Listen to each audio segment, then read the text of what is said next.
Good morning, dear participants and guests of the Congress of Indigenous Peoples of Ukraine. We are happy to welcome everybody who are here today in Kyiv to talk about the freedoms, security, and future of the indigenous peoples of Ukraine.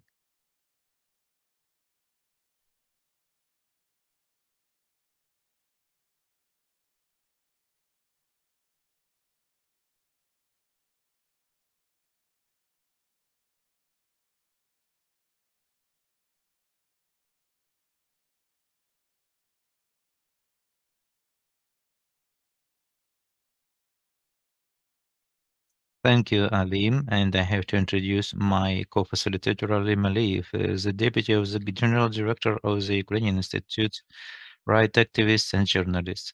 The Congress today is a space for an important dialogue. It is the voice of the Crimean Tatars, Karaites, and Krymchaks, which is up.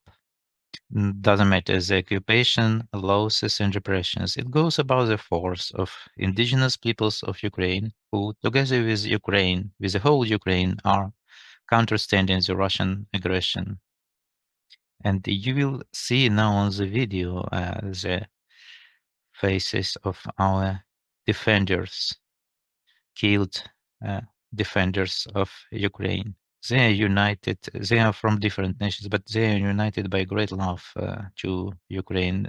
Those are not all the names and not all the uh, persons we may name today, but each of them is a part of our joint history and future victory.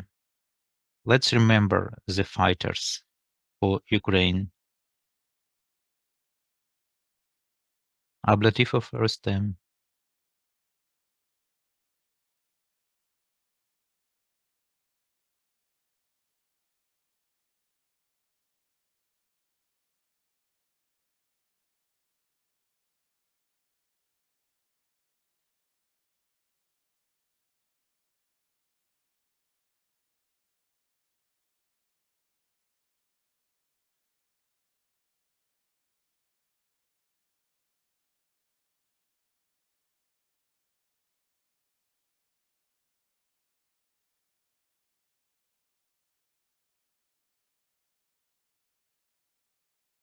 Kadyrov Surman, Ney Mansur,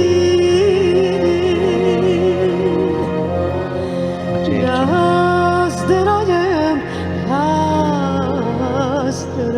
Amitov Ismail,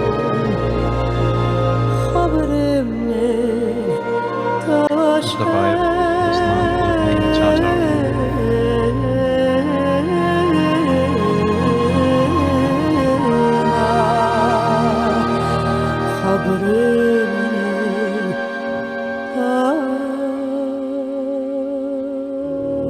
Osman Iskander, Ney Chotay,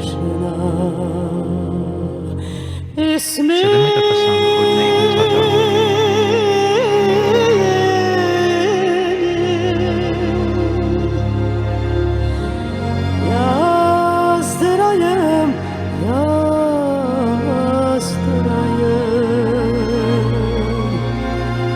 Khalilov Diler, Ney Tiler, Orhan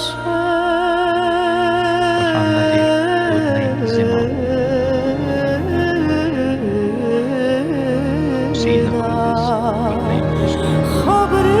Ney Rustam, Konstantin, Ney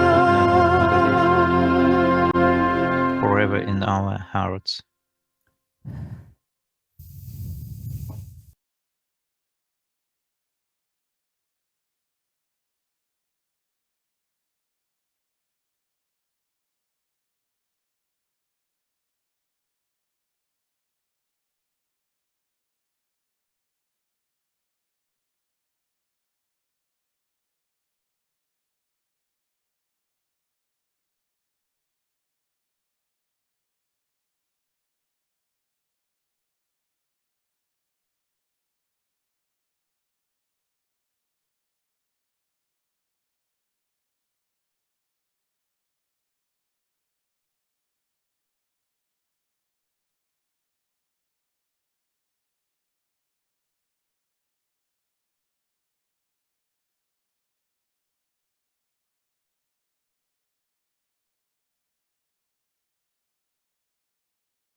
Положим за нашу свободу і покажем, що ми браття козацького роду. Слава Україні! Героям слава! Ми дякуємо за це чудове виконання гімну Glory Олесі to Ukraine, glory to the heroes. We thank for this wonderful performance of the anthem of Ukraine. And we invite to this stage for performance the Crimean Tatar anthem, Ismail Tatarmanov.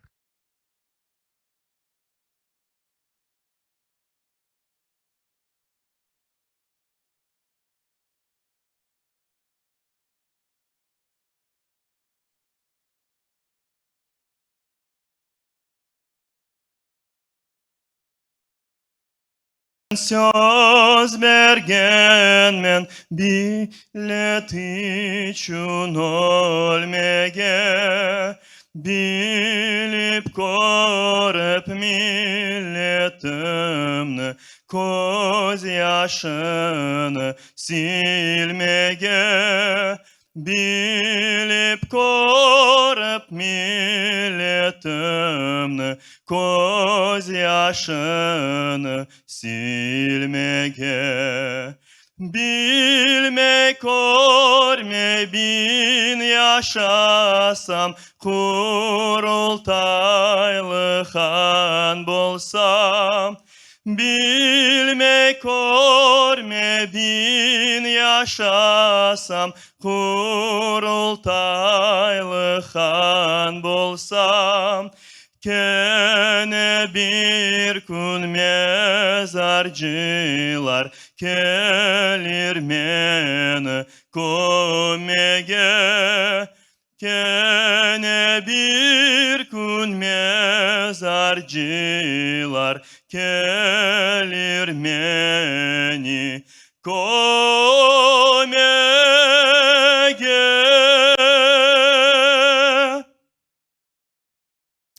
Шаул Ісмаїл, Ісмаїл, воїн Збройних сил України та кримськотатарський співак.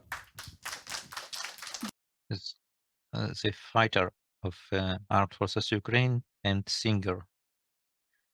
And now let us pass to the official opening of the Congress of Indigenous People of Ukraine, and we invite here to the stage for a welcome word the leader of the Crimean Tatar people deputy of Ukraine, Mustafa Dzhemilev.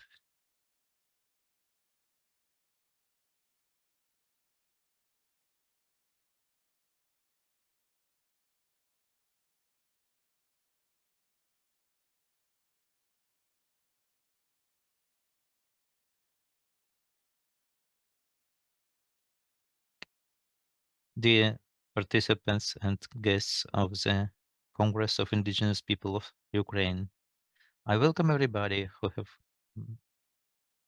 came here to this important event for our indigenous people, the creation of a platform for substantial discussion of the policy regarding the indigenous peoples. It, it, it is a step which we were waiting for many years. We have not only react on the challenges and to reform the modern state policy guaranteeing the protection of rights and freedoms of indigenous people, Crimean Tatars, and the relative Krymchaks and Karaites. And there was a discussion for a long time for a clear delineation of the terms indigenous peoples and national minorities. Finally, in 2025, upon initiative of the President of Ukraine, our state made a principal step by approving the law of Ukraine on indigenous peoples of Ukraine. We were struggling to adopt this law for 30 years already since the independence of Ukraine was announced. This law has fixed the fundamental definitions and also anchored the responsibility of the state to indigenous peoples. Today, when the legislative frameworks have been outlined, we have a new, much more difficult step of completion of the formation of the regulatory and legislative framework necessary for implementation of this law into the practice. A special attention is required the issue of de-occupation of Crimea. Returning the peninsula under the control of Ukraine will require operative and legally accurate decisions, which will provide a renewal of Ukrainian legislation all over a territory of Crimea, guarantees of political, cultural, or religious rights of indigenous peoples, a just and fair assessment of the deeds of the occupational authorities in Crimea, renewal of Kurultai of Crimean Tatar people, and institutions of self-government and other. We have already now to actively participate in this process to perform the mechanism of transition justice to help the deported families to return to their place and to protect their rights. For indigenous peoples of Ukraine, it's important not only to survive under occupation, but also to recover and to become a full-fledged subject of state policy after deoccupation. Our task is to provide for every decision of the state regarding Crimea would take into account the principles laid down in the legislation of Ukraine and in the international law, including the Declaration of UN of 2007 regarding the rights of indigenous peoples. I thank everybody who dedicates their time working on the rights of indigenous peoples would be not a declaration, but a real norm of Ukrainian state policy. Thank you for your attention.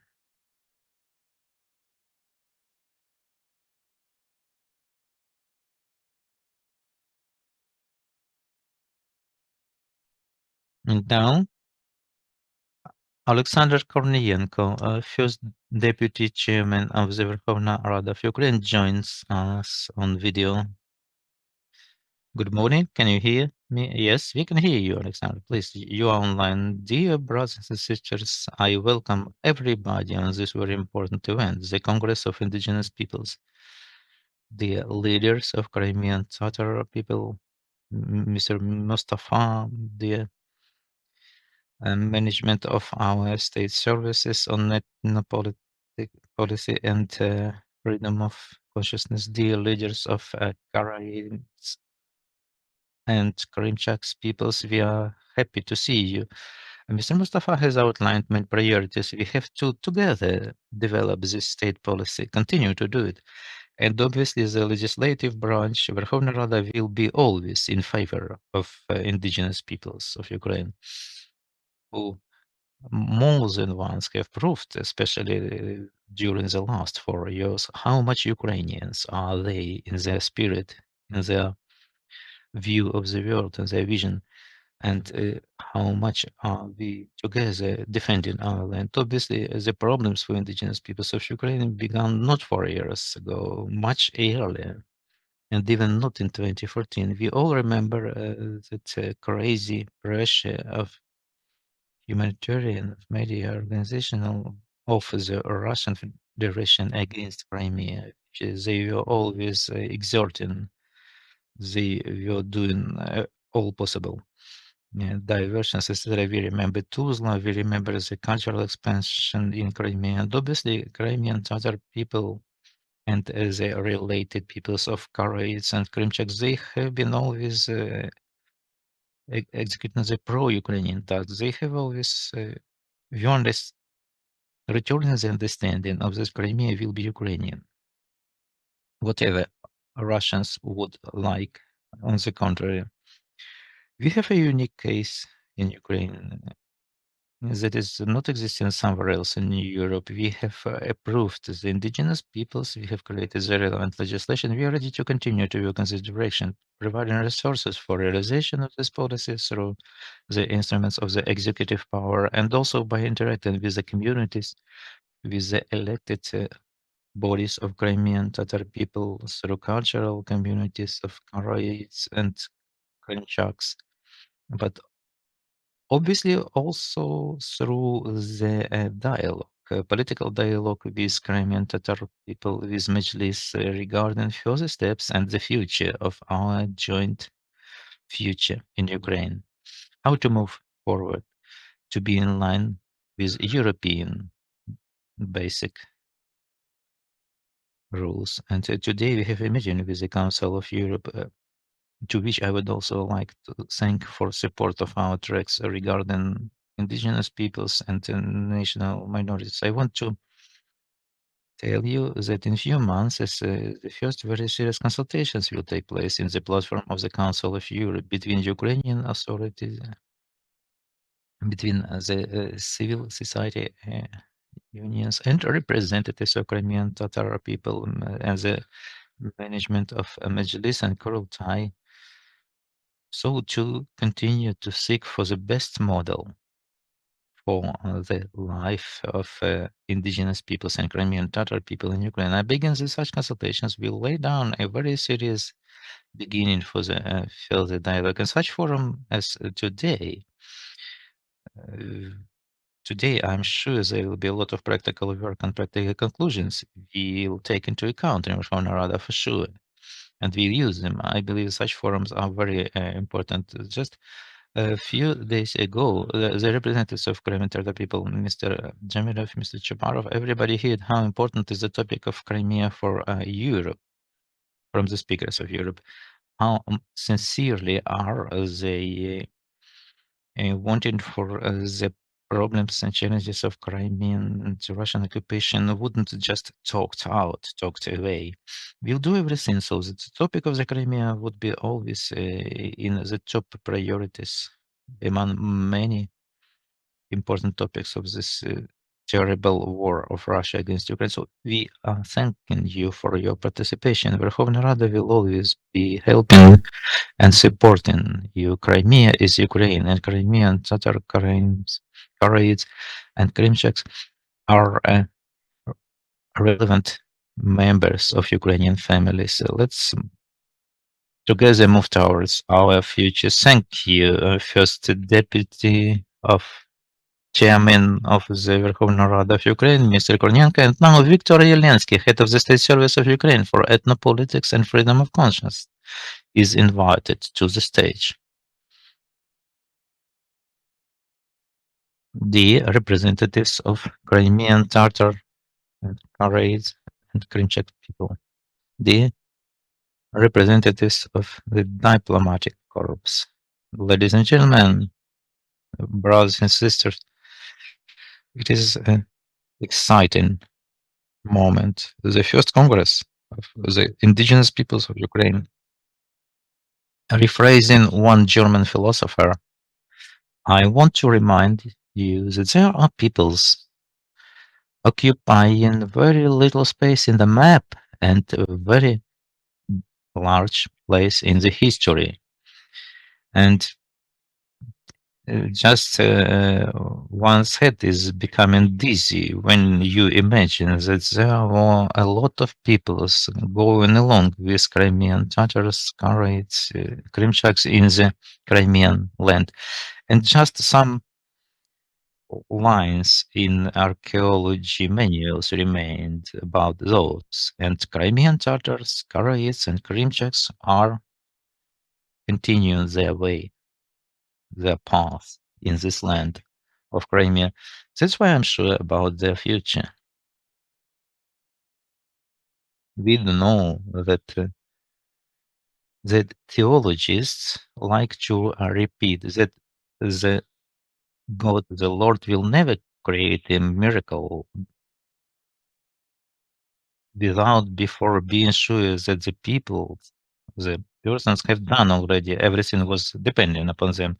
So we have to do everything possible everything depending upon us, so that those peoples would not only preserve their essence, their history and culture, but also would develop it. They do not want and they will not be living only in the manuals, in the ethnographic editions in the museums. They will be living, shall be living in their land, and they will pass this land as a heritage to their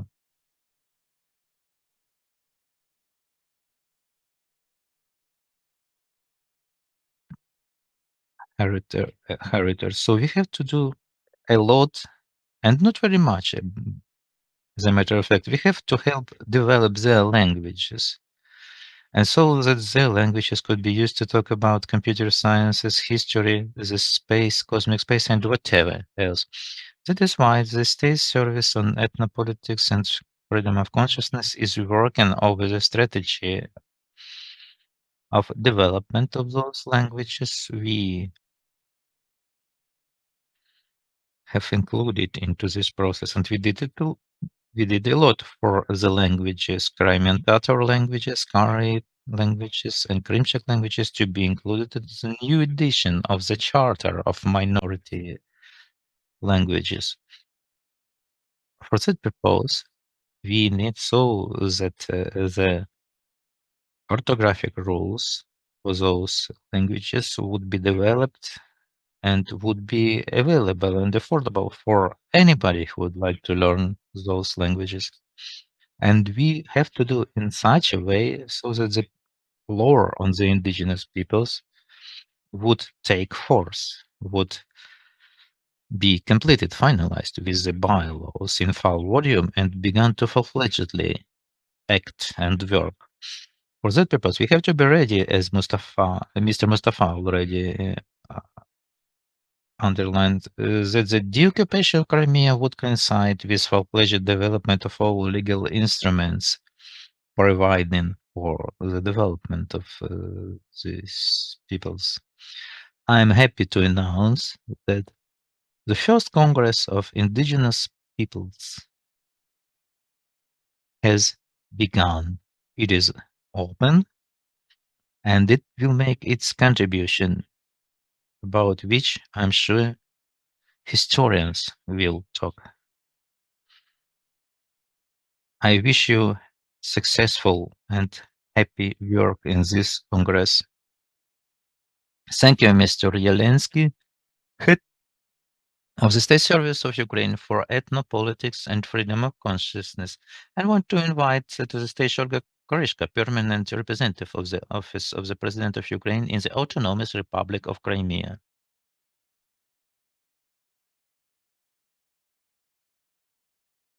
Welcome, everybody.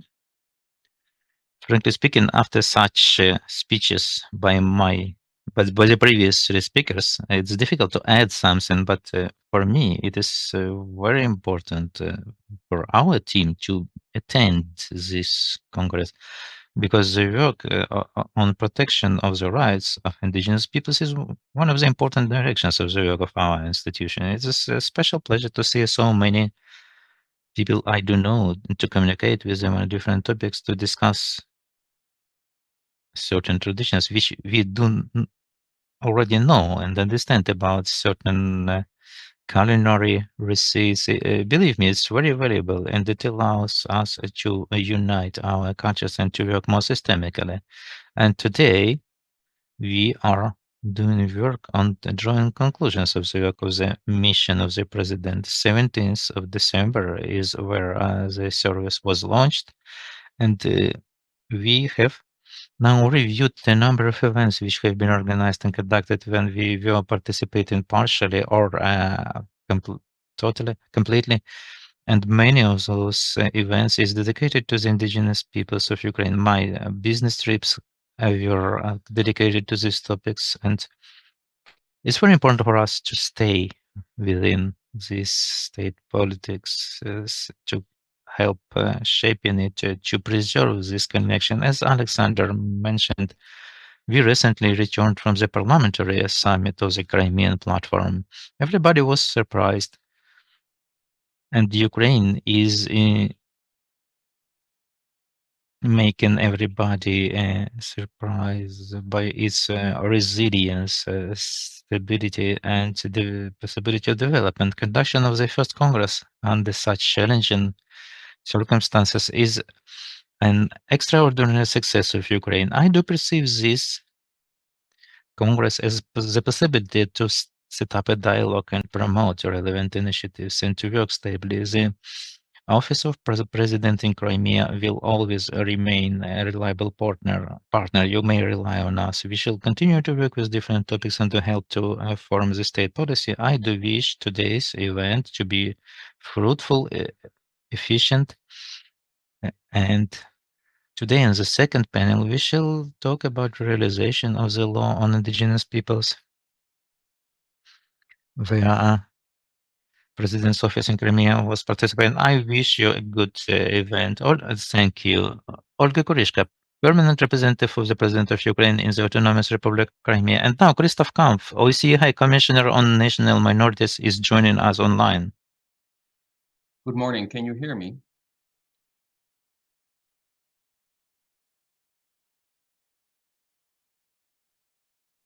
Дуже дякую. Шановні делегати, високоповажні гості, представники For me to address this Congress. I regret I cannot be with you in Kyiv, but I'm grateful for the possibility to join you remotely. Allow me to acknowledge all of Ukraine's indigenous peoples, the Crimean Tatars, the Karaites, and the Krymchak peoples. Each carries a distinct history, culture, and spiritual heritage that enriches Ukraine's identity as a multi-ethnic society.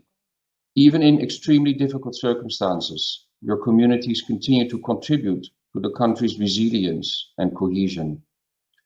Today's discussions on how to safeguard indigenous peoples' identities and future are therefore essential, not only for your communities, but for Ukraine as a whole.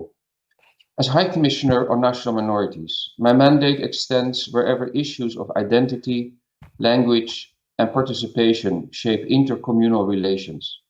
Because these questions also arise for indigenous peoples, I see it as my responsibility to contribute to this discussion.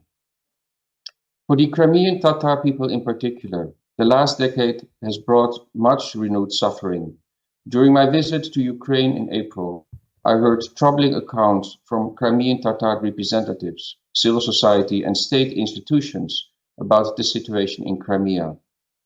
I'm also conscious that the Karaites and Krymchak conditions of the occupation. The fact that such pressure continue is profoundly concerning and demands sustained international attention. The OSCE High Commissioner on National Minorities has been engaged with the situation of the Crimean Tatars and other indigenous peoples for more than 30 years, through dialogue facilitation, monitoring, and policy support, among other aspects. My office became involved already in the early 1990s, at a moment when many Crimean Tatars were returning from decades of forced exile and facing serious obstacles in rebuilding their lives. The first High Commissioner, Max van der Stoel, facilitated dialogue between Kyiv, the authorities in Crimea, and representatives of the Crimean Tatar people with the aim of preventing tensions and helping the parties find constructive, non-confrontational solutions. The core principle articulated in those early years remains central to my mandate today, preventing tensions by addressing concerns early and through dialogue. I'm committed to continue this practice of quiet diplomacy, facilitating constructive engagement with all relevant actors to ensure that the situation and future of Ukraine's indigenous peoples remains on the international agenda in a respectful, evidence-based, and non-politicized manner. Ukraine has made progress, important progress in recent years in strengthening the rights of indigenous peoples. The law on indigenous peoples, the draft law on the Crimean Tatar people, the National Commission on the Crimean Tatar language and its long-term strategy, as well as the growing support for cultural, media, and educational initiatives, All reflect a clear commitment to protecting identity and heritage. Some bylaws and mechanisms still need to be completed, but the overall direction is clear. These steps are not symbolic.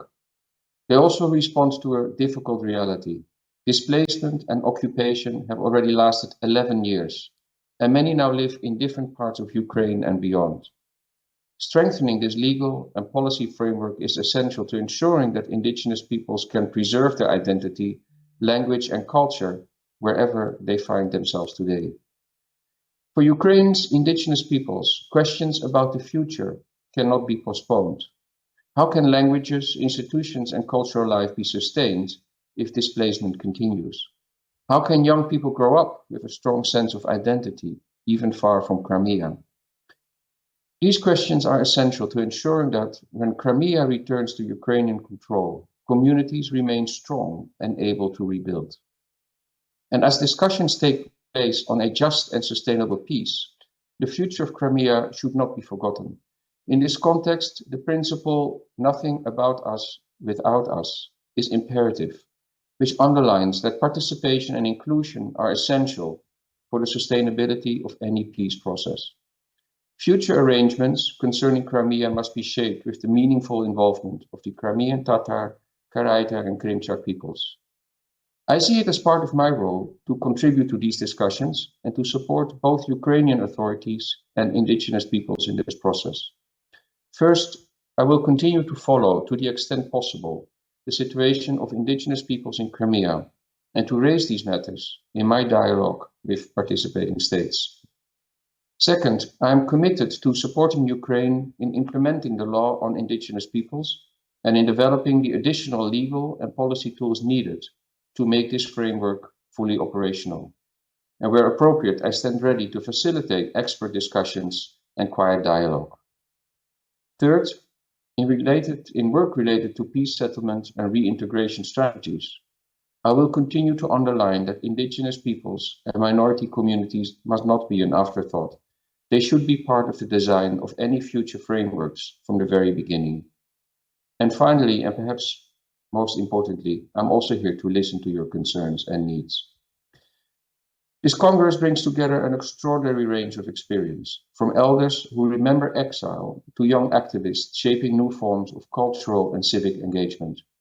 I hope today will be the start and continuation of a deeper, structured dialogue between my office and the indigenous peoples of Ukraine. I stand ready to continue engaging through diplomacy and technical assistance as Ukraine builds a more integrated, stable, and inclusive society. I thank you for your attention. I thank you for your resilience and for allowing me to share this moment with you. Дякуємо вам за підтримку. Крістоф Камф, Верховний комісар ОБСЄ у справах національних меншин.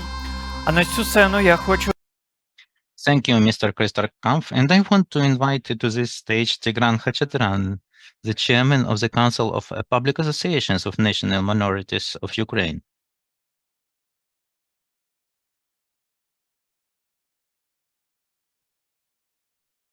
Dear representatives of indigenous peoples of Ukraine, dear colleagues and friends, on behalf of the Council of Public Associations of National Minorities and the State Services for Ethnopolitics and Freedom of Consciousness, I do sincerely welcome you to this important event. For me, as a representative of the Armenian community, it is a great honor to talk to you today. Ukraine is a multinational state where the forces of everybody are born into the mutual respect to culture, languages, and traditions. Indigenous peoples are carriers of unique heritage, of profound historic memory, which enriched and continue to enrich our joint Ukrainian future. We'll continue to stand in the protection of the rights of each community by providing the space where the voice of all the peoples will be heard and their cultures will be preserved and protected and supported. I wish all of us wisdom, unity, fruitful cooperation in our joint case, the build-up of the country, where the cultural diversity is a source of resilience. We are different, and that is why we are strong. Thank you. I appreciate all this. Let's appreciate all that. Let's continue to work. Thank you, Tigran Khachaturian, Chairman of the Council of Public Associations of National Minorities of Ukraine. And we invite to the floor Ashot Avanesyan, the head of the Public Organization Council of National Communities of Ukraine.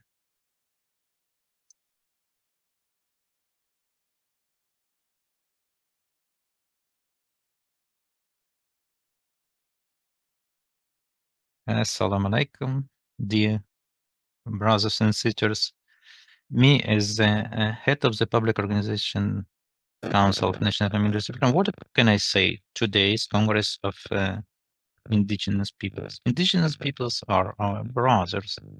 They have been always with us. All the 35 years, we are working together with our brothers, with Crimean Tatar people, with many representatives. Here today, the Karaites community is working very actively. The head of the Union of Karaites in Ukraine, Olena Rabaji, is the head of the representation of the Council of National Communities of Ukraine in Zaporizhia Oblast, just to inform everybody about that. And Krymchaks and Karaites and Crimean Tatars, they have been always participating in different projects and events conducted by us, by our organization. They are near together with us. After the separate law dedicated to indigenous peoples was adopted, I may say in such a way that I understood that we, as a national communities, are a little bit separate from indigenous peoples, but I always was counting that we are together and we are always really together, and that is means about the tolerance and the policy of our country. We conducted many joint events, and we have ahead of us also many different projects and events. We will continue to work jointly with the indigenous peoples. I do wish fruitful work today. I wish good mood to all the participants. Let us celebrate this, dear friends. Thank you.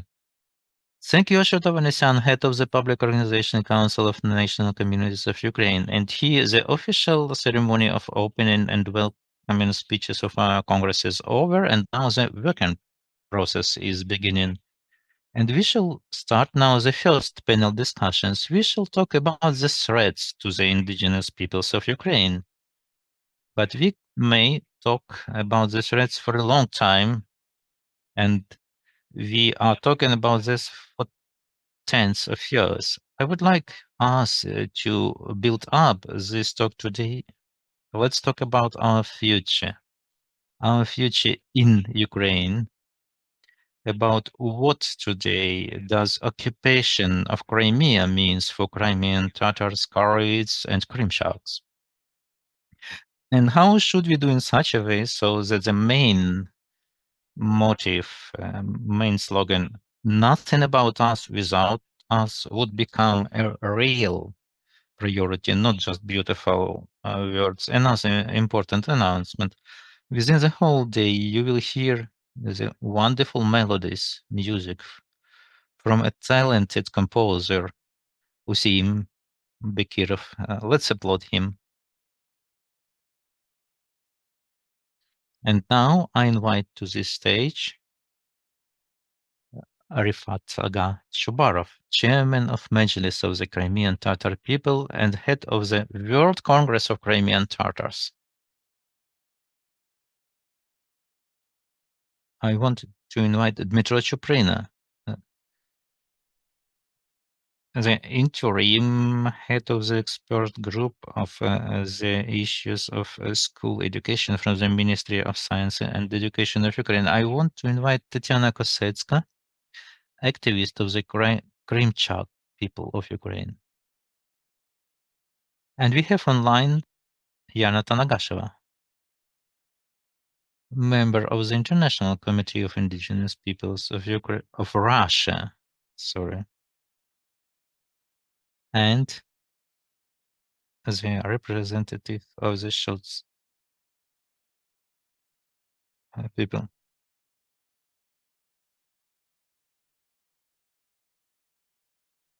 Within this conversation, I would like to give first 5 minutes to all of you for your introduction words, and then we shall talk in such a way.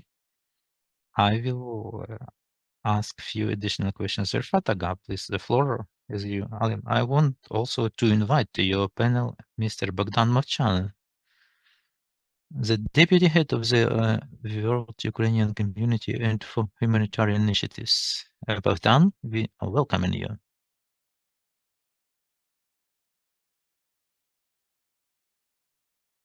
Rifat Aga, you have 5 minutes to speak now. We have to say that now Indigenous Peoples of Ukraine, Crimean, Tatars, Karaites, and Krymchaks are in the situation when the destruction is threatening them. After 2014, when the land of indigenous peoples and part of Ukrainian state Crimea is under occupation by Russian troops, and there is a conscious politics of Russia aiming to absolute displacement of everybody from Crimea, of all those who are not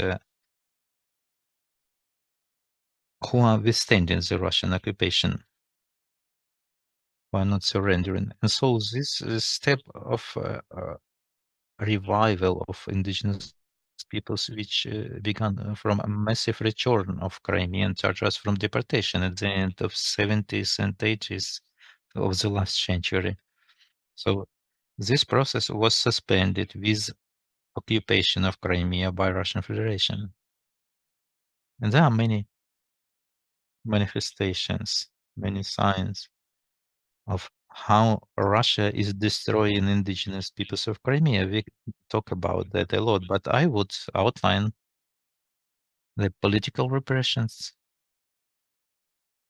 language and cultural destruction, and replacement of the indigenous peoples, and bringing their own population from Russia. All these factors, on the condition of a long-lasting occupation of Crimea, are bearing direct threat to indigenous peoples of Ukraine. And Crimea is Ukraine. Crimea is the land belonging to Ukraine. That is, I would like to speak now. Thank you, Bogdan. I want to give the floor to you. You have 5 minutes to talk.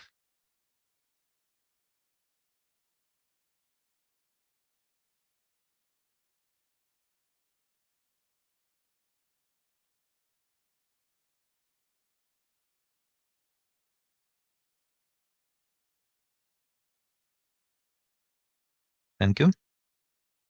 Dear participants of the Congress, ladies and gentlemen,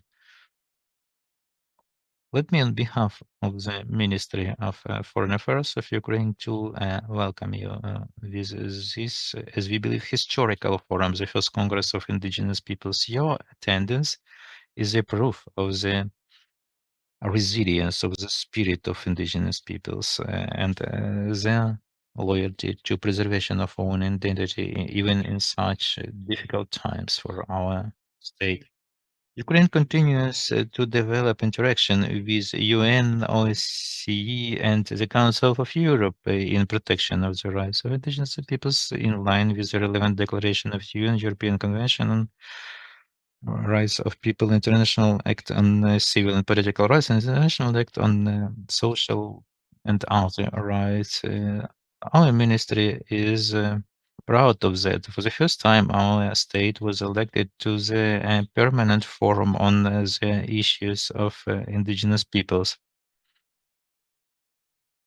And it is especially Listen, that for the first time in the history, Russia was not elected to this authority, where it occupied a relevant place for many years. Since 2014, when Russia occupied Crimea and the city of Sevastopol, the indigenous peoples of Ukraine, first of all, Crimean Tatars, are their rights are violated. The occupation authorities are systemically destroying the Crimean Tatar identity by attacking the language, culture, and traditions. The protection of indigenous peoples is one of the priority topics of the international format of Crimean platform created by Ukraine and the initiative of the President Zelensky, and the main driver of which is our ministry.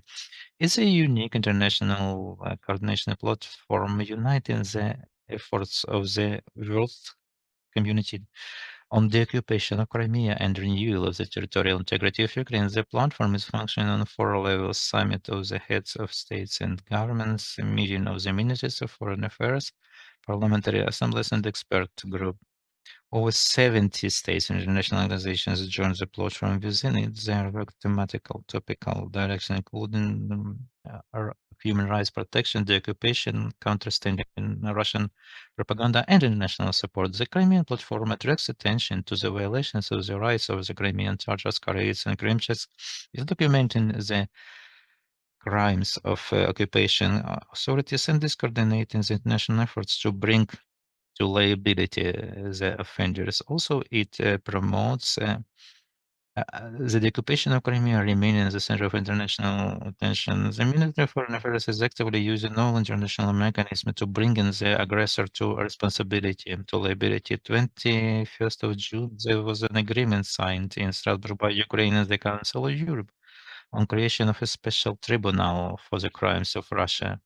The International Criminal Court issued orders for the arrest of Putin's and others for the crimes connected with illegal deportation of Ukrainian children. The Ministry of Foreign Affairs is working to pressurize Russia, and 13 penalty sanctions packages were issued. Ukraine sanctioned about 70,000 Russian citizens. An important achievement is that on the 57th session, UN session on human rights, Ukraine was raising the issue on creation of the relevant mechanism on the rights of indigenous peoples. And on the next, one of the next session, we announced the importance to protect the rights of indigenous peoples under occupation. It goes about fundamental protection of fundamental rights of the people, the rights for self-determination. The indigenous peoples are in the forefront of this fight. Ministry of Foreign Affairs of Ukraine is calling international community to increase the pressure on Russia to make more active the efforts to bring in the offenders to liability, to support efforts of Ukraine to document the infringement of the rights of indigenous peoples, to help to return the children and the prisoners representative indigenous peoples and others. Thank you for your attention. Thank you, Bogdan. Metro, please. Thank you very much. Sincerely welcome, and I thank for this opportunity to stay with you to talk about important issues on the support of people belonging to indigenous peoples of Europe, on equal opportunities, on mutual respect and trust being the foundation of our community. Ukraine was always rich with its diversity. We have people of different cultures living together near each one of languages and traditions, and that is where is our force and unity. We are different, but all of us are a part of one and the same state, one community, to one joint history. What I would like to talk about regarding the education, really, unfortunately, just one facility in Kyiv Oblast is where Crimean Tatar is taught as a dedicated discipline. We believe it is a certain mission for local schools, local education facilities that we are not providing Crimean Tatar people this possibility to learn their language as much as they would like to. But already changes were brought into the school curriculum, and for the extra for on Ukrainian language and the literature of indigenous peoples for the works of Crimean Tatar writers.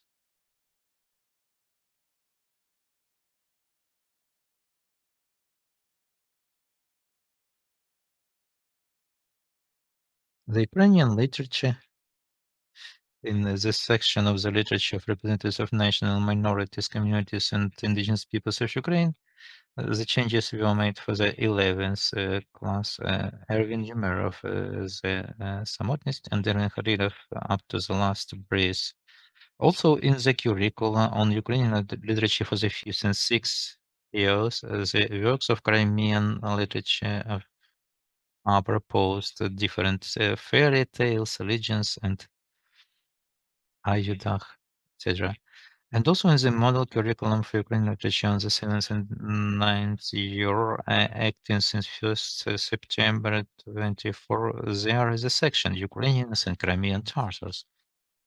For the and it is proposed for text. Well, is the fountain of tears in, and for the extra class reading, it is recommended the Crimean Tatar poetry of 13th to 20th century.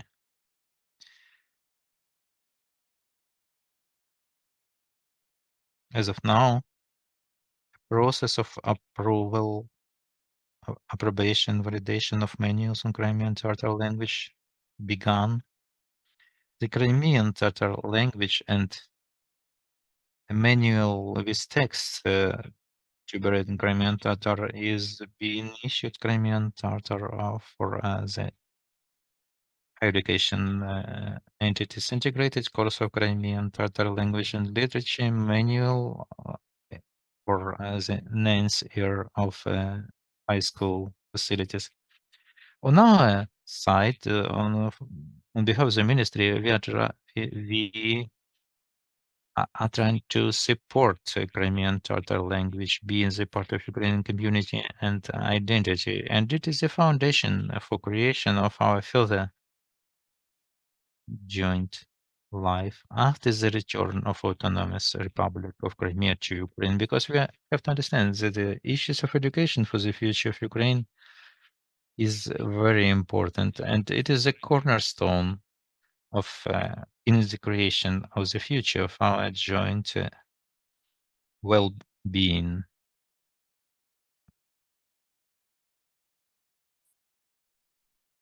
And please, I welcome everybody, dear guests, brothers and sisters. I believe it's very special today that we are here on this platform. I'm sure we shall develop certain solutions. As for me, it is a first experience of the kind to be among the people from our joint land, and so that is a high responsibility. Coming back to the topic of the session, threat to indigenous peoples of Ukraine in the context of Russian aggression, I have to say we have Krymchaks. A part of Krymchaks are living now in their occupied territory, and that is very critically impacts on their number. Many families left their land due to occupation. So it's very negatively impacting on the decrease of the number. To understand how many Krymchaks are now in the territory of Crimea, according to last official data, a little bit more than 200 persons. Imagine a multi-flat building, 4 flats each floor, living a family of 4 families of 4 persons, then it will be a just 12th floor building. That's how many Krymchaks lives in Crimea now. People cannot articulate openly and transparently under occupation their position, their satisfaction, or dissatisfaction to express their thoughts. It's very dangerous for them. You have seen how little number of Krymchaks are there, so they have to tolerate the power of aggressor in Crimea now. So during cataclysm, during the war and political crisis, the youth mainly leave the territory. They are trying to adapt themselves to be assimilated in the new place of living.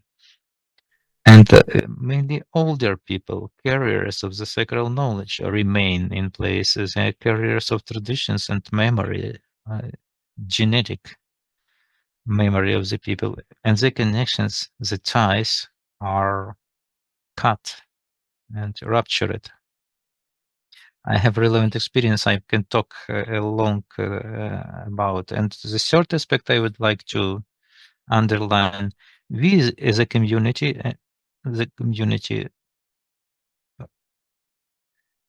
we now have no access to the research, archaeological research, to the heritage, to the artifacts, and the only museum is found in the capital of Crimea. And we suspect that the authority of aggressor may now distort those data and to use those artifacts for their favor. So the community, which is now in Ukraine, is critically a small community. Our task is to set up ties, set up connection with the Krymchaks who live in different countries outside Ukraine. So to help to preserve those memories, those artifacts, and we do communicate as much as possible. We believe that such platforms where the communities can talk each other are very important. Thank you. Thank you, Tatar.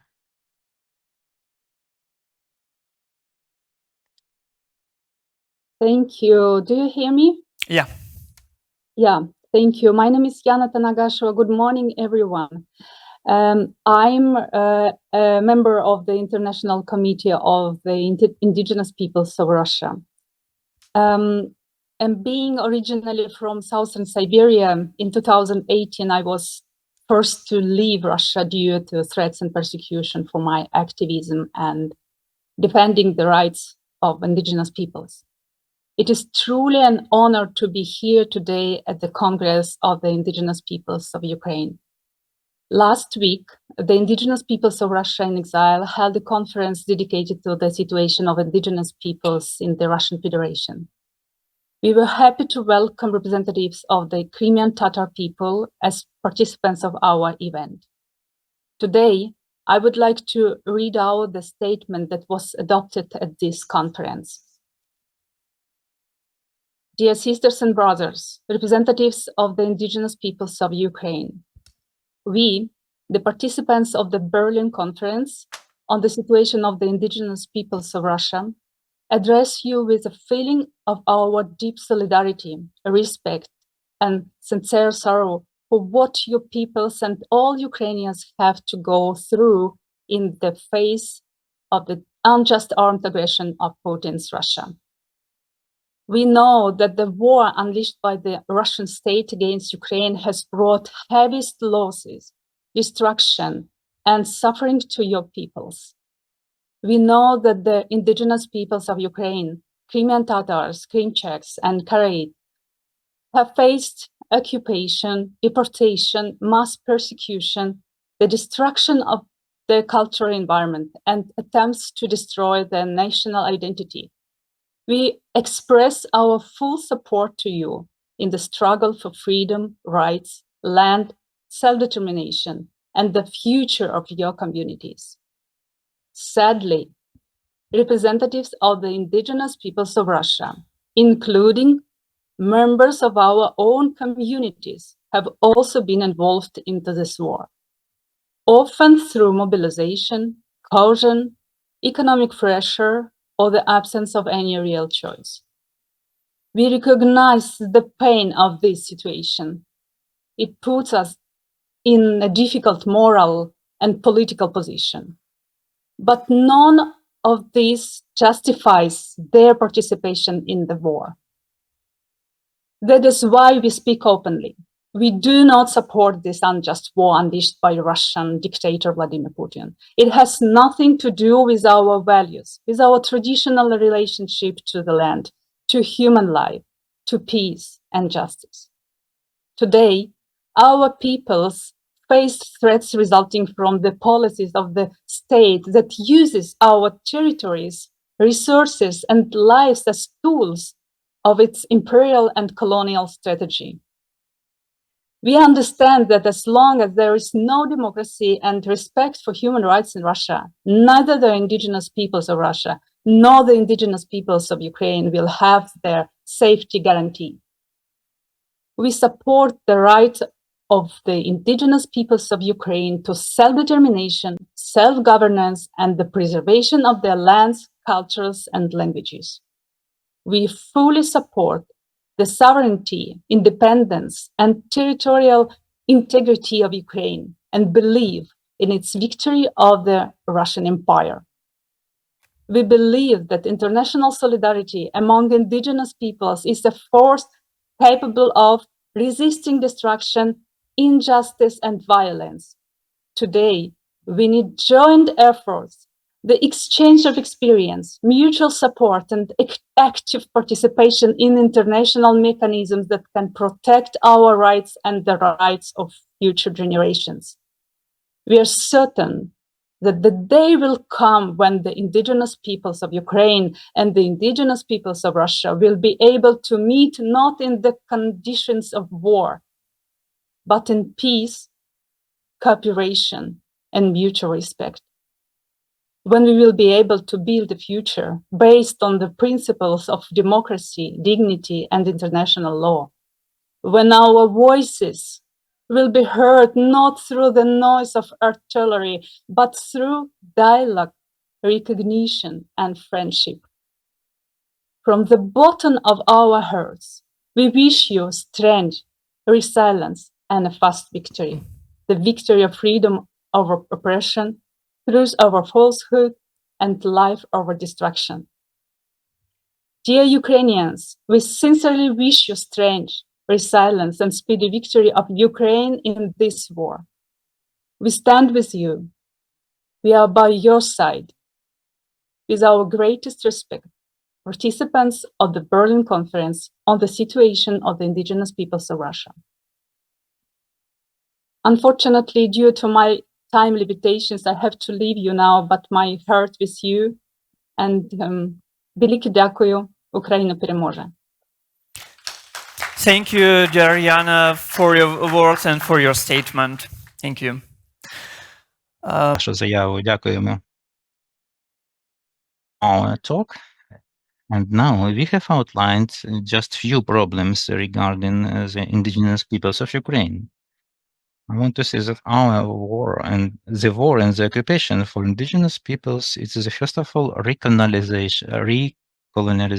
It is a repeated colonization by the empire of the territories they have tried to capture within centuries, beginning with Ekaterina II in the 19th century.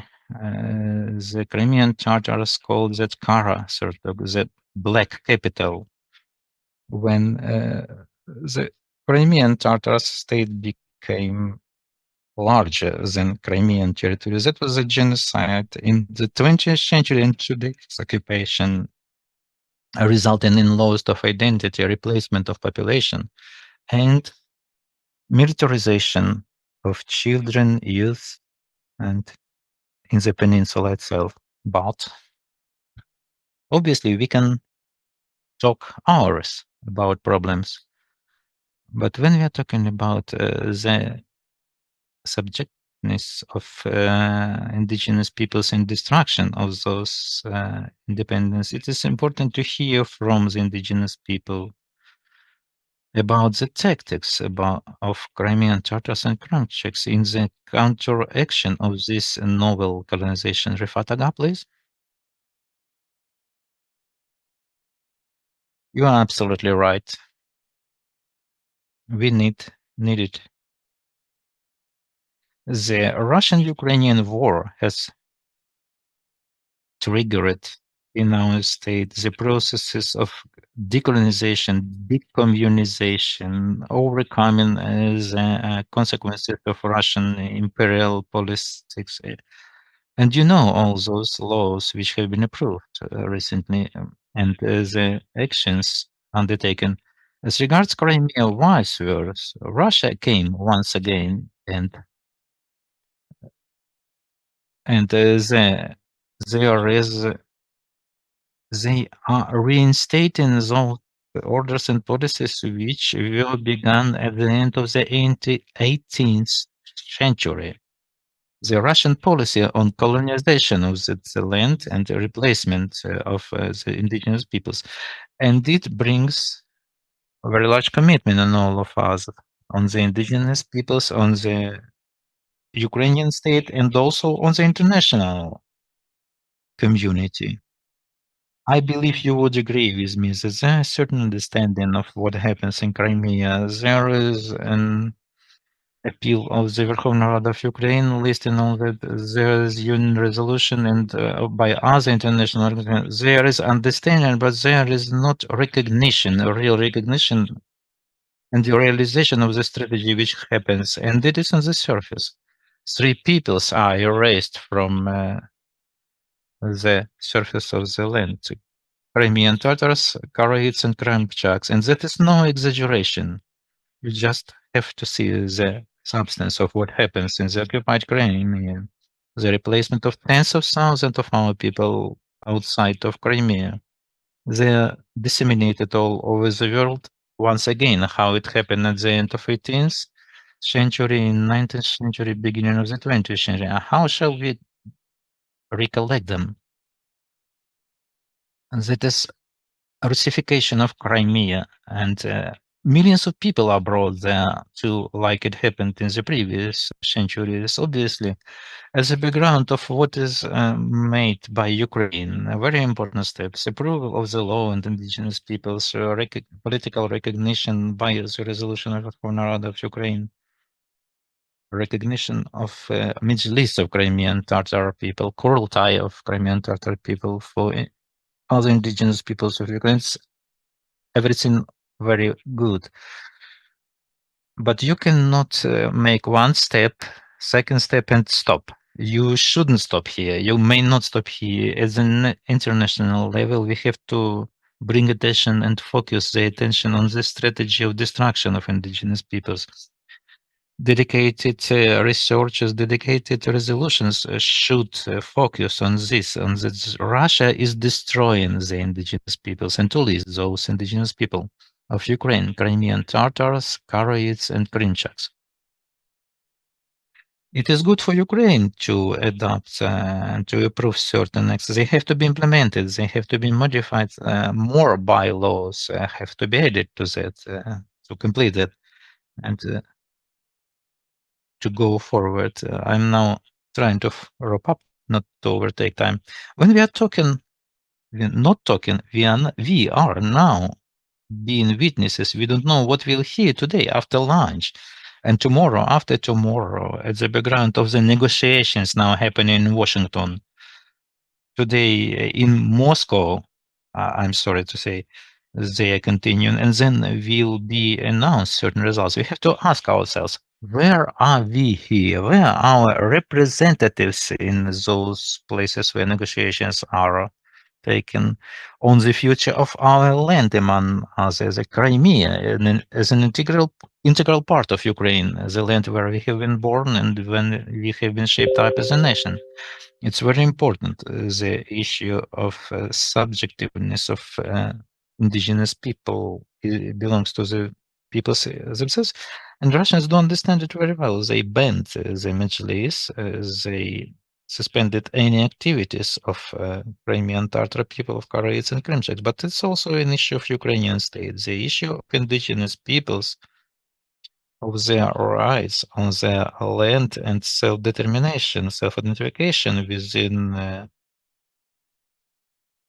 the state has to become a part of international negotiations. Ukraine participating in those negotiations brings all the motivations, etc. And all that is based upon international law. There is a missing that segment of the international law, the rights of indigenous peoples. Only Ukrainian people has this argument. Crimea is the land of indigenous people. The indigenous people want and are prone to self-identify within Ukraine. This is the most weighty argument to refuse any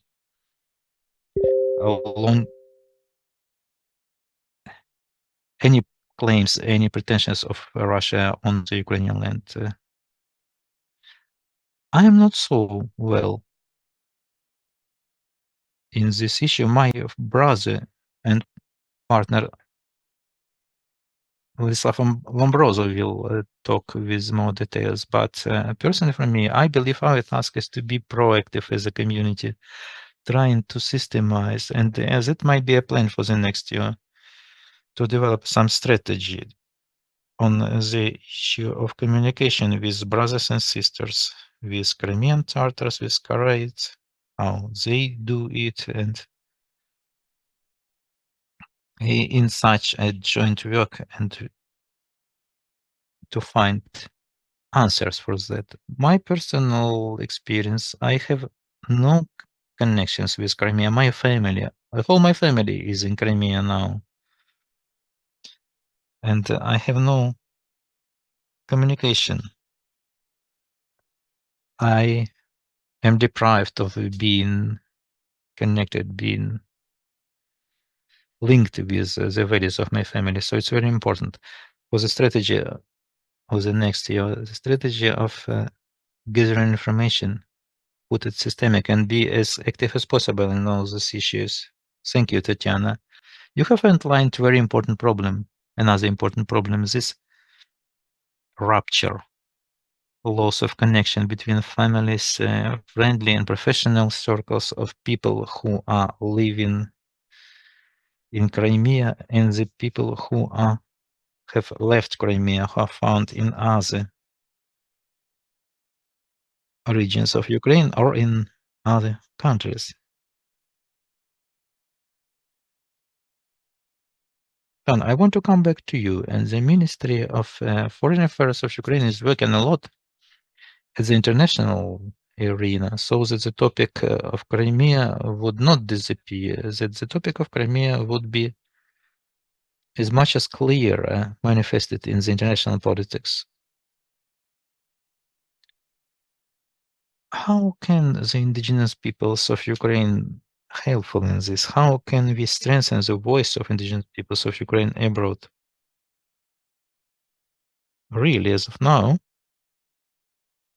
the indigenous peoples of Ukraine, both as national minorities, as a voice of indigenous peoples of Ukraine under occupation and under this Russian attack, and the voice of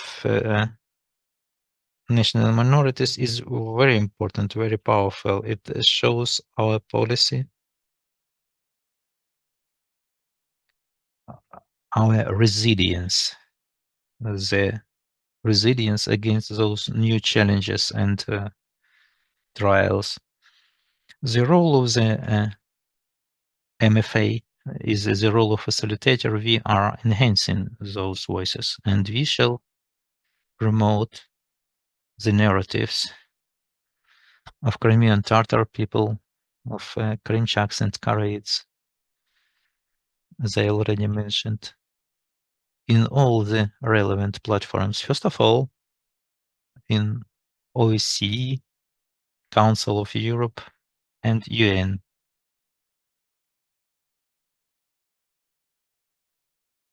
Also important point, I will underline the priority of the activity of International Crimean Platform for MFA as a universal platform where the voices of the oppressed peoples of occupied Crimea are also sounding. I should also separately say that our proposal we have pronounced during the approval of historic law on the indigenous peoples in 2021. There was a proposal to create a religious segment of Crimean platform. It was taken to account, and it is now about to be implemented. I would like to focus on it separately because, as you might know, with the beginning of full-scale invasion, Russian troops have destroyed and damaged hundreds of religious facilities in Ukraine, and they have killed tens of our religious representatives. 8 eparchs of Ukrainian church with almost 1,000 parishes and many monasteries. The head of the International Alliance for Religious have published a statement which confirms that since the beginning of conflict invasion, the Russian troops have killed 67 pastors and other religious servicemen and have damaged many cult facilities. Unfortunately, these numbers increased already. The Commission of US on International Freedoms recommended to leave Russia in the list of countries provoking a list of countries of particular concern due to the impact on deterioration of the freedom of religion, specifically in the territory of Ukraine. This data have been confirmed during the conference in Czech Republic, being the president of the International Alliance for the Freedom of Religion and the Prague Institute of International Relations. That was a high-level conference under the auspices of Czech Republic in Prague, 12th, 13th of November, and it was the 5th anniversary of Alliance, and the problems of violation of those rights in Ukraine have been given the priority attention by experts of the representatives of the members of Alliance in sessions of the meeting of the Alliance and main speakers. Ukrainian delegation, representatives of MFA of the embassy and all Ukrainian Council of Churches and Religious Organizations, the work made by them helped to better inform our international partners on the realities of martial law time in Ukraine about our priorities. Thank you, Vladimir.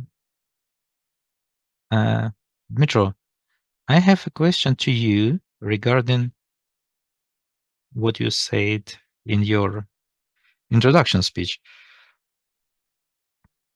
It was important to hear that manuals and methods for teaching Crimean Tatar language are prepared now, but the question is about a wider ecosystem.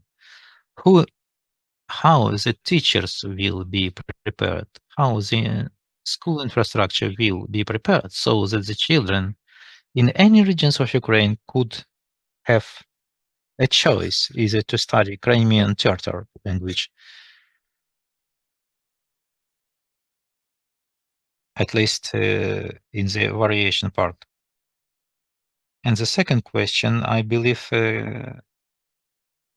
concerning many in this room, the children who remain in the occupied territories, is the ministry considering how to remotely work, how to teach those children living under occupation in the occupied Crimea? Thank you for your question.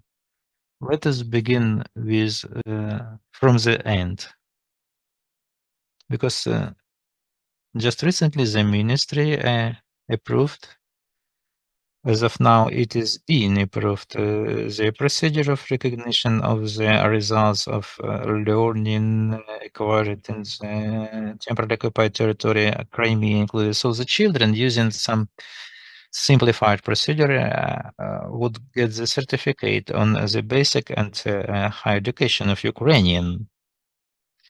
Ukrainian certificate, we believe is very important. Right now, the old Ukrainian online school is working in Ukraine, which gives the opportunity to children in the temporarily occupied territory and standing abroad in other countries to preserve the connection with Ukrainian education and to have this opportunity to learn this Ukrainian component, Ukrainian history, Ukrainian language, and the position of the ministry is that exactly these disciplines enable them to preserve this connection, this link to Ukrainian education. And now I will answer this second question regarding preparation of the schools, of the education facilities. All education facilities are ready to implement one more language to study as Crimean Tatar, but we have to understand that teachers are missing. We have only one private school in Kyiv Oblast where Crimean Tatar language is taught as a discipline. Over 50 children do learn in Kyiv Oblast as an extra hours, extra study. We are trying, and we were talking about that with Mr. Rifat to improve the contents of Crimean Tatar language manuals. We are ready to help in that on behalf of the ministry, and I believe we shall build up some strategy on learning the languages of indigenous peoples, including Crimean Tatar. It's very important to preserve self-identity and in the diversity. Our unity is in the diversity. Thank you. In this rather short but important introduction panel, we discussed the threats and about how today the strategy is being built up to counteract those threats to indigenous peoples, to Crimean Tatar, Karaites, and Krymchaks. But I believe you all have a feeling that we have a lot of homework to do. Both the indigenous peoples and the country. So for this strategy to be implemented, and so these threats would be converted into opportunities. I want to thank Tatiana Kosetska, Rifat Chubarov, Dmitro Chuprun, and Bogdan Marchan. Thank you, and I give the floor to my co-facilitator, Anna.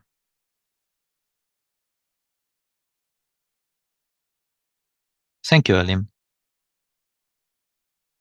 Our next part of our Congress, we shall begin with a very important ceremony. It is a moment when the awards will find their heroes. And we have now to pay tribute to everybody who stood up to protect, to defend our country. Representatives of indigenous peoples of Ukraine, Crimean, Tatars, Karaites, and Krymchaks, who shoulder to shoulder to all the others are defending our land. And that is the culture. It's not just the service to Ukraine. This continuation of a millenniums long fight for freedom. Today we shall end the awards of the President of Ukraine for the defense of Ukraine. Viktor Zelensky is the head of the State Service of Ukraine for Ethnopolitics and Freedom of Consciousness, is invited to for this ceremony to hand in the awards. Viktor, so to be awarded with the award of Ukraine for the defense of Ukraine, Bekirov Hussein Rizayevich. Let us applaud. Let's not spare our applauses for our defenders.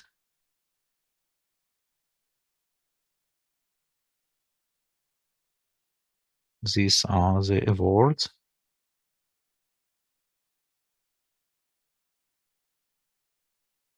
Hussein Bekirov, or the representative, somebody who can pass this award to our defender, is now in the hall. Friends, please, we are waiting for you.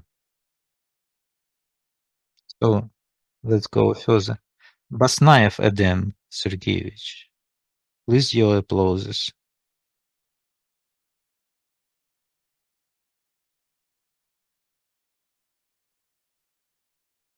As I understand, not all the defenders could come today, but Hussein Bekirov is also here.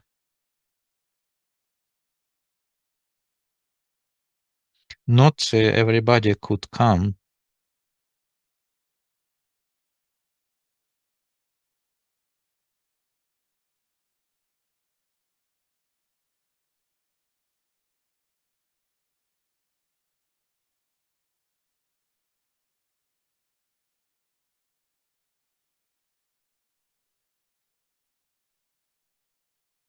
Emir Sadiyeva, Emir Isayeva is awarded by the sign of the President of Ukraine for Defense of Ukraine. Let's applaud. They will watch this record. Same Khaliliyev is Neverovich. Let's applaud. That's why they are awarded. They are now defending Ukraine. Glory to heroes, and we thank our heroes for this defense.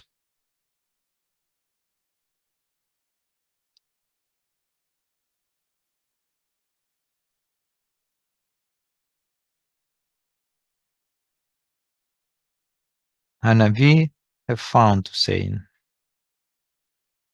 it's important for these awards to come to their heroes. Let Lord give them health and many years to live. Thank you. I want to underline that these awards are for both military servicemen and for the volunteers as well.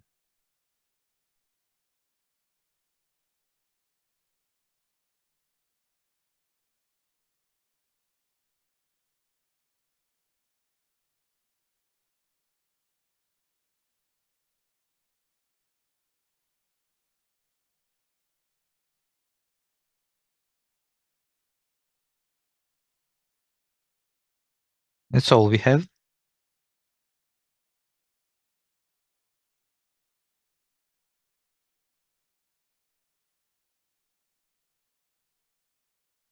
And the order itself. I'm sorry, a little bit of confusion, but most important is for this important point.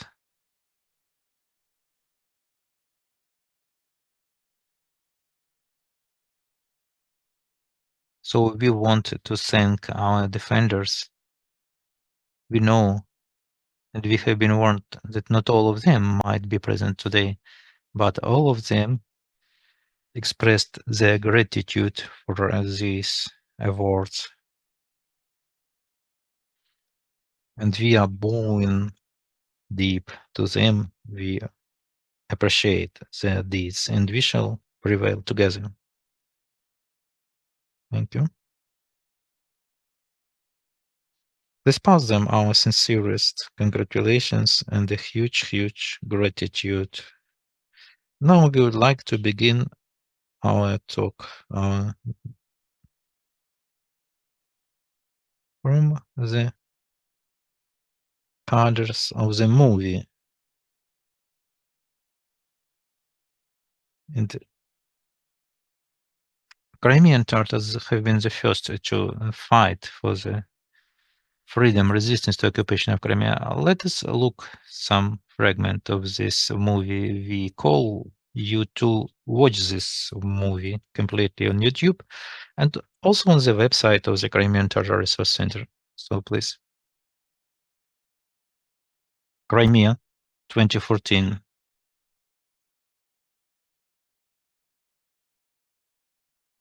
Crimea is not Russia. Putin's voice. Those have been not Russian soldiers. Those have been local territorial defense. It was 2014 when the first military cars appeared there. То есть стало ясно, что it это was clear that так они не уйдут. that is the end. They will not live just by themselves. На початку In окупації the Крима beginning of occupation of я Crimea, розумів, що the Crimean Tatar military says, ми I was повинні understanding that we щось have to do зробити. something. Не було кому нам There was видати зброю nobody і to почати give опір. us the weapons for us to begin the resistance. Коли пішов на війну, спочатку When я I був went такий to the екзотичний war, фрукт. first I was Что like an такое, exotic знаете, fruit. They звезда, said, там who are какой-то you? с непонятным Your именем, с, name is с Vulgar. труднопроизносимой фамилией, Your там, с каким-то непонятным surname is там difficult. позывным, а он еще и из Крыма.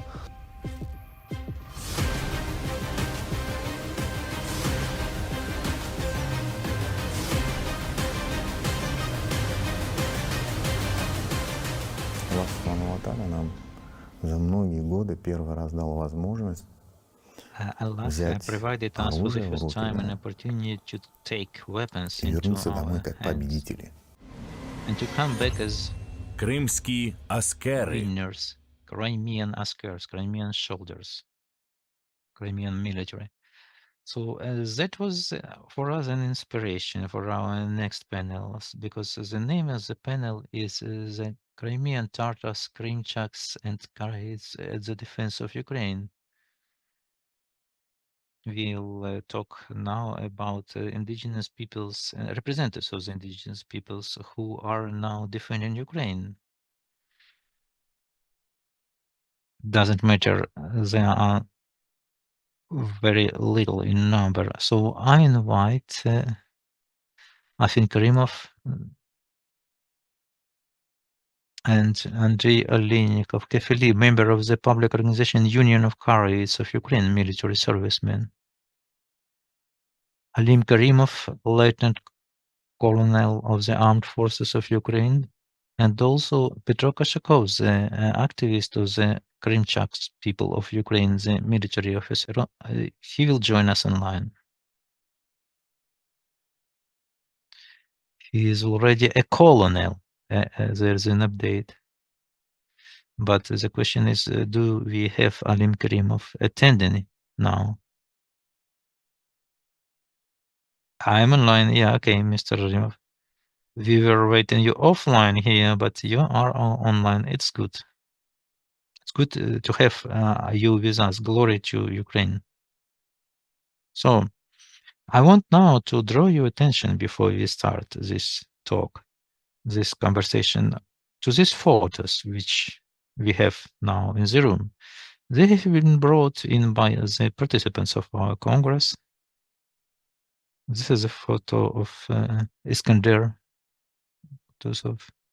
And we know now that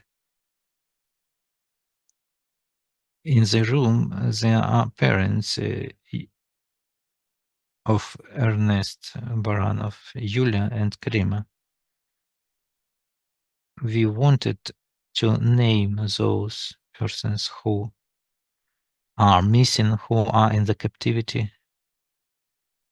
We'll remember about all of them. Also, they ask us to remember names of Mujtabayt, Farid Aslamov, Asiran. We'd like us to remember and not to forget all those names, and for those people to find their way back home. And we shall start our talk with Bogdan. I know that coordination staff today is acting, and you prepared a detailed presentation and new data about how today the indigenous peoples do participate fighting Russian aggression, and what statistics about indigenous peoples representative shows about, among the prisoners of war, etc. Let's begin with your presentation. Yes. Good morning. I'm happy to attend your event. Unfortunately, the secretary, Dmitro Usov, wasn't able to attend. I'm the head of the secretariat. Many people here know me. And I am also fruitfully working with on the direction of military servicemen and civilians in the captivity or missing since the beginning of the war in 2014 and also after full-scale invasion of Russia in 22. But my presentation is a little bit wider. It's covering the issue of indigenous peoples. I would like to introduce to you certain developments of the Chief Office of the Intelligence. I am the colonel of the main intelligence office, and our structure is studying in depth the issue of other peoples, other nations taking part in resisting the aggression of Russian Federation. In the slides, you do see certain statistics. 46,327 citizens of Ukraine are participating in the war at the site of Russian Federation, on the site of Russian Federation. It includes Donetsk region, Lugansk region, Crimea, Sevastopol city, 5,368, Zaporizhia and Kherson Oblast, a part of that was already occupied. This is the data as of July 2025. What about it proves? That on top of occupation, on top of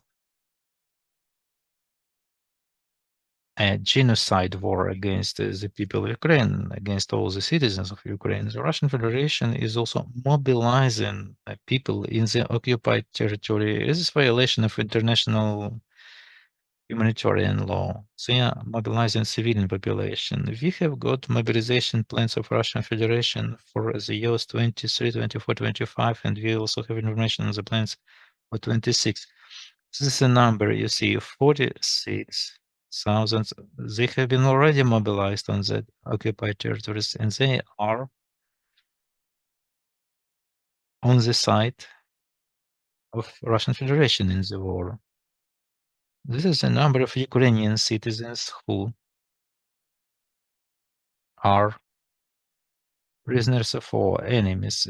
It makes 16% of the overall number of POW in the facilities of detainment of POW. 16% of those are Ukrainian citizens. So we should think about that? Should we? Are there problems? Absolutely. Obviously there are. Overall, you do see in the screen the numbers, the figures. That's what the main office, main Directorate of Intelligence found out. That about 18,000 foreigners are within Russian armed forces serving from 128 countries of the world, and we have proofs of that. About 3,388 of them have already been killed. Is it a large number? Let's look at the armies of certain European countries. You do see that just with the mercenaries from other countries, the citizens of other countries, Russian Federation uses to wage war against our state. Just with those mercenaries, their number is higher than armed forces of certain European countries. You do see in this. Is it a lot or not? It is a significant number. Russia Federation uses to promote their idea of a Russian world. As regards mobilization of population of indigenous peoples of Russia and the population of Russia, of the Muscovite garrison, you see rather interesting numbers. In 22, that was about 200, 300. In 23, there was a huge splash of mobilization of mercenaries, contracting citizens of other countries. In 2024, almost 7,000 in just 9 months of this year. The same number of the entire 24, meaning at the beginning of January, I believe this figure, we shall ascertain this number, it will be much higher than in the previous year. What can we talk about here? 166 citizens from 37 countries of the world are now being held in captivity in Ukraine. We have prepared certain video materials we do use in our work in communication with our partners, with the embassies.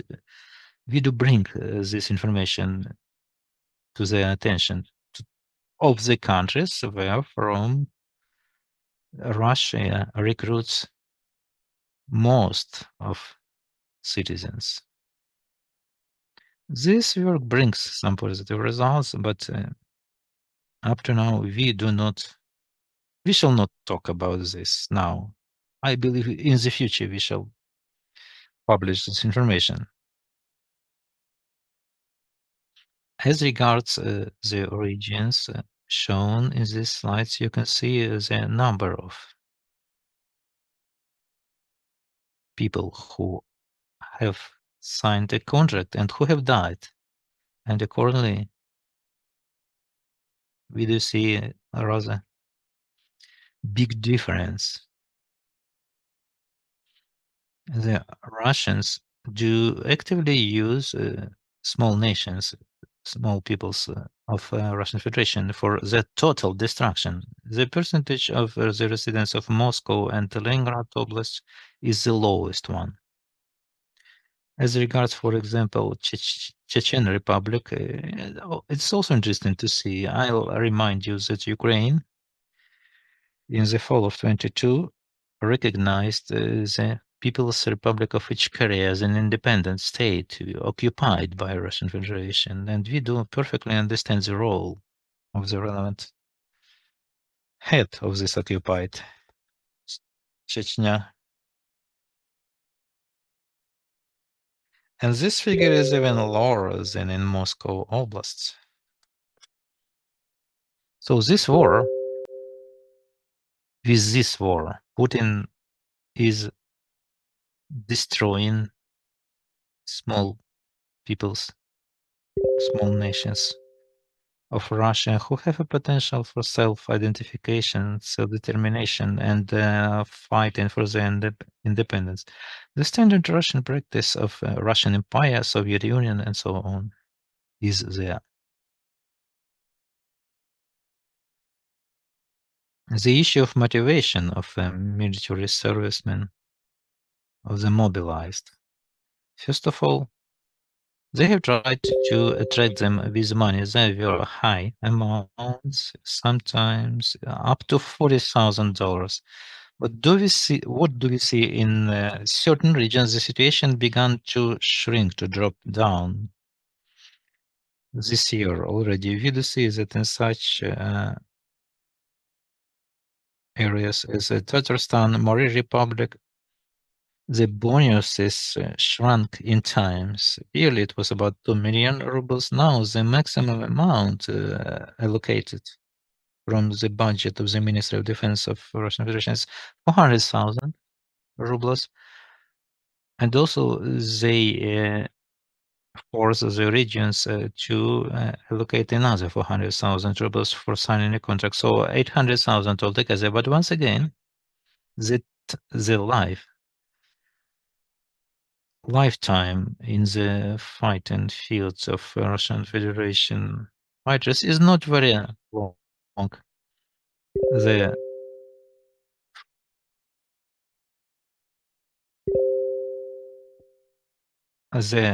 shortest time of life of a foreigner fighting for Russia in the battlefield is 7 days. The largest time is 150 days. That is the trend. These are interesting figures. 34%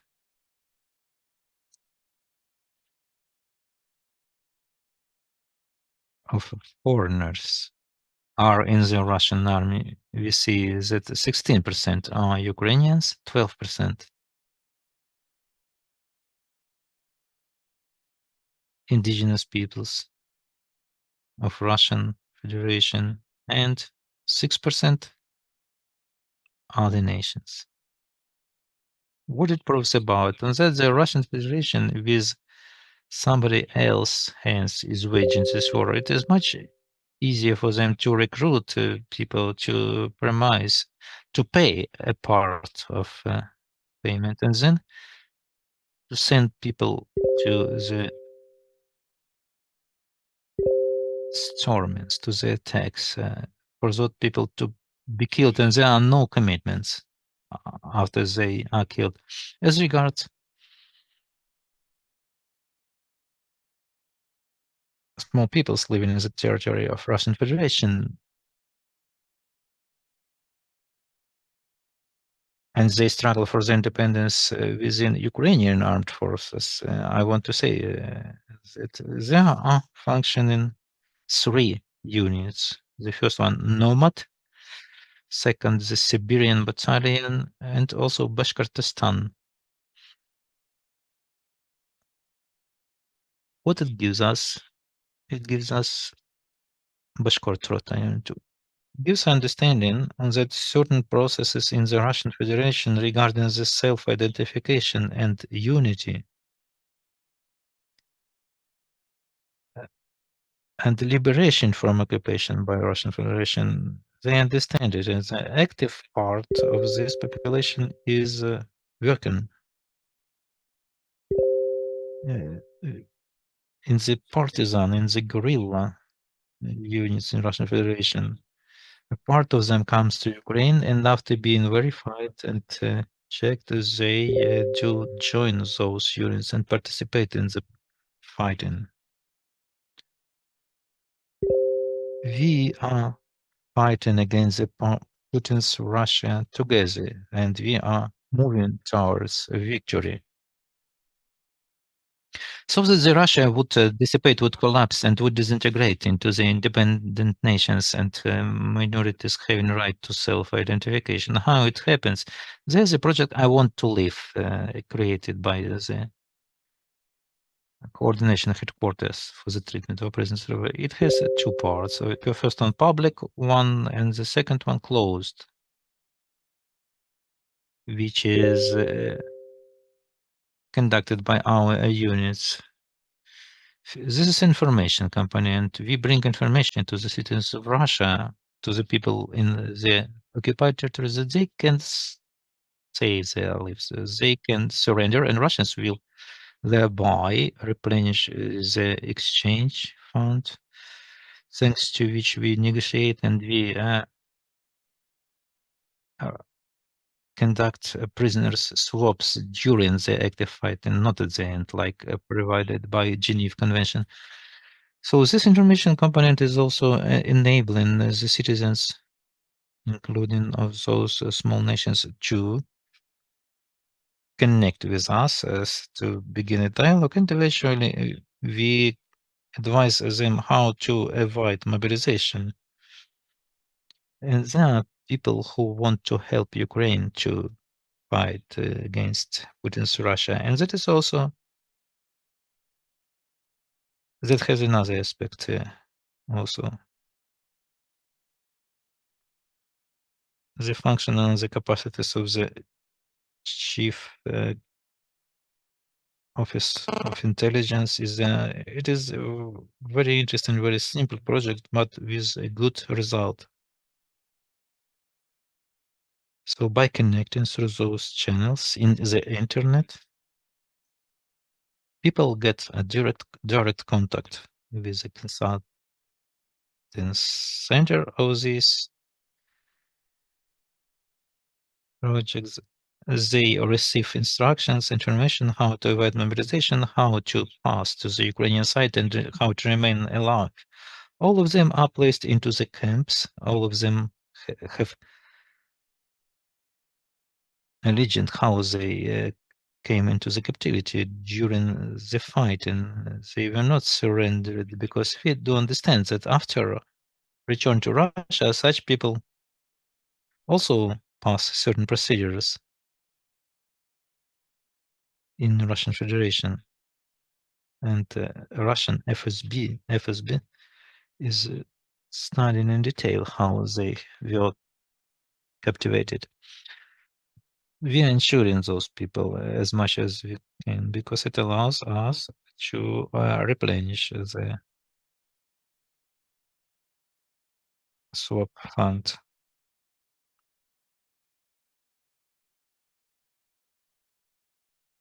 What we do provide? We provide guarantee. There have been cases of the individual surrenderings, or the whole units will surrender and bring in battle equipment and weapons. Those who don't want to come back to Putin's Russia, they may stay in our captivities provided by international humanitarian law up to the time of the end of armed conflict. Certain people have been provided opportunity to live abroad, but we do understand perfectly that this part of Russian Federation has its mouths in all of this part has its penetration in all the countries, and we know the examples. The operation of Syriza, the pilot decided to go to live in Spain. He was insisting it will be useful for him. We have warned him about the relevant threat, and that threat unfortunately happened, was realized. But those military servicemen who stay in Ukrainian territory in specially equipped camps, they are in security and safety. Absolutely all the rules provided by Geneva Convention are applied to them and by international humanitarian law. 3 meals a day, medical examination, medical treatment, right to work. The officers may refuse it. They may contact phone their relatives, and if they want, they might be returned to Russia. More than 1 million, more than 50 million visits of the website from the territory of Russian Federation. Over 400 persons have used this right, and the conditions of the project. And you see other numbers as well. Accordingly, the project has its Telegram page, and it's publishing the lists of those citizens or citizens of those countries who were contracted by Russian Federation. We do communicate with the ambassadors and the MFAs of those countries, with the relevant services of those countries, so to reduce the recruiting possibilities in the territory of those countries. And repeat once more, this work brings positive results. So thank you for your attention. If any question, yes, we would like to precise exactly on the participation of the indigenous people of Ukraine in the armed forces of Ukraine. Do you have such information? And also as regards the prisoners of war and the missing people, what numbers do you have now about this? The coordination staff has an information system in which information on all the military servicemen missing or captivated or placed into the facilities of deprivation of freedom, and this information is being updated regularly. The general staff provides us information about once in 2 weeks or once a month, depending upon. We do invite all the relatives to set up a personal account which is protected information, and we ask them to submit additional information on the missing people or the peoples, those who have been captivated. And we use it to form up a certain position to negotiate with Russia about returning them to Russia. Due to obvious reason, I cannot disclose the numbers, the figures. It is a delicate story. It may impact the negotiation process. Our enemy is monitoring all the media, and sometimes telling the numbers may complicate the negotiation process. But as you know, there is an official number which was stated, announced by certain politicians, tens of thousands of missing and thousands of prisoners of war. The armed conflict is ongoing. As of now, we have returned about 8,000 people, military, civilians. And during the standard swap procedures, we have organized as a result of the agreement in Istanbul in May. Thousands of people have been returned. Also, some agreements achieved in June in Istanbul, about 1,100 people, but this process is ongoing. Regarding how many of them are serving in Ukrainian armed forces, you can see that in whatever unit there may be representatives of Crimean Tatar people and representatives of other minorities living in Ukraine. There is a single principle. All of them are Ukrainian citizens, and the position of the commander-in-chief, president of Ukraine, and of the chief of the general staff of Ukraine, and of Budanov, the chief of the intelligence of Ukraine, is to return those who want it. The people have to be a liability for the violations in the countries, citizens of which they are. Thank you for this. And a big request to you. We have here attending relatives of the people who are missing or prisoners. So please, could you meet and communicate with them? And we are moving forward. We have present our defenders here. Andrei Oleynikov, Kefeli, member of the public organization Union of Karaites of Ukraine. Andrei, you and your son have preferred to go to defend Ukraine, although you had opportunity not to do that. So it was your conscious choice. Can you tell? Your people is very small. So how it happens today, how this choice, you have a wish to defend Ukraine and this fear to lose the carriers of culture. So how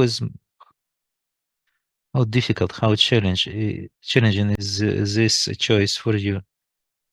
Really, it is not an easy choice, but there is no other way.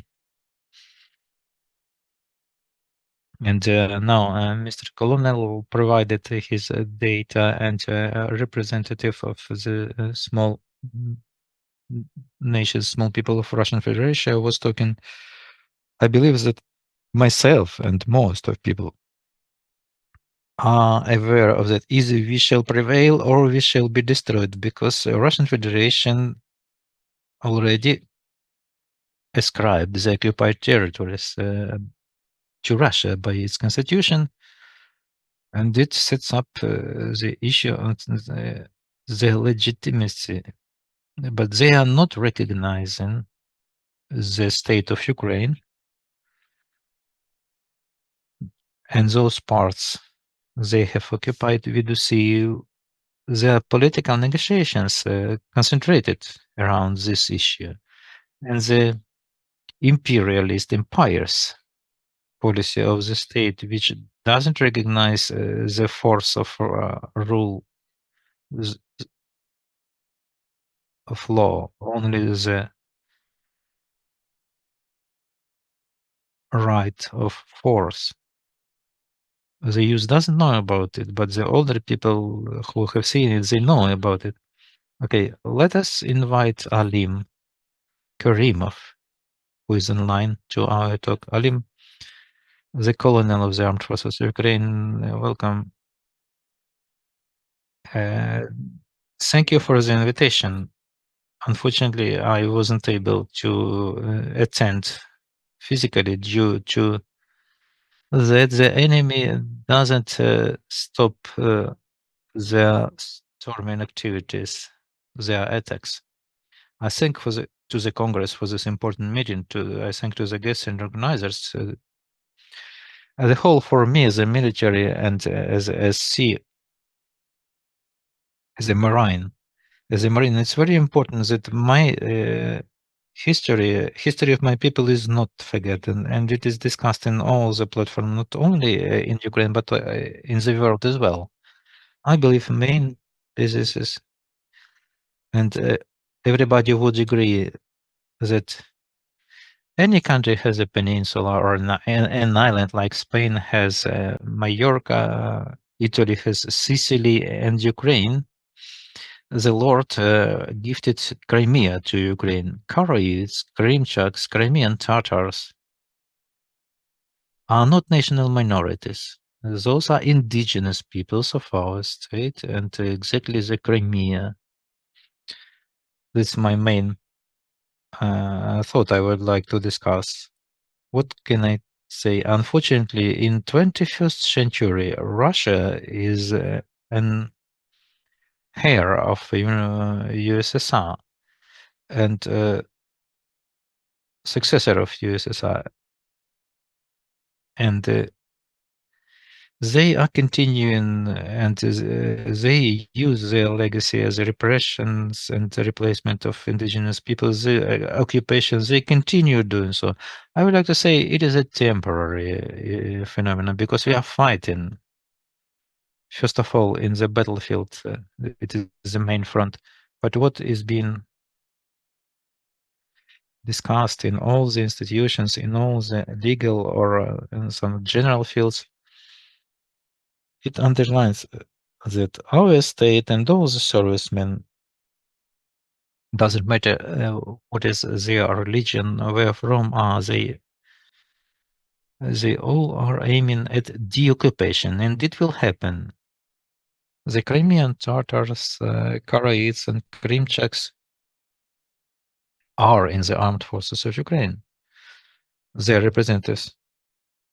But not all of them may disclose their participation therein, because their relatives, their parents are found in Crimea, in the temporarily occupied territories. So Russian FSB continues the relevant repressions, and that is why not all the people can disclose it. I would like to say that the support, all the information, the news, the Crimean platforms and the congresses and the meetings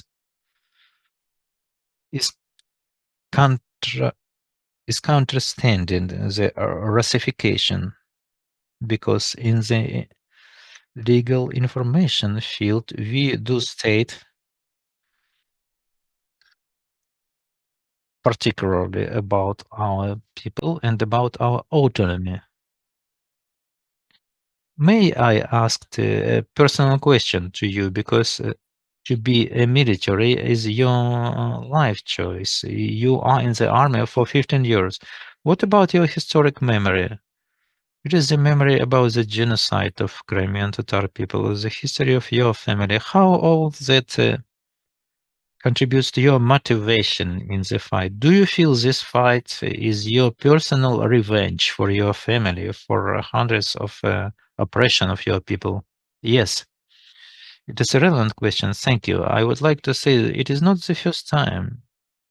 In the occupation of Crimea began not in 22, not in 2014. We have to remember about the 17th century, where Greeks were deported by Ekaterin II, etc. The task of the Russian Empire is to evict, to exile, and to eradicate the peoples residing there. What is my motivation? Why I'm here? Why I'm doing this duty? It is not a war of somebody against somebody or some military servicemen of some country. It is a war, first of all, it is my personal war. I set up a task for myself. Yes, on one side, it is in the memory of my brothers in weapon who died. But it is the challenge, it's my personal challenge and my personal war. I have to get out the Russians from the occupied territories. I will never stop before that happens. Thanks you for your defense, for your position. And now we'll listen to the video record of Petro Koshikov from Krymchak people. On his chevron, there is an inscription, small in number but unbroken, in Crimean, Tatar, and Nivrit. Let's listen to what he says. Salam alaikum, brothers and sisters, representatives of the Indigenous Peoples of Ukraine. I greet all who organized this Congress of the Indigenous Peoples of Ukraine and who have gathered here today to discuss our future, our rights, and our common fight. It's a great honor for me to address to you, although unfortunately I wasn't able to be present in person. There was an urgent need, a critically important work in our time related to my direct participation in the defense of Ukraine in my small but very important area. Since 2022, my son and me have joined the defense forces of Ukraine. We Crimean Krymchaks, we understand well the inextricable link between participation in the defense of Ukraine and the liberation of Crimea and other occupied territories. For us, it is not just a service, it is a personal path. A choice dictated by responsibility to our own people, to our ancestors, and to Ukraine. I am deeply convinced that the participation of representatives of the indigenous peoples in the defense of Ukraine is extremely important. We feel Ukraine as our state. We are a part of Ukrainian nations. And we are part of Ukrainian political nation, and therefore it's natural that we stand shoulder to shoulder with all the citizens defending the country from Russian aggression. Our place among those who fight for freedom, for dignity, and for the right to return home. The defense of Ukraine and the restoration of its territorial value is a chance for every Krymchak, Karaites, and Crimean Tatar to return to their land. This is a way to ensure that we can live in our communities, preserve and develop our culture, language, and traditions, and pass them on to our children in safety and freedom. This is a chance to reign again on our land with dignity and freedom. In conclusion, I want to say that our strength lies in the unity and the coordinated efforts of the citizens of indigenous peoples of Ukraine among themselves, other indigenous peoples of Ukraine, and the state in a common voice, in a common struggle, and in the common dream of freedom. I believe that the day when we return home will definitely come. I wish everyone fruitful work at the Congress, wise decisions, and unity. And may our every step bring closer the moment when the indigenous peoples of Ukraine will once again stand on their land free and unhindered. Sago. Glory to heroes. We thank Petro for his fighting for this appeal. Andrei, I want to ask, as Alim said, talking about today's defenders, representatives of the indigenous people of Ukraine, we have to be very careful because there are families in the temporarily occupied territories. So I will ask you, in the global sense, what future for Crimean people in the liberated Crimea do you see today? First of all, returning to the homeland. It is important. And for the second, a reunification of the families who remain, who stay there. It is also a second important point. There is a lot of other. How can you feel yourself when you have your home or part of your home has been taken from you? How can you see the future retaken? It is mine. What do you feel now when you are fighting for Ukraine as a country and as a representative of Armed Forces Ukraine? In the Armed Forces of Ukraine, there is no division between Karaites, etc. The language issue is not so important. Somebody speaks Russian. Mr. Colonel was talking, but he may not say how many representatives of other states are fighting alongside us and of other peoples. But they are also there, and the fight of our country is supported by most, I believe, most of the civilized humankind. And the more we are fighting, the more they are supporting us and respecting us. I was talking to foreign military. They're coming here to not only for money, but more for the idea. And in the army, there is no issue about this. We have one thing to do. We have one country. We all are fighting for its territorial integrity, independence, for constitutional rights of all the citizens. To conclude, to wrap up our panel, I want to set one question for all participants, very important one, about the victory. What will be the main marker of the victory for indigenous people of Ukraine? Reinstating the borders of 1991. And what is your main dream in the Ukrainian liberated Crimea? Mr. Lim, you have the floor. Yes, I'm here. Yes, can you repeat the question? What will be for you a marker, an indicator of the victory for indigenous peoples besides reinstating the borders of 1991? And what is your personal dream in the Ukrainian Crimea? You know, there is Chai Kingdom.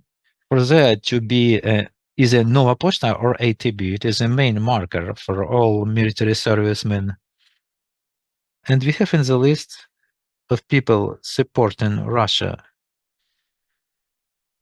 And we shall visit their homes.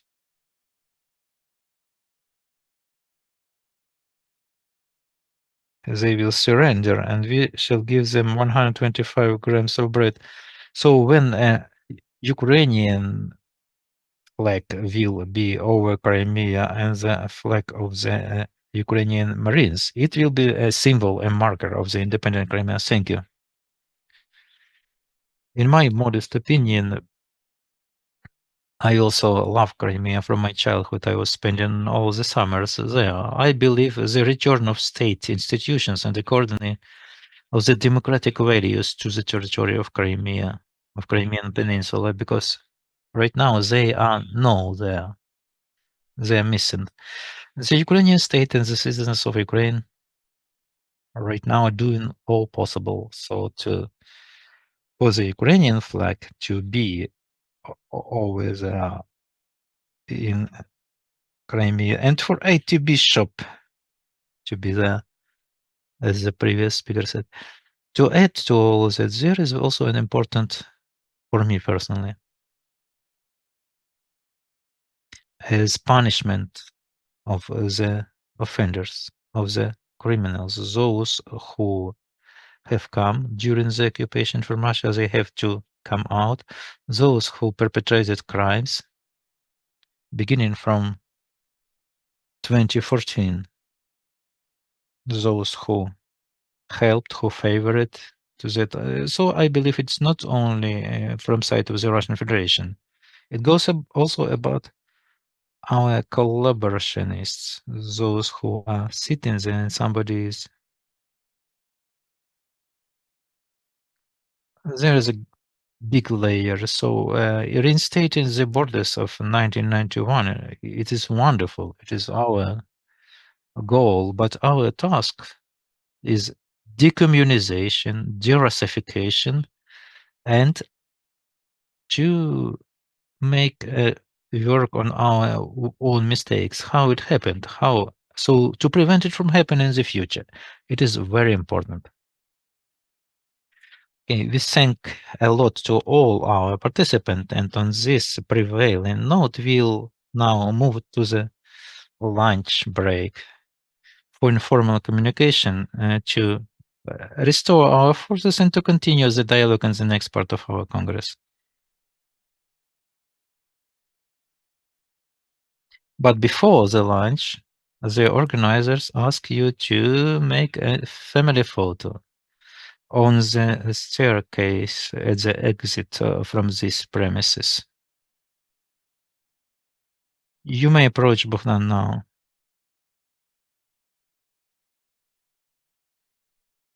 To communicate privately. But I would like to ask a question publicly. You know me very well, who I am I, etc.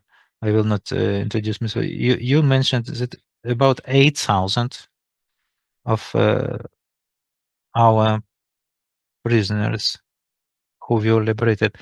And what about the number of those who, how many liberated people, those who were from Crimea?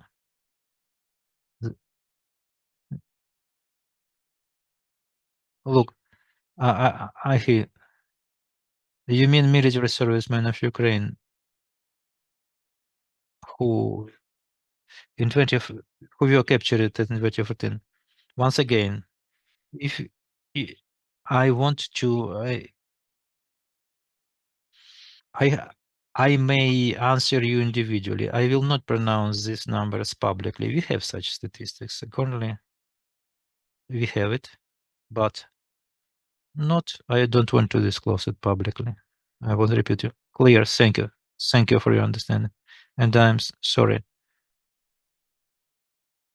If there is some lawyers, international lawyers, the wife of Iskander Kudusov applied to me. Who can help her to set up a claim against the Russian Federation about liberation of her husband? I will provide the contacts so to put her in contact because he is in prison now, and he was adjudicated 30 years of prison,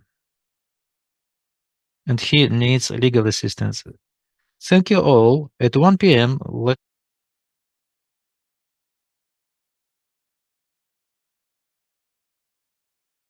Dear participants of the Congress of Indigenous People of Ukraine, we invite you to the room. We are to start our third panel discussion. I do understand it is not so easy to begin it after lunch, but the topic and the discussion we shall begin now for almost 2 hours. We'll talk about the law on Indigenous People of Ukraine as a pledge of a realization, as a guarantee of the realization of the rights of Indigenous Peoples of Ukraine, Karaites, Krymchaks, and Crimean Tatars.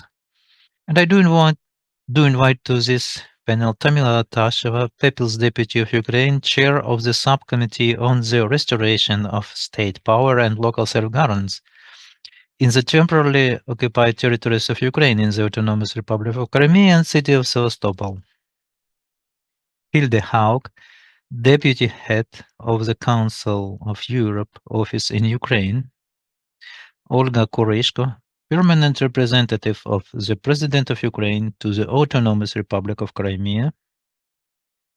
And online, Dali Sambo-Dero will join us, who is the head of the Inuit Circumpolar Council and member of the UN Expert Mechanism on the Rights of Indigenous Peoples. And Eskander Bariev will join our discussion, chairman of board of the public organization Crimean Tatar Resource Center, member of the Mejlis of Crimean Tatar people, and Olga Butkevich, president of the Ukrainian Association of International Law, and Vyacheslav Lombroso, deputy chairman of the International Public Organization Foundation for Research and Support of Indigenous Peoples of Crimea in Ukraine.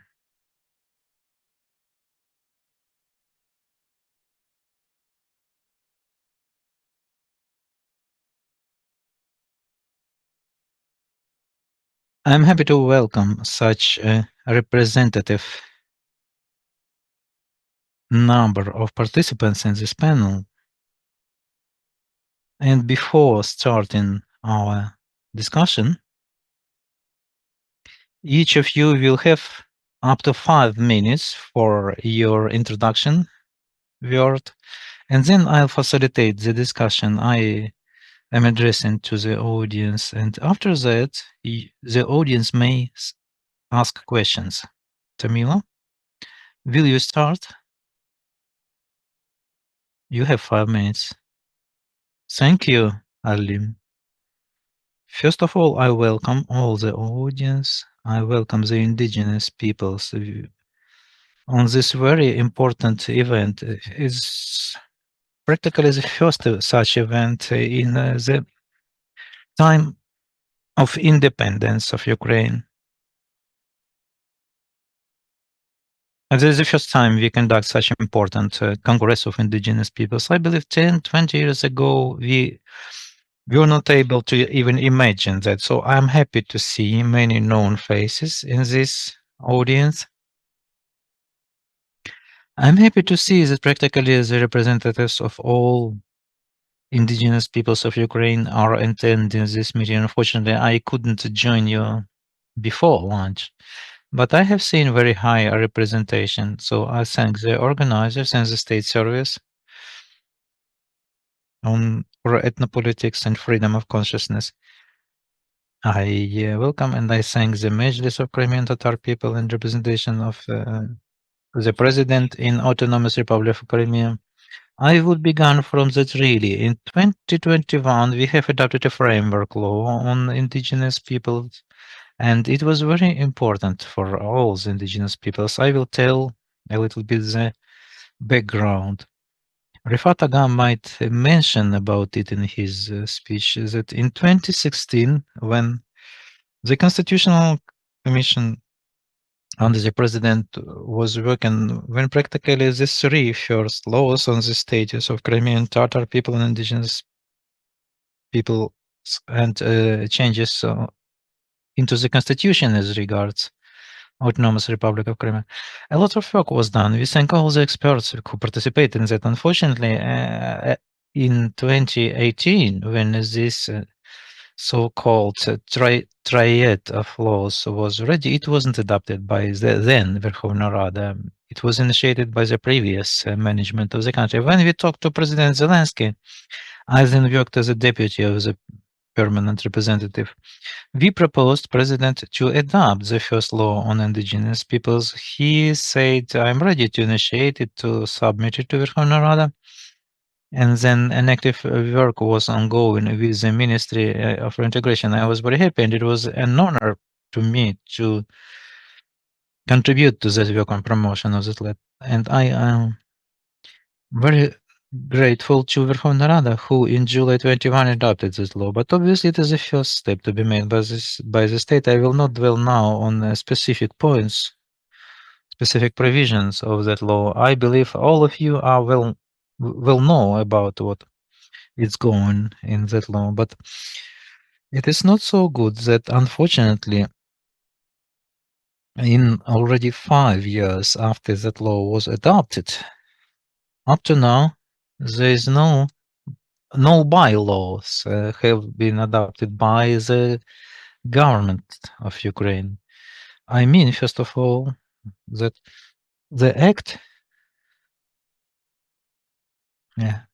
registration of the representative authorities of indigenous people And I hope that the new government composition will make conclusions and will register the representative body of Crimean Tatar people, Mejlis, as a representative authority, representative body of Crimean Tatar people. Also, another important point, the law on the status of Crimean Tatar people. The law set up a general framework, so it was important for us to adopt a more particular law about Crimean Tatars. In 2022, there was a working group working in the mission of the president, and practically a new version of the law, of the draft law on the status of Crimean Tatar people was developed. It is not yet registered, but it passed many agreements by different state authorities, people's deputies, expert environment. And what is also important, it was submitted to the expertise, to pass expertise in OSCE. First of all, OSCE gave rather good conclusions for this draft law. Also, we wanted to get a conclusion by the Council of Europe. And I have to tell about it because this council plays a significant role in this. In the area of the Council of Europe, they rarely speak about indigenous peoples, more talking about national minorities. So to get a conclusion about the law on, to get a conclusion from them, their opinion on the law on indigenous peoples, it was rather difficult. But we plan that this draft law on the status of Crimean Tatar will be registered in the Verkhovna Rada and at least to try to adopt it in first hearing. So this draft law would pass according to the norm. If the draft law was registered but not adopted in the first hearing, then by default it will be annulled and it has to be started from scratch. But we'll try to register it anyway and to conduct other work. I will dwell on the law on indigenous people and the status of Crimean Tatar people, but obviously Verkhovna Rada is ready to work on other legislative changes related to indigenous peoples because it is a very large volume of different issues. The issues concerning memorialization. This week, Verkhovna Rada will be working this week. Then a resolution on the charter of minority languages and languages of the small peoples. I'm happy that we managed to enter the Crimean Tatar language and Karaite and Krymchak language, and it will be a very important step if we manage to take that decision. Thank you very much. Yes, we'll come back to these issues. Thank you, Tamila. Olga, please.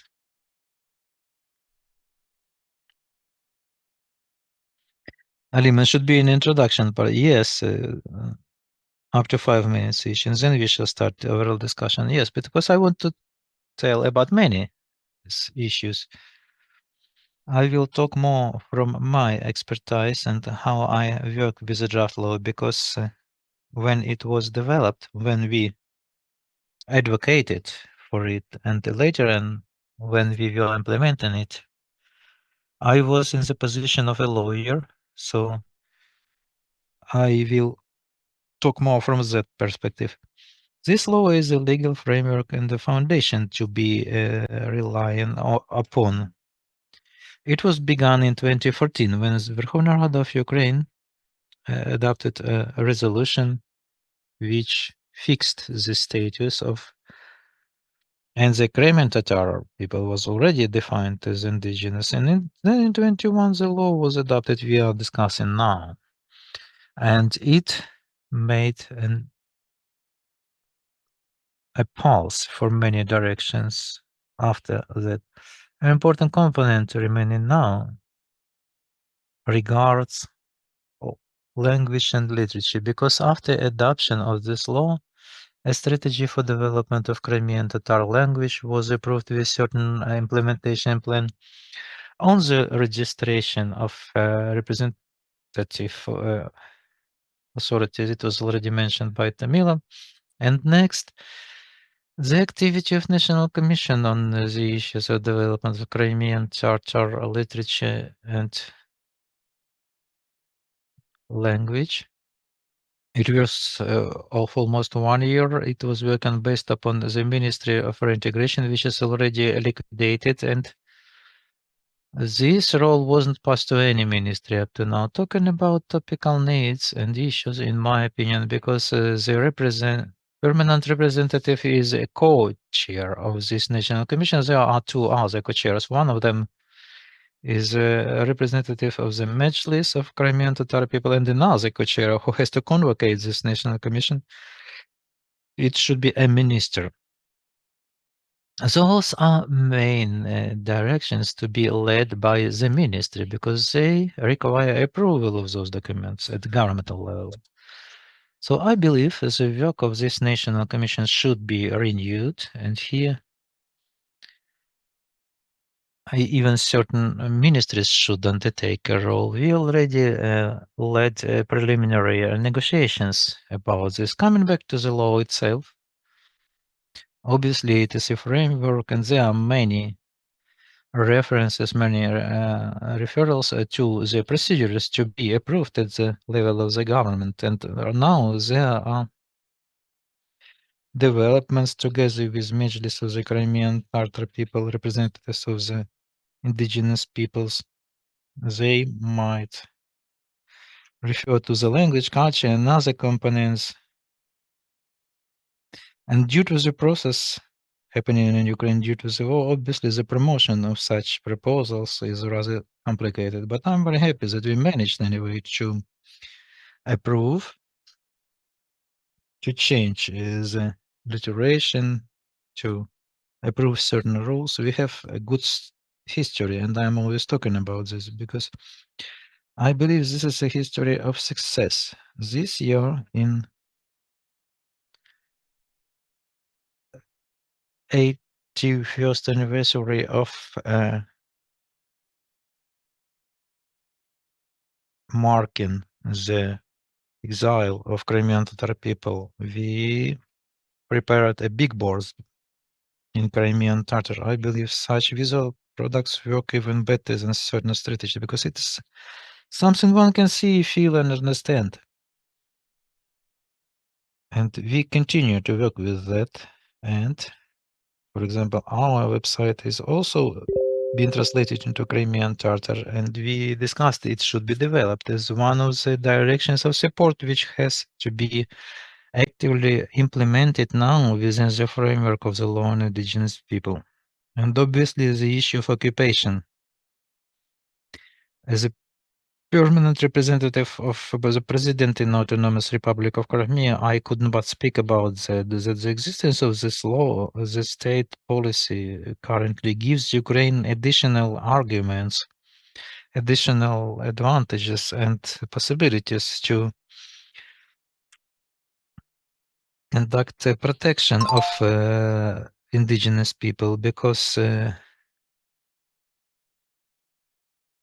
Crimean Tatars are the indigenous people of Crimea. That means Ukraine has to implement additional mechanisms of protection. And on the other side, it allows to communicate it all in other planes, in other international platforms. When we are talking about occupation in other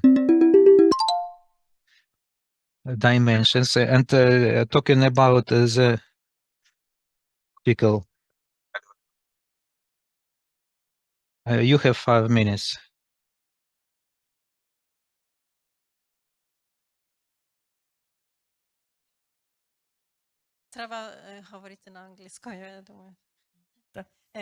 First of all, I want to say thank you very much for inviting us to this, also to the first of this type of event. And I'm very happy that we could also join you here, and also welcome to all of you who are here. I want first of all to underline also commend the role of the central role of the State Service of Ukraine for Ethnic Policy and Freedom of Conscience in ensuring the right and interest of the national minorities of indigenous people are effectively also mainstreamed across the public policies. And I think this is very important work also for the coherence and the effective implementation of Ukraine's national policy framework relating to ethnic affairs. And I think you mentioned our role a bit earlier, but I think from the Council of Europe side, the Council of Europe, while it doesn't have any, the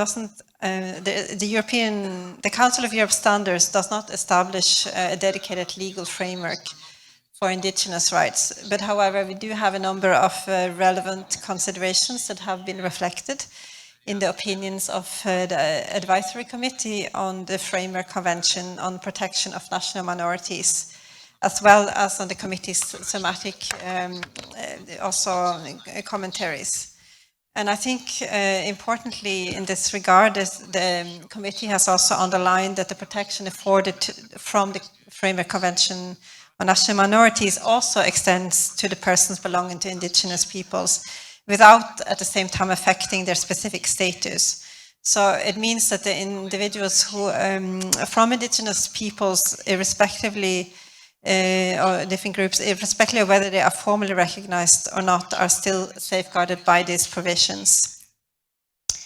I would also welcome the steps that have been taken so far by Ukrainian authorities in recent years to strengthen the legislation and policy when it comes to protecting the rights of Crimean Tatars.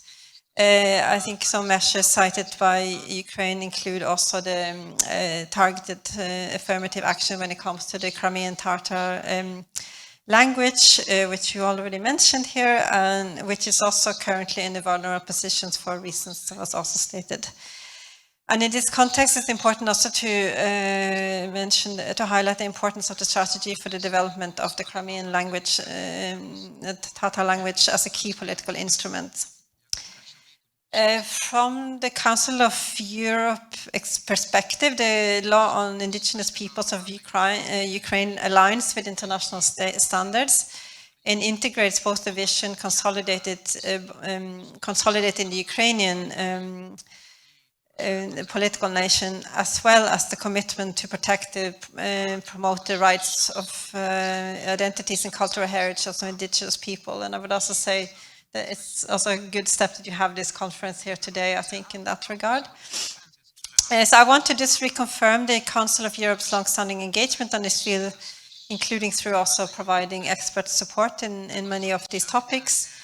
And in this regard, I wanted to highlight especially the 2023 report of the Commission for Human Rights on Crimean Tatars, Struggle for Human Rights, which was also a report that was looking to raise awareness about the long-standing and ongoing, unfortunately, these human rights violations against Crimean Tatars, human rights defenders and victims, and especially also since the occupation and the illegal annexation of Crimea in 2014 by the Russian Federation, as well as by the full-scale invasion in 2022. And sorry, I also wanted to highlight the Council of Europe's expert contribution when it comes to preparation of the law of Ukraine on the status of Crimean Tatars, and through some of the support from our project supporting the reform of national minority legal framework and resilience of national minorities and Roma in Ukraine. And I also wanted to note that we have at the moment working on 2 ongoing projects together, one with the EU, which is a joint program supporting the implementation for European standard relating to anti-discrimination and the rights of national minorities. And we also have another project that's supporting the reform of national minority legal framework and resilience of national minorities and Roma in Ukraine. I also, both of these projects also provide guidance on European standards and support reforms closely connected to Ukraine's ambitious transformation agenda, including also to link to the EU accession process. And just before I end, I would also mention that we are at the moment working on a new action plan for the next, we have 1 more year on what we are working on Ukraine at the moment, and then we will have another plan that starts in 2026. And in that respect, we are also looking at putting even more focus when it comes on these issues, especially on the national minorities issues. So we will also continue to engage, of course, with you on those issues. So I want to say thanks very much for inviting us here today and reaffirm our readiness to continue this close cooperation with the State Service of the Ukraine for ethnic policy and freedom of conscience. And I wish all of you a good event here today. So Thank you, dear Hilde. Yeah. Dear Dali, the floor is yours.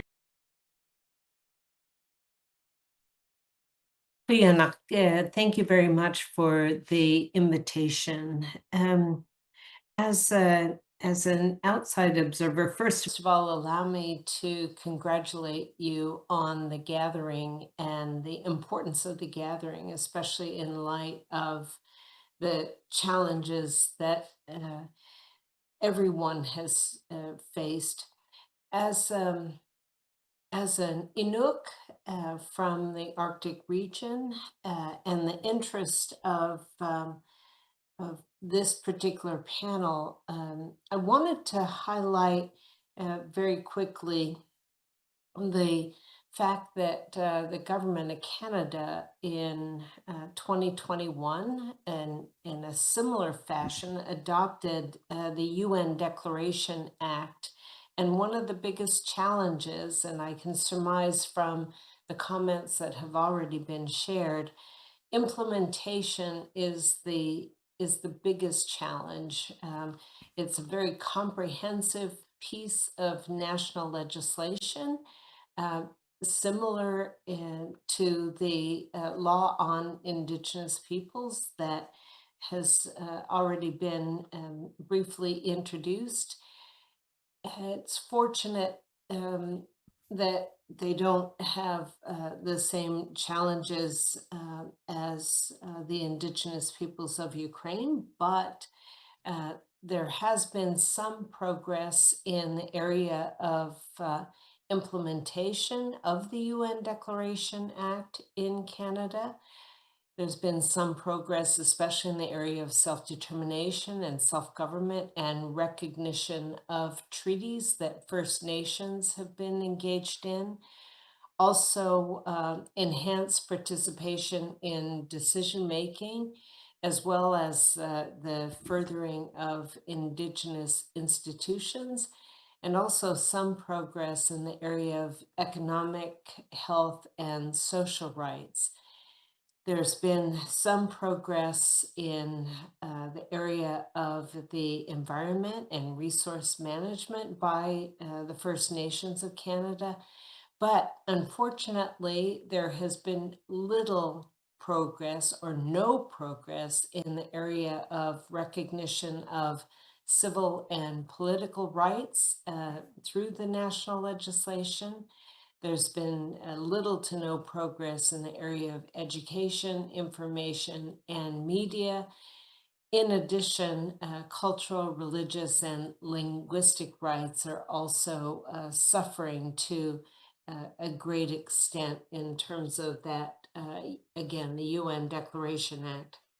For Inuit, however, there have been extraordinary advances that have been made, and perhaps in the discussion period, we'll have an opportunity for further sharing about the actual implementation of pretty substantial coastal area protection and the rights of Inuit for hunting, fishing, and harvesting.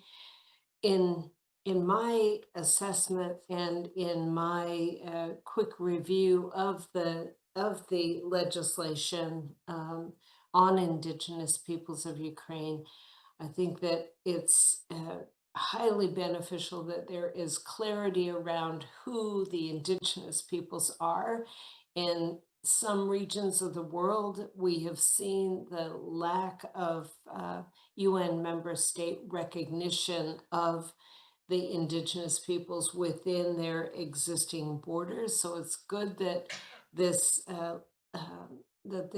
law actually has clarity and precision about who the indigenous peoples are.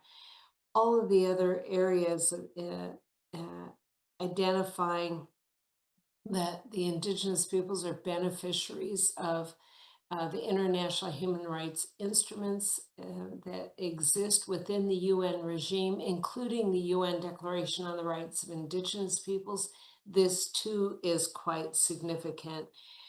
The law itself, in terms of the establishment of specific mechanisms and measures, I think this is important as well. I obviously don't know the details in an intimate fashion as to the stage of development and implementation of such measures, but it's important that the language is there.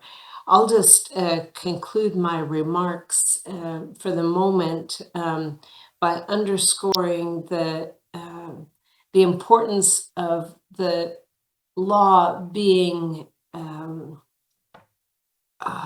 enhanced by or shored up by the international human rights instruments, especially in the area of the right of self-determination and the right of self-government.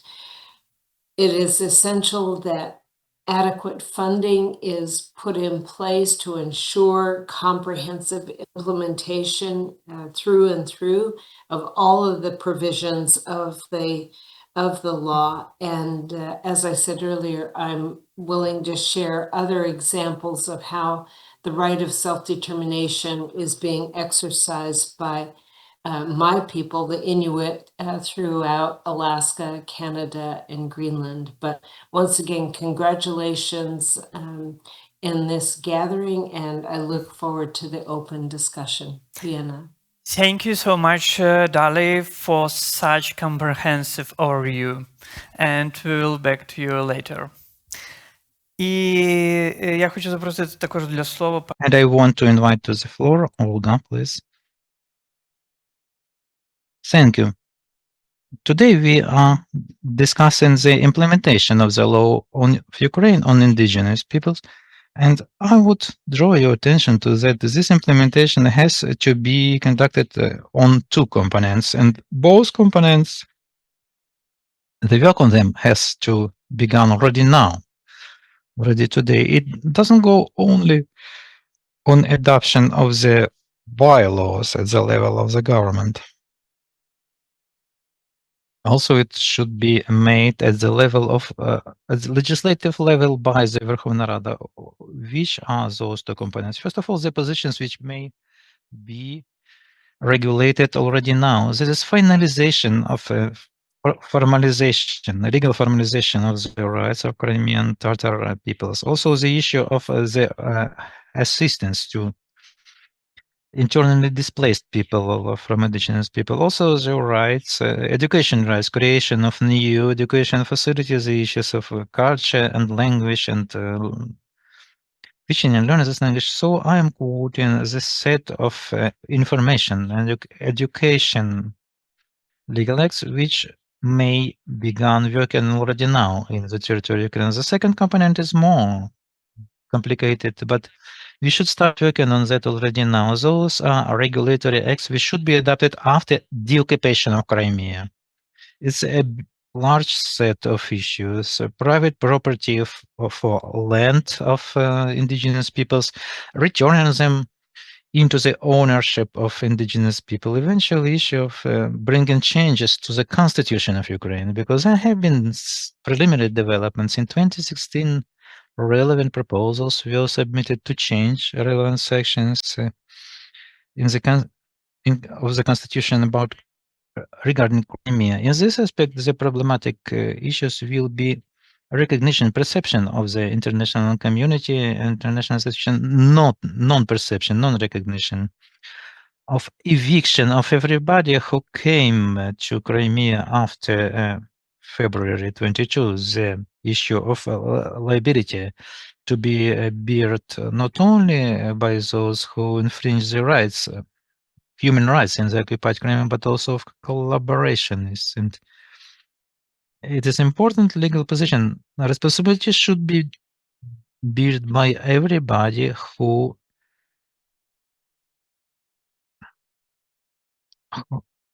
was claiming to be loyal to the people of Ukraine, the state officials, etc., and those who betrayed that claiming. These issues will not be recognized by the international community, so we have to start to advocate for that from the point of view of Ukraine's government and the forum of the indigenous peoples.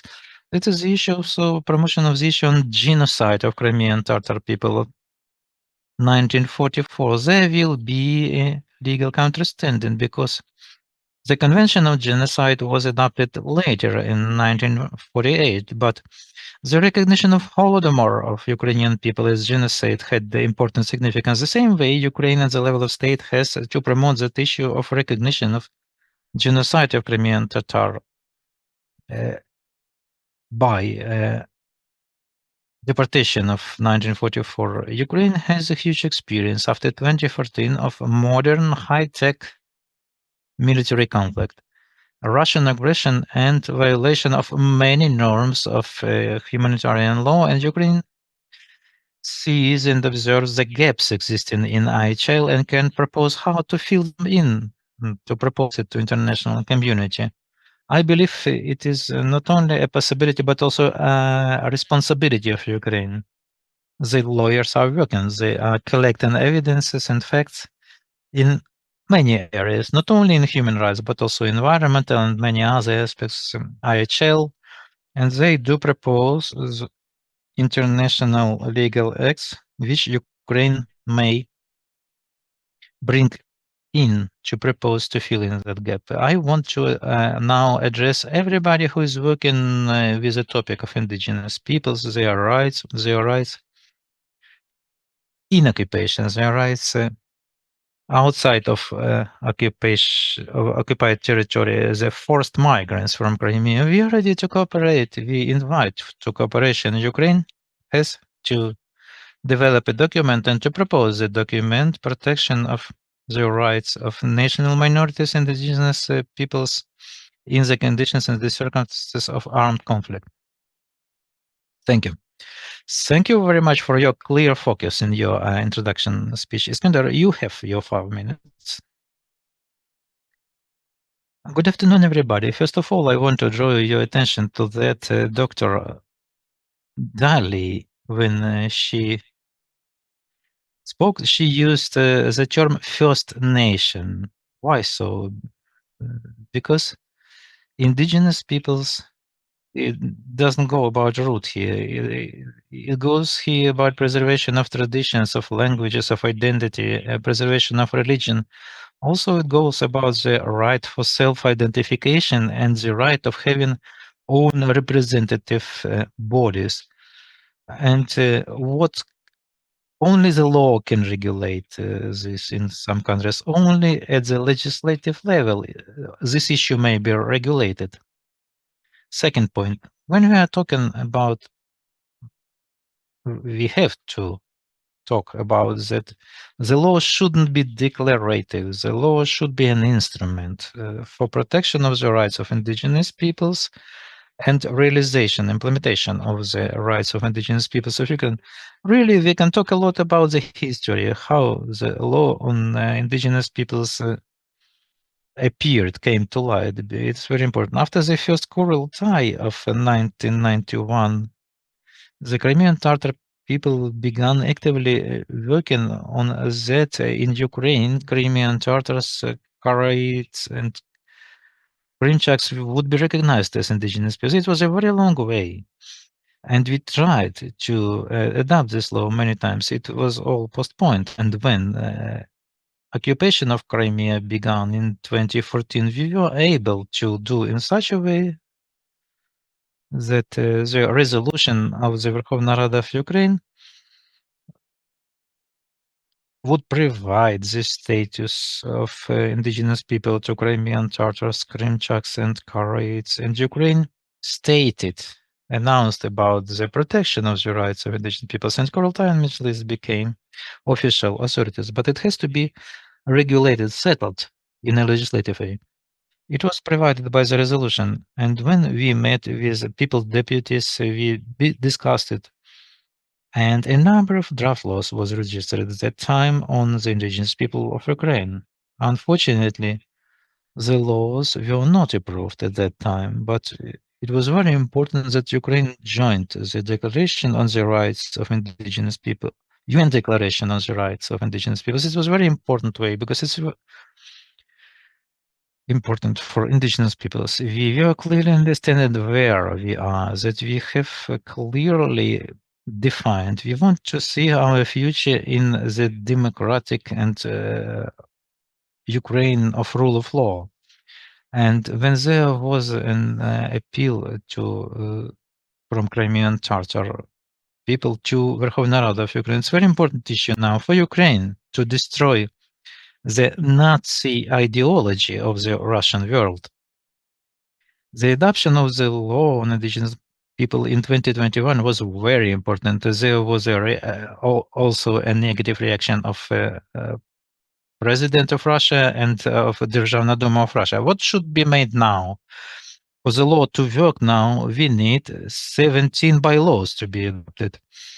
And we are now trying together with the State Service and for Ethnopolitics and freedom of consciousness to develop that. There's a constitutional council. Unfortunately, only 2 of those bylaws have been approved by the government on the legal status of indigenous representative authority, representative body of the indigenous people, and about consultations with such authorities. There is a third act on the land. Unfortunately, the government hasn't yet approved that bylaw. So when talking about next series of bylaws, when we are talking on the right for media of indigenous people, that bylaw will not be appearing before the representative authority status of indigenous peoples wouldn't be approved. Accordingly, relevant documents have been submitted to fix that legal status. Unfortunately, 7th October 2023, from that time, the documents are there in the government of Ukraine, and it was not yet solved. Where is the problem? De jure, there are no issues, no questions. So there might be some unclear political problems in the way. Also, I want to pay attention about what Olga mentioned. When we are talking about implementation, it's very important that to the acting laws, there are about 31 laws to be brought in modifications and amendments. That is a code, tax code, budget code, election code, the law on education, and so on. We have to foresee for them to be in line with the law on the indigenous peoples. And unfortunately, up to now, we haven't heard, we haven't seen, no one registered draft law. So to enable making changes into those laws, it refers not only executive power, it refers to MPs of Ukraine and also the presidential vertical. So it's very important today now to discuss this issue, for this law not to be a declaration, but for this law to be an acting law. So we would not in words, but in reality be sure that our rights are protected and that we can realize our rights. We shouldn't wait for deoccupation, because many of those unsolved issues could be solved already today. And after the occupation, this law will be very important for us to reintegrate as fast as possible. Thank you, Vyacheslav. You have your 5 minutes. Thank you very much.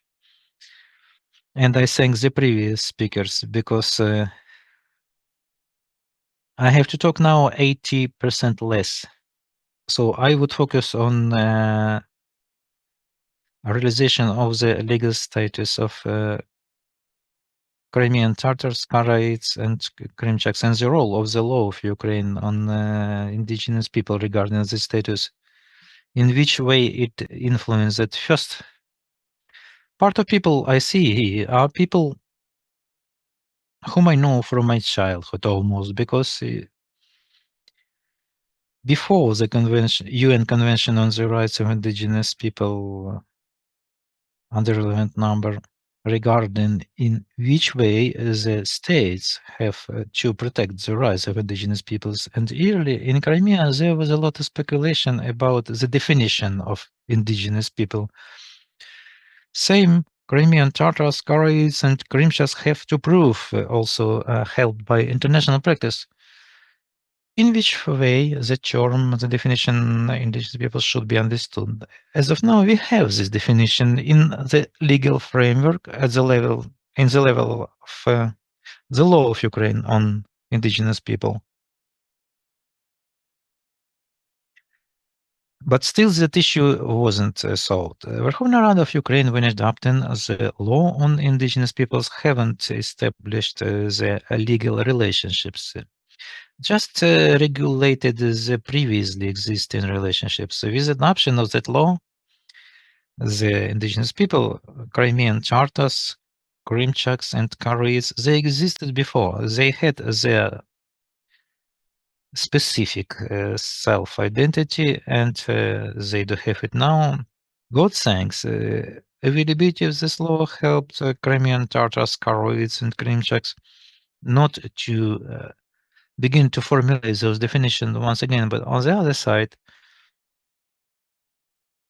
the implementation of those laws began not to repeat what laws should be adopted, and more exactly what legal relationships should be regulated. I would like to draw your attention to a very important act regarding the level of legal awareness of Ukrainian citizens about indigenous peoples. Who are they? What volume of rights they have? What guarantees can they use? Which guarantees were recognized by the national legislation and international structure? Most of the Ukrainian people do not know about it. So the adoption of the relevant laws helping to implement this law, there is no such a need in Ukraine generally. As of now, I see a powerful work of Crimean Tatar Resource Center. They illustrate this all over Ukraine. I do live in Lviv, and I see banners from time to time. They at least are attempting to formulate who are indigenous people with very bright messages. They just put some pictures, images. That is what the state should do, because raising level of legal awareness on the volume of rights and guarantees for indigenous peoples, I believe it is one of the priority tasks of the state, so that the societal interests and need to implement those legal acts helping to realize this law is because in this case we'll have an opportunity to help more efficiently to the indigenous peoples for them to implement that rights. And the third point I would like to say, I believe it's most important, the message I came here with regarding the Karaites and Krymchaks. The Crimean Karaites and Krymchak, there's very small number of them. In any society, they are not able to protect their rights. Not only to protect, to withstand their rights, but in such small number of people, it is difficult to find people with relevant expertise to be able to advocate for themselves and their rights, nationally and internationally. So from my point of view, that is what the state exists, which accordingly to the constitution is a social state, to help those people who are not able, due to the objective reasons, to do it themselves as regards representations about withstanding their rights, protecting any of their rights. The state can help in that with their powerful institutions. In our case, most of Crimean Karaites and Krymchaks and also Crimean Tatars living in the territory of Ukraine, most of those live in the occupied territories, and there is a permanent violation of their rights. No realization of their rights as indigenous peoples they can talk about. And the people who survived and who passed, who emigrated to the mainland of Ukraine, they now have to gather their forces to help the people under occupation to protect their rights. As of now, we can follow the Crimean Tatar Resource Center and the Mejlis of Crimean Tatar people. They do constantly talk about how many people were detained, how many the so-called verdicts by the so-called courts are made by the power of the occupants. So we have to understand that Crimean Tatars, Crimean Tartars, Karaites, and Krymchaks, their rights are the same in volume for all the three people. So I ask the state executive and legislative authorities take it into account when adapting and realizing certain strategies. Thank you for your introduction speeches. I believe they not only I have a lot of questions now, but also in the audience, but I would like to start our discussion with you, Olga. And I would like to, in your introduction speech, you very clearly outlined some issues concerning the law. Can you explain to us in rather clearly how the law on the indigenous peoples, what key opportunities it gives to these indigenous peoples, and which part of this law up to now wasn't much implemented and remains mostly on the paper. First of all, Ukraine is specific in this case, as was already said several times. Not all the countries do recognize the indigenous people, and they do not extend the action of on the indigenous peoples like many North European countries do it. There are not so many laws in certain countries. There are different reasons for that. As regards advantages and disadvantages of this law, advantage is that practically this law implemented the provisions of Declaration of 2007 on the rights of indigenous peoples, and is based upon it. But it is based not completely, and not all the points of 2007 Declaration are included into it. About the land, land property, or right to dispose of the land, right to conduct economic activity on territory. Frankly speaking, the law yet doesn't reflect this. How much topical is it today? Most probably indigenous people can live without that today. We have a situation of occupation, but after that, which I already mentioned about, when it will come to regulation of the issue of after occupation, the provisions of 2007 should be argumented, should be talked more openly, frankly. Obviously, the law is not yet definitive. There will be amendment. It has to be improved, taking into account international standards and the standards of UN declaration. Thank you very much, Namil. I want now switch to you.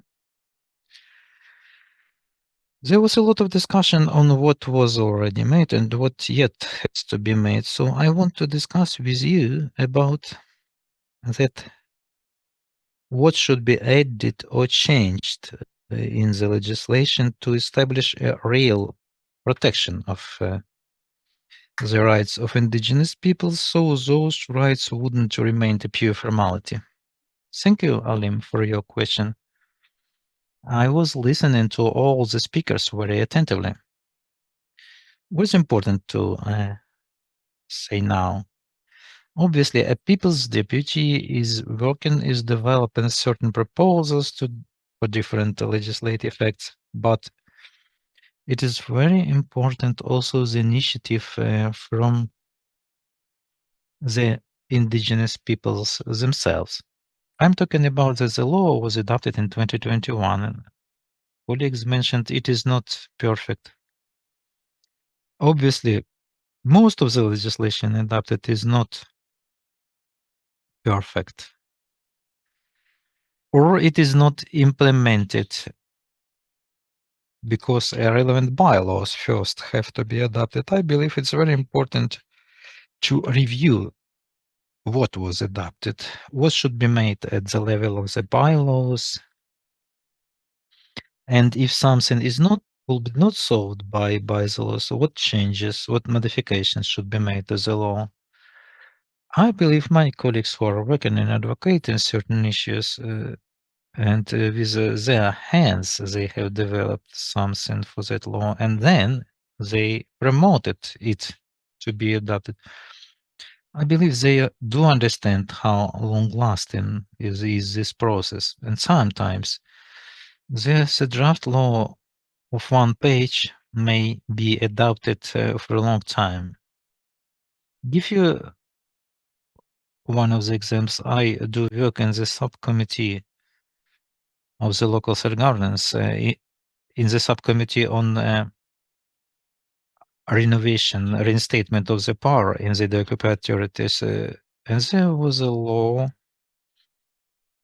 on the population, and there have been many 3,000 of amendments, and we had 13 sessions to that.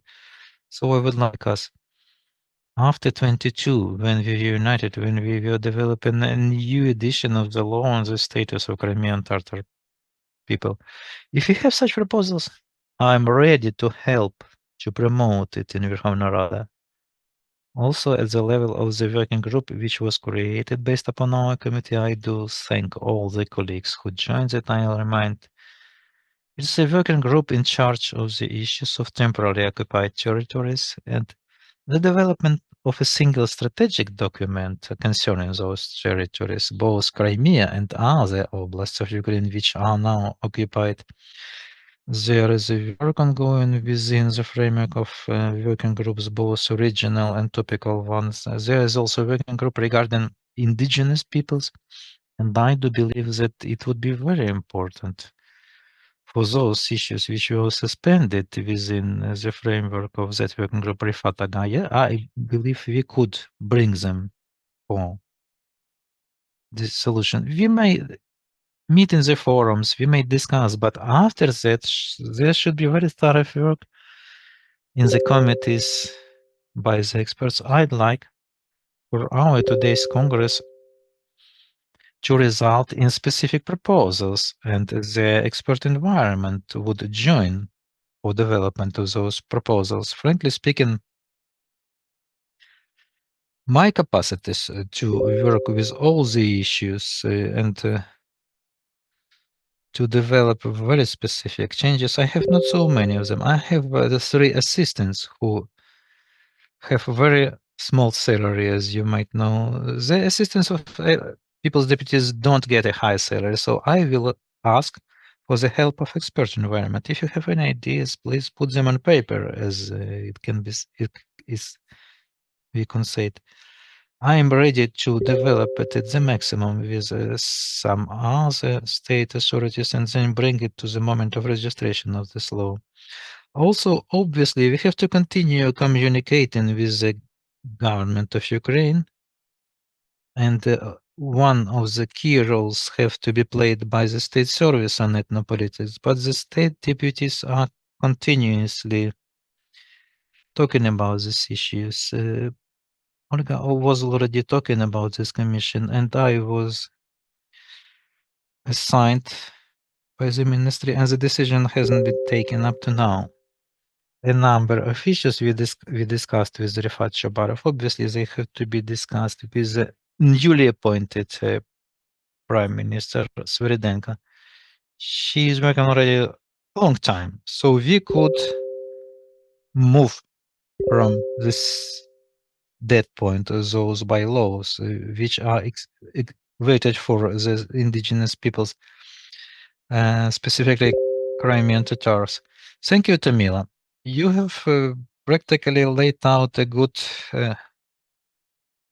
framework to set a next question to Olga, because really we have a situation, might correct me if I'm mistaken, but I believe that by today, coordination and communication between executive authorities, expert environment, and representative authorities is rather tight.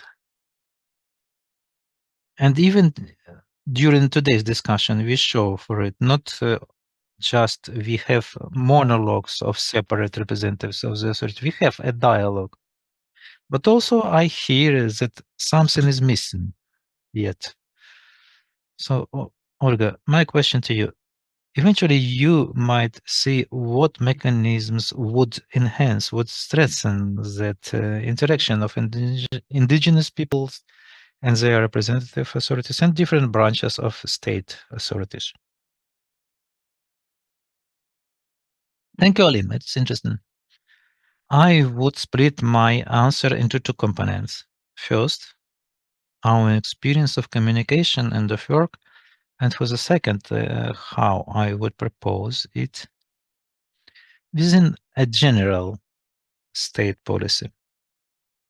You have to understand the mandate of presidential office. You might understand our powers, our limitations, and our possibilities.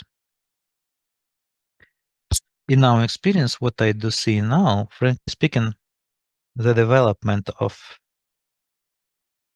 the topic of indigenous people happened in the recent few years. It's my vision. Maybe somebody would have a different vision. The number of events happening not only in Kyiv, but in the regions as well is rather high.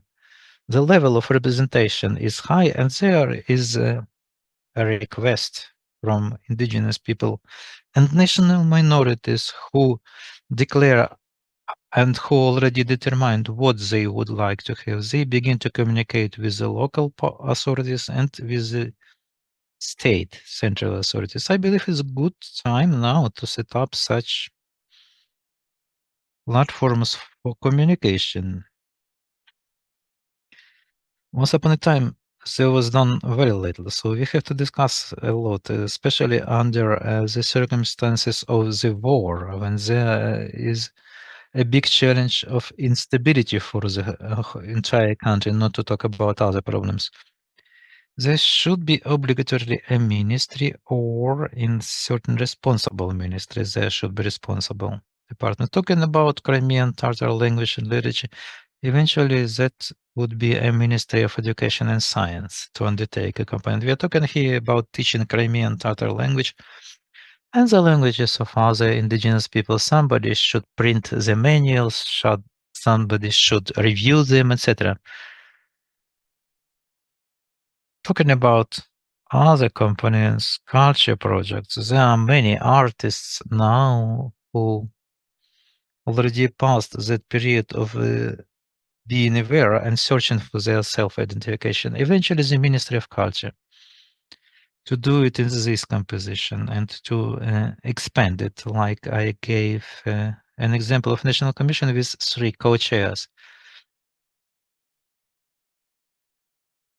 And I will repeatedly talk about the language, because I believe the support of the language is very important. Meanwhile, there is a language, carriers of language. It means for me that there is a connection with the roots, and the task of the state policy is also to support the preservation of the language. When we are talking about disappearance, the threat of disappearance of the language, the state has to also finance the process of helping the language.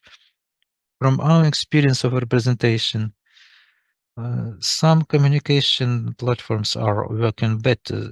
Just for interhuman communication, I talked about some simple issues in my speech, but it was really what united a part of our team's people whom we invited from different professions, from different areas, but there is something we can be united around. Our experience of a Crimean stage during the Country of Dreams. We conducted it last year, and this year we see each time the increasing number of people who are interested to come. Those are large cultural projects concerning the topic of indigenous people. This year there have been several regional directions presented.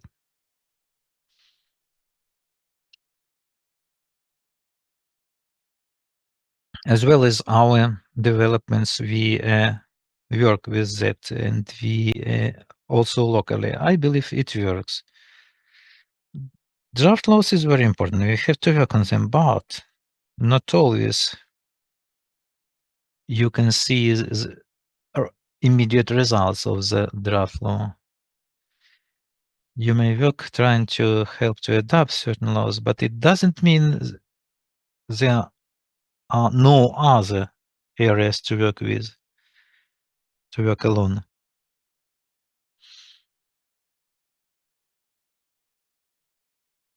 And I resonated, what resonated with me in the speeches of other speakers, what should be done right now, and some other things which might be done only after the occupation. I believe we have to invest a lot now, a lot of our efforts before occupation.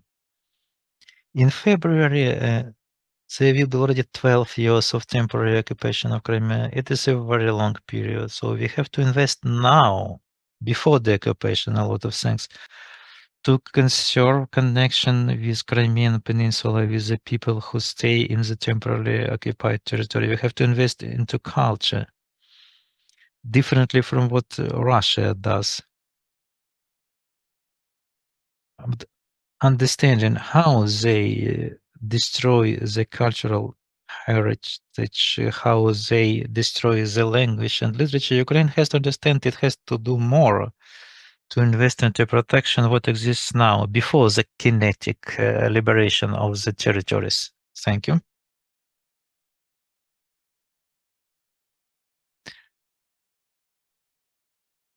The legislation of Ukraine and the EU on the topic of indigenous people be synchronized.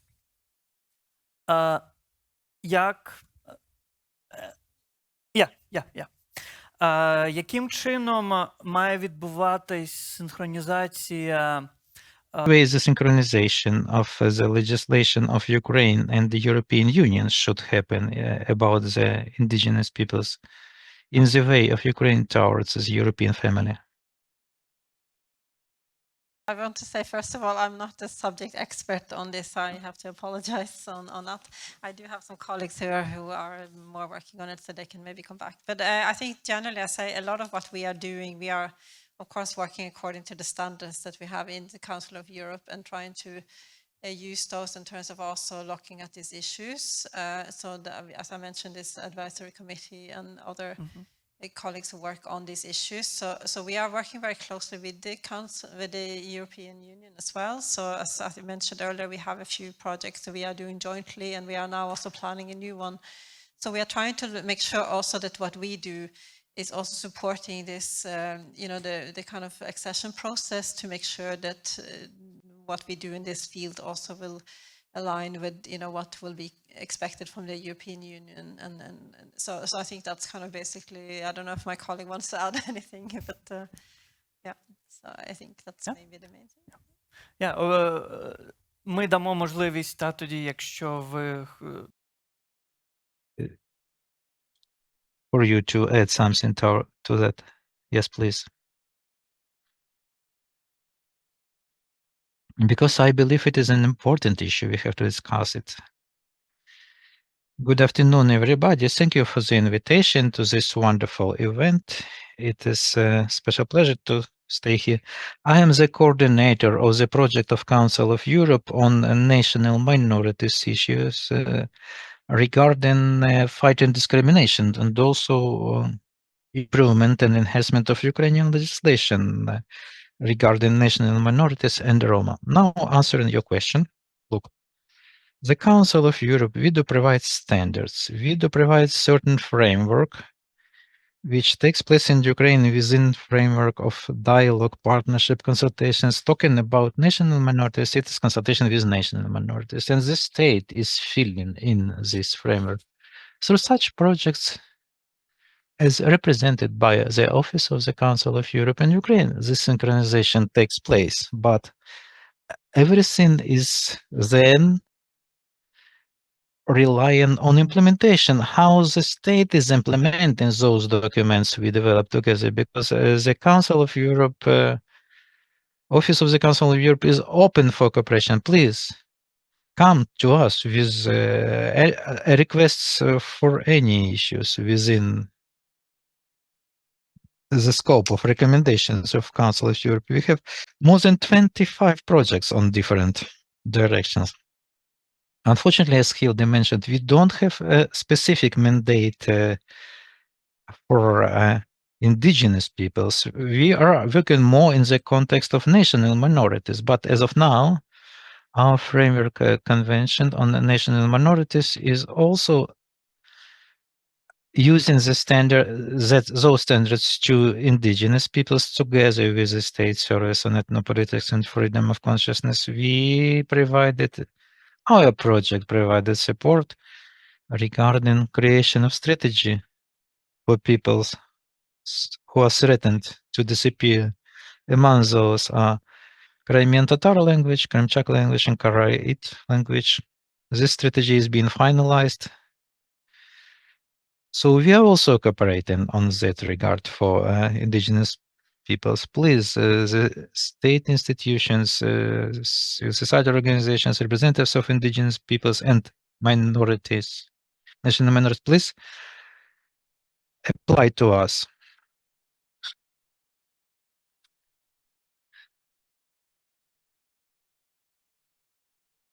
Mrs. Dali, I want now to address to you with this following question. I would like to discuss with you more about some personal issues, about how the Inuits are fighting for their collective rights today. And what are the challenges today in this fight for you? And how do you build up your strategy to overcome those challenges?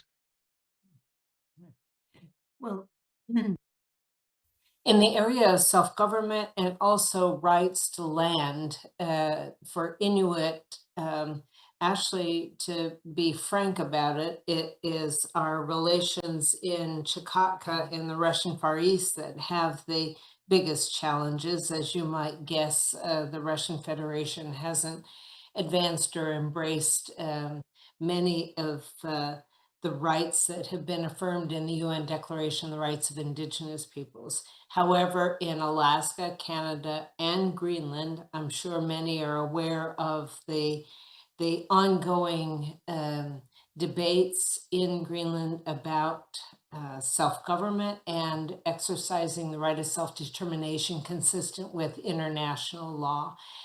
because of its clear application to Inuit as indigenous peoples throughout Greenland. This is a very, actually, I think a remarkable debate, because it's a matter of exercising the right of self-determination in a peaceful setting. So rather than civil war and an effort to free oneself in terms of the indigenous peoples, it's a peaceful, incremental approach to exercising the right of self-determination.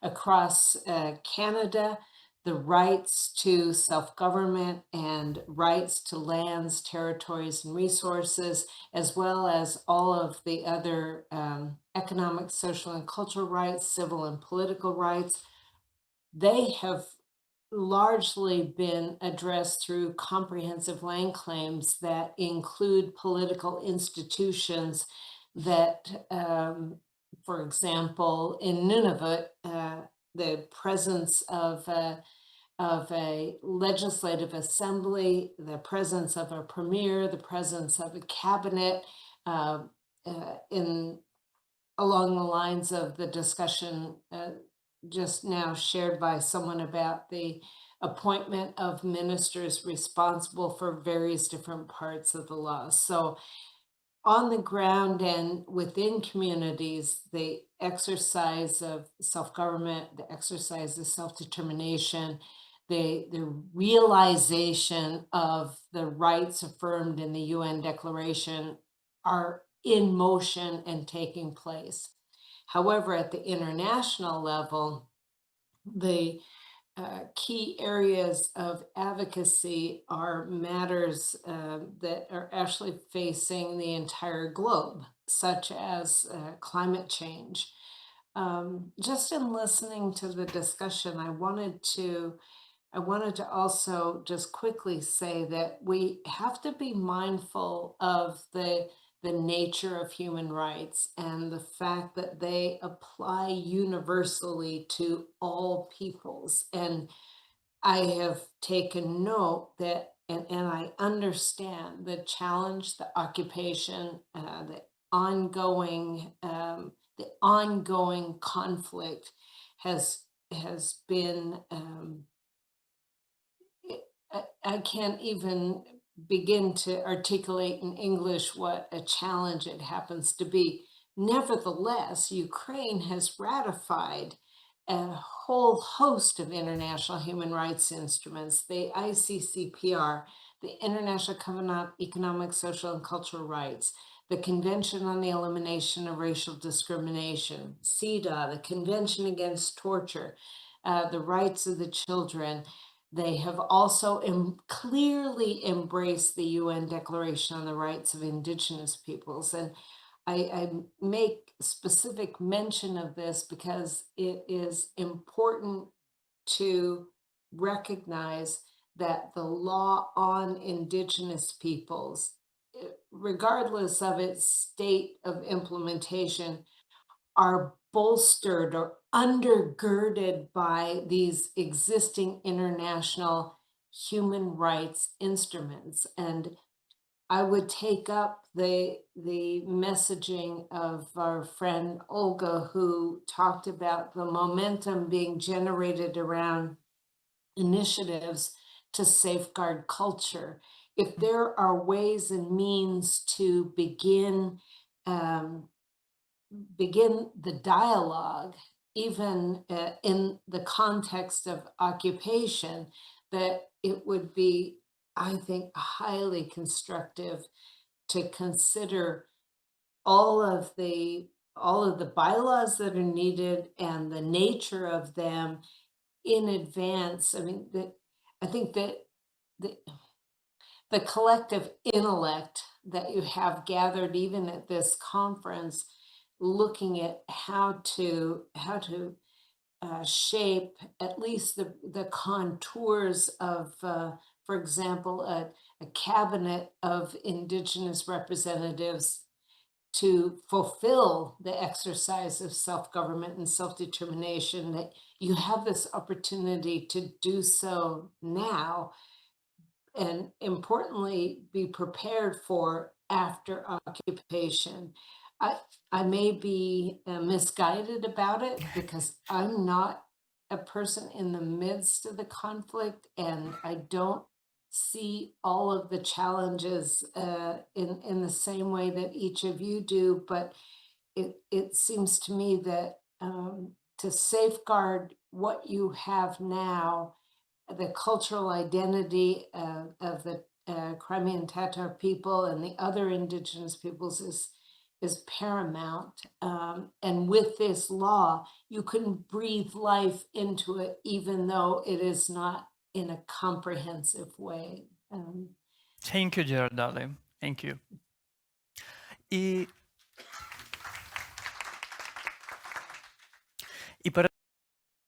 And before passing to Q&A panels, we have a question to Iskander and Vyacheslav.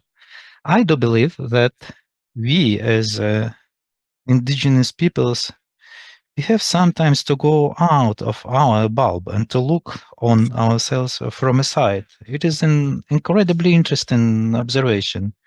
In the spring of this year, I had such an opportunity in the forum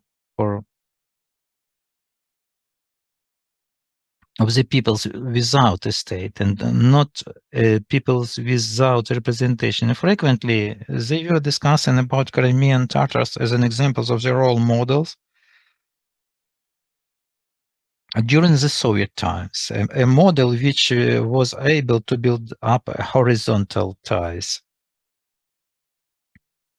A model which was able to build up democratic processes and own institutions. Obviously, the occupation now imposed an incredibly huge challenges. We do understand it very well. It is not just a war for the land, it is existential war for our survival. And today, when we are talking about the laws, about an important and a difficult topic of implementation of the laws of Ukraine regarding the indigenous peoples, obviously there is a huge role of the representative bodies and the representatives of the indigenous peoples themselves. And what initiatives are there implemented today by Krymchak's Karaites? That's a question for you, Vyacheslav, and for you, Iskander, for Crimean Tatars, related to more efficient implementation of the law, because obviously we can talk a lot on, we can refer and we can look to the Ukrainian government, but the tradition of Crimean Tatar is to be more relying on themselves. What are the challenges and what is already now made proactively from on the side of indigenous peoples? Just few minutes.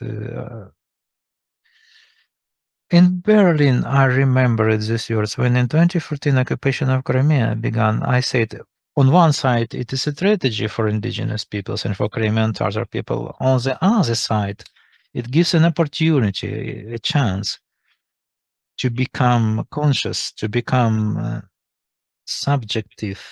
It depends upon how shall we behave in this situation.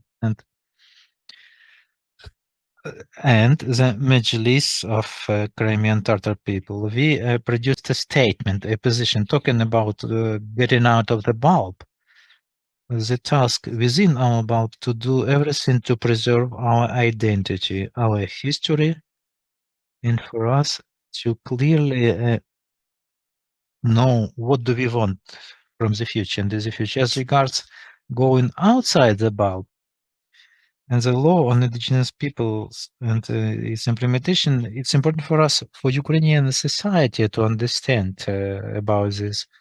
We have attempted many information campaigns, but up to now, many people ask why Ukrainians are not an indigenous people of Ukraine. I could continue to talk about this, but anyway, it is very important for us that the Ukrainian society would perceive indigenous peoples of Ukraine as a part of the nation, of Ukrainian nation, as it own people having different identity, unique identity. For the second, talking about bylaws, really, no one civil servant official, no one executive body will do nothing if there would not be some program, some bylaw, or some legislatively fixed. Let's take the law on self-governance. There should be also amendments in relation to the law on indigenous people. And here we see the relationships of Ukraine, how the relationship of Ukraine, of Ukrainian society changed towards indigenous peoples, Crimean Tatars, Karaites, and Krymchak. It's also very important internationally when Ukraine may use the indigenous peoples in the fixation of their status and their sovereignty.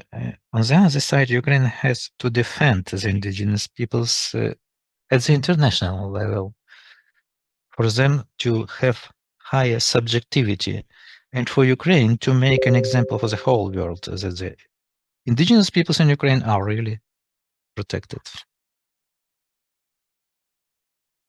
I understand there is a very little time, but my task is also to talk about two indigenous people. So, obviously, talking about the role model, there is a sense in it. This is really take into account that Crimean Tatars and basically Karaites and Krymchaks have common cultural layer in them. We have what to learn each from other. And Crimean Tatars can learn something from Karaites and Krymchaks, and it's very important exchange. It is being made. As regards activity of indigenous peoples, Karaites and Krymchaks, I believe Karaites can talk 1 week about themselves. But as regards what I do see, I'm a person, I'm a representative of Krymchak people, I'm facing similar challenges. I just do see that Karaites do have their community. They have their museum in Galich area. They have a lot of NGOs. From my point of view, they do perform so many activities in proportion per capita of nation. Even our Crimean Tatars do not perform. And I thank them for doing it for popularization of our common cultural space. As regards Krymchaks, we are very little in number, not to count those who are on the occupied territories. Here in mainland, there's very few of us, but we do whatever possible in Ukraine and internationally regarding realization of that part of the concept, how we call it, to put a boot before the door, not to let the door close, keep them open. So when the occupation happens, our brothers and sisters remaining on the temporarily occupied territories, that Crimean Tatars, Krymchaks, and Karaites, they will enter our cultural and legal field of Ukraine with a relevant volume of rights and guarantees foreseen not only by national legislation, but also by international guarantees. And most important I would like to tell now about is that the availability of a role model is very important. Along with that, we have to take into account the specifics of Krymchak and Crimean Tatar as well. Krymchak and Karaite people. As a matter of fact, they need additional institutional help of the state so to independently realize those rights determined by the law. So my appeal on behalf of Krymchaks and Crimean Tatars to help as much as possible and with the state institutions to help in the realization of the rights of indigenous peoples, Krymchaks, Karaites, and Crimean Tatars. Thank you very much. Okay, and now I open the second part of our panel. For questions, comments, we shall gather the questions. If there will be comments, also please. And then we'll wrap up during these last few minutes. I see the first one. I'm the deputy head of the State Service on Ethnopolitics and Freedom of Conscience. I have a remark because our service was recorded. I would like to comment a little bit very briefly. It was discussed about the strategy of development of the languages of national minorities threatened to disappear. 1 year ago, we developed a list of such languages, 10 languages. Among those languages of indigenous peoples, the government approved that list, and we began to create strategies. There are 10 strategies in one. It will be approved by the government, but we already began developing plans of realization of strategy. We began with Roma language. There is a working group, and we are trying to codify the Roma language in Ukraine. And we plan to do the same with other languages, including with the Karaites and Krymchak. Those languages are not sufficiently developed, they are not codified. There is no alphabet, no orthography. As regards the Crimean Tatar language, together with the variants, we developed the orthographic variants. In February, the government approved this orthography based upon Latin graphics, and it will be published in the nearest times. As regards National Commission on Development of the Crimean Tatar language, it was headed by the Vice Prime Minister. And certain ministries believe our service has to head this commission. But we are just 40 people. And the Ministry of Integration, there have been 1,000, maybe 500 people, and the Vice Prime Minister have headed it. Obviously, we need additional resources. We are ready to do it, but we need additional resources. It is concerning also the development of Crimean Tatar language. A huge ministry was in charge of that. And our head is not a vice prime minister. He is a leading specialist in ethnopolitics and religions in Ukraine. He is one of the best in Ukraine, but he is not a vice prime minister. And we have only 40 persons in our staff. But anyway, we are ready to undertake that work, and we thank all our colleagues and partners, the Mejlis of Crimean Tatar people, and representatives of Krymchak and Karaites, and the Council of Europe, because we are cooperating with them almost always. Thank you. No? Okay.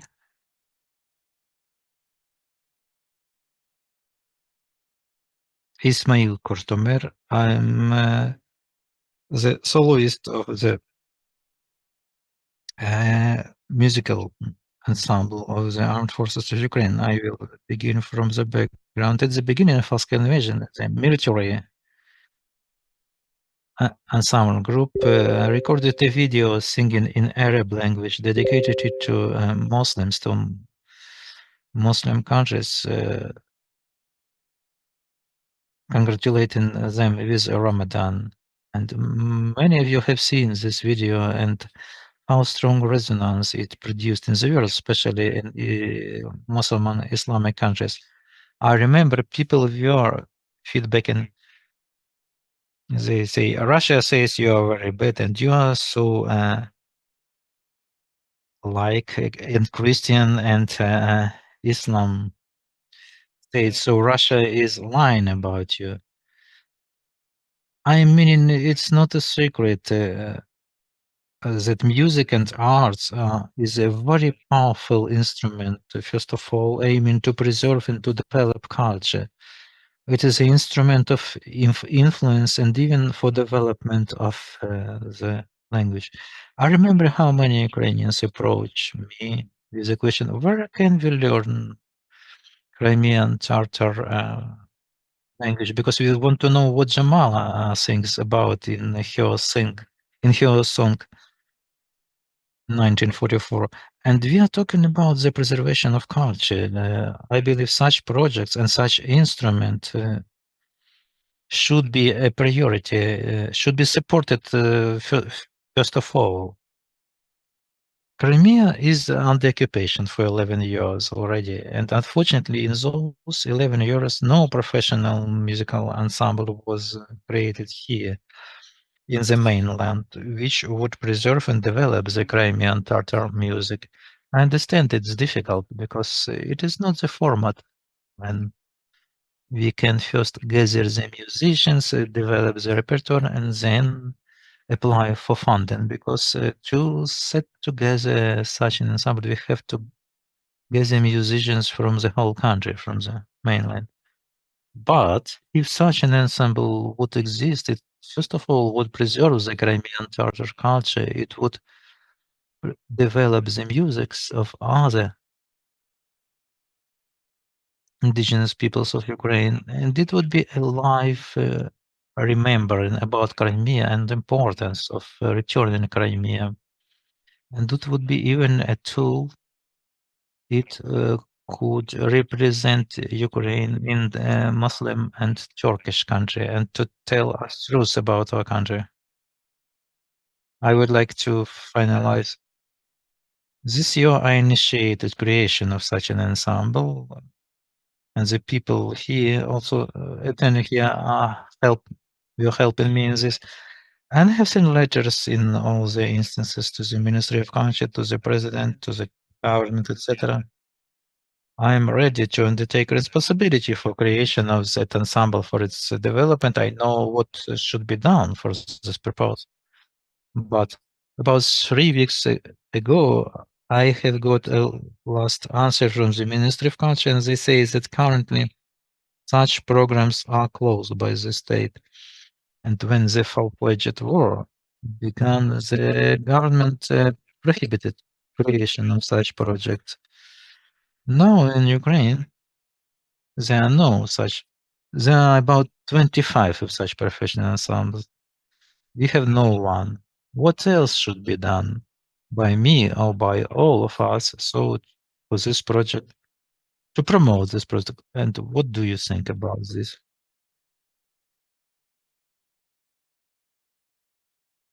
And Mr. Refatov raised his hand.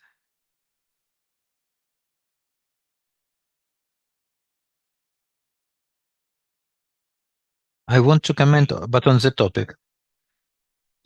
See, this panel is dedicated to implementation of the law on indigenous peoples and broader. I want to tell you that the main link is when the state interacts with the representation organs of the indigenous peoples. It is the most important, and the rest comes later, and we don't have it because the law isn't implemented in this part. There is an elected Meclisi, there are all the procedures, and Skander already was talking in detail about this, and we don't know why. Yeah, we know why, the policies, there are no rules. So to go seriously later on, we have to just suspend that wrong policy.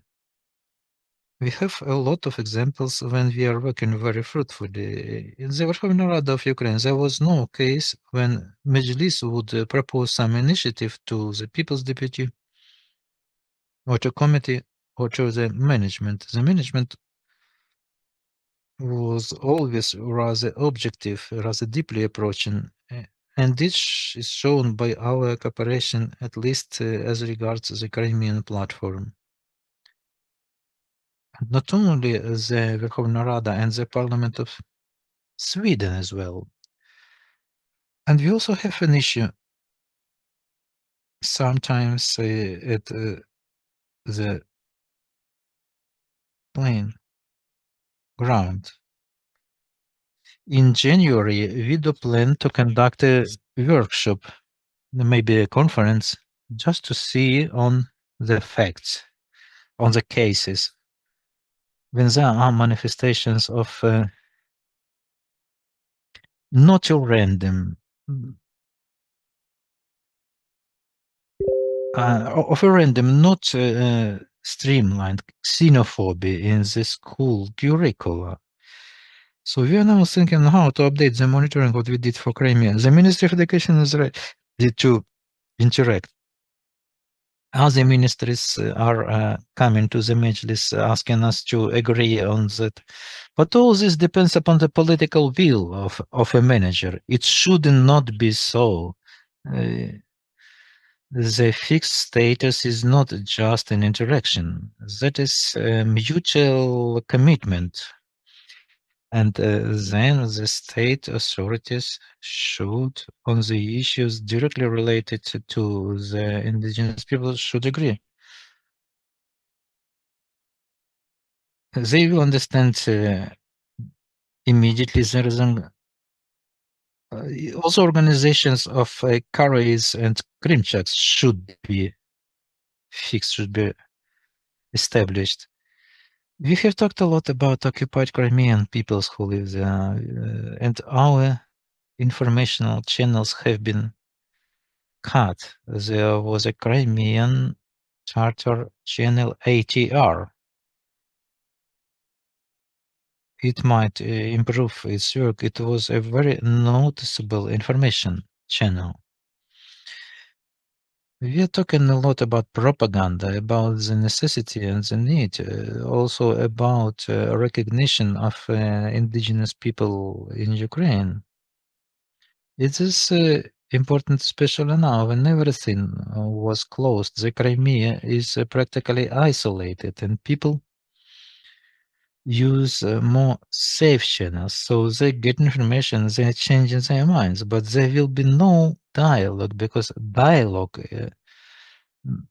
is posing a threat for those people. From everything I was talking, I'm sorry to take your time. The most important we have to do, and it will be included in the resolution, we have set up the resolution to 3 in the night.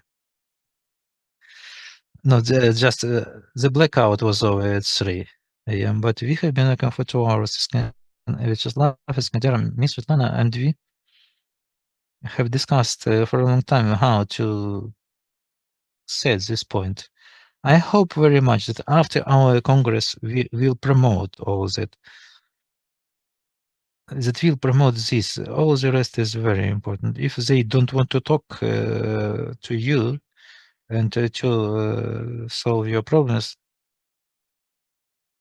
but anyway, me as a head, as the chairman of a Mejlis, I want to say, if you have proposals, initiatives, and you go to state authorities, no other place to go, obviously. But if you want to unite your forces, do not forget to also go and to apply to Mejlis, and everything will be okay. Thank you, Rifataga. And the last remark we'll take from there. Welcome. My name is Musulman Kaliebrigin. I'm the Crimean Tatar activist, and I have a question and an addition. When I conduct certain events, people ask me, where have I studied Ukrainian language? It is an absurd question for me, but I would like, it would be nice after the occupation of Crimea, when Ukrainians would come to Crimea, Crimean Tatars would ask them, where have you learned the Crimean Tatar language? And for this, now it was mentioned that there are missing the teachers for teaching Crimean Tatar language. We know that in Crimea, there is a Crimean Tatar Pedagogical Institute, which prepares the teachers. They would be happily going to Ukraine and live there, but there are people, they cannot get Ukrainian citizenship, Ukrainian passport. To get Ukrainian passport, they have to travel to Ukraine. They were childs and they have got a passport in occupation. They were children at children's age. If they were in time to get Ukrainian birth certificate, they can get this passport in Turkey, for example. So they are now in the condition, they would like to come here, but they cannot. Yeah, we have just 5 minutes for the whole panel to close the whole panel. So please put your question. This is the issue. Thank you. Really, we have very little time. We have 6 persons. I would like to be higher awareness about the modern Crimean Tatar artists. Now, to summarize, we had an issue about documents and the modern culture of Crimea and Crimean Tatars and the indigenous people generally. We had an issue of Crimean Tatar ensemble, and it is an issue of modern culture. And we had a remark by Rifat Agha about the importance of recognition of Mejlis of Crimean Tatar people and other representative authorities of indigenous peoples. Who would like to comment on that? Please, Olga. And after that, Iskander. You have just 1 minute. As regards documents, it is a topic of a larger conference, believe me, and to get a passport of Ukrainian citizen, you can get it, but there's mechanism. You have to get a certificate for return, and there is no exception for anybody. It is an issue of regulation, of legislation regarding citizenship of Ukraine. So it makes no difference for would it be indigenous people or national minorities. It goes about the citizenship. There are problems with that. There are problems with issuing passport documents, and you can do it only in the territory of Ukraine. As regards art projects, many of you have been in the premise of our office. I believe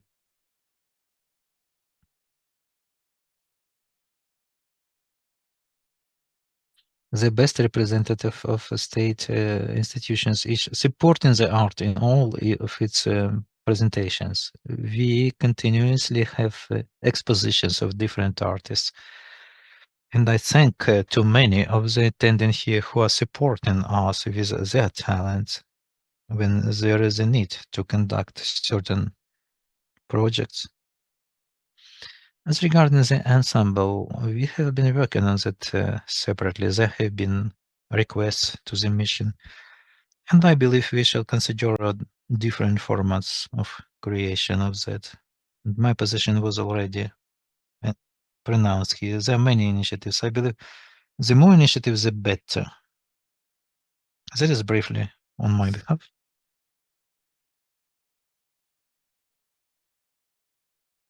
Look, I will say briefly. For this issue raised by Ismail and what about Rifat Agassi, it is the issue of regulatory bylaws to make the law work. I will remind you, before occupation, there was a state support with a state folklore ensemble, for example, Haitarma. Nobody cancelled that bylaw. That is the direction to go.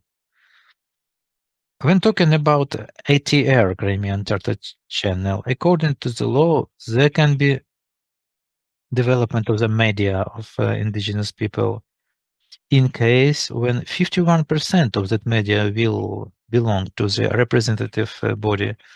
That is a question. We have to fix the legal status of Crimean Tatar people. We are trying to renew ATR channel as the media of the indigenous people and to transparently finance this project. That's all. And here we are coming back to implementation of the law on indigenous people of Ukraine. And this regards all the directions, the lands returning the indigenous peoples to their own lands and so on. That's why I mentioned, according to our calculation, 17 bylaws have to be adopted right now. We are working in pairs, so I will add. I'm thankful to you for this question. It is critically important, and it illustrates very well where we do have problems in the state governance regarding rights and guarantees for indigenous peoples. We have here the answer. It is not a criticism, it is an illustration. On that, the problem with passports of the citizens who achieved passport age it's possible to do it only in the Ukrainian territory under control of Ukrainian authority and do whatever you want. That's all. As regards other indigenous people, we have people who have autochthonous, unique cultural code, and they may want to preserve that code. The only way to do it, it may be made on the deoccupied territories. I believe one of the vectors for development, normative development of the law on the indigenous people has to be preserved and get those people out of occupation. It's very important. It is regulated by the law. Along with that, we are talking about the activities of executive and legislative authorities. The executive authority says we have sufficient mandate, and we know that executive authorities do act accordingly and within the framework and in the way determined by the law. And Verkhovna Rada tells us that we have a lot of work without you.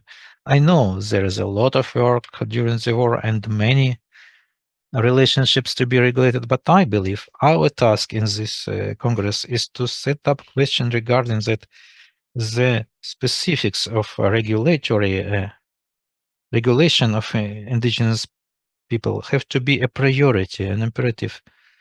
We have not so many time to prevent disappearance of culture. It regards Crimean Tatars, Krymchaks, and Karaites.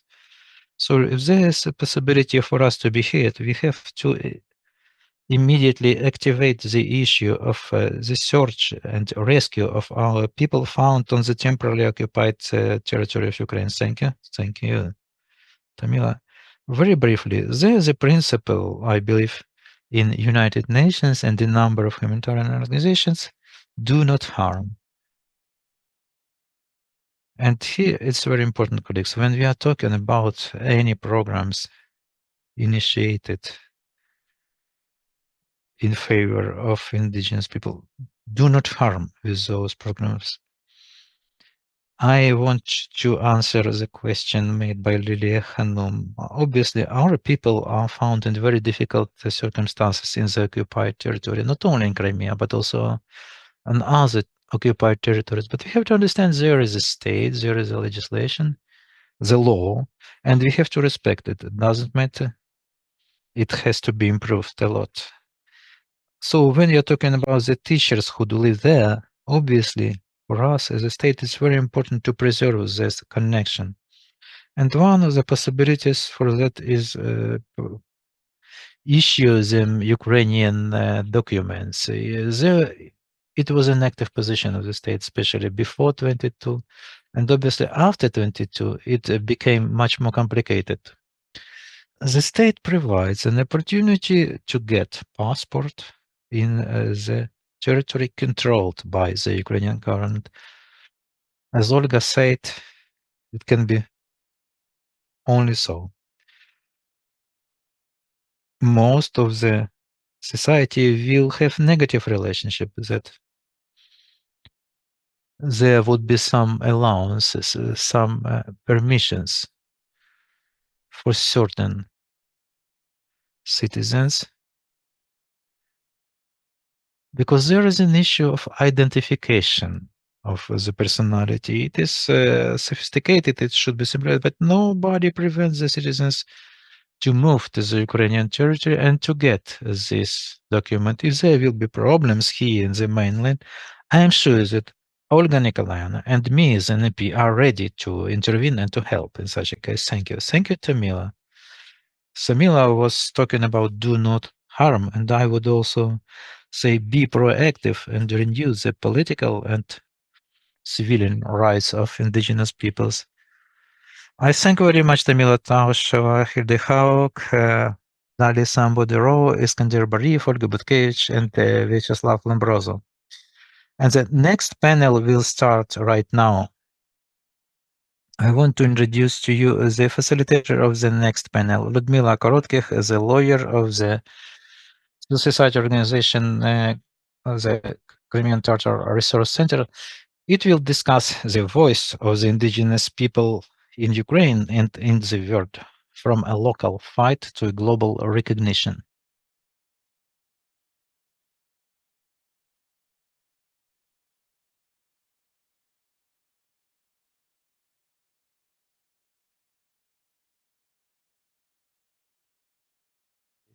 Svetlana, please. And Saliman Mamutov as well, I have seen. And Vyacheslav, I ask you to stay for our panel.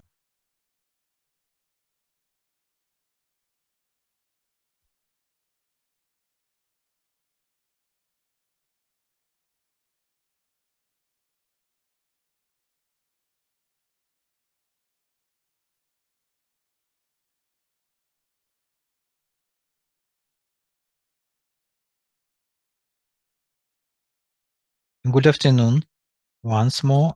Our panel is the voice of indigenous peoples in the world, from local struggle to global recognition.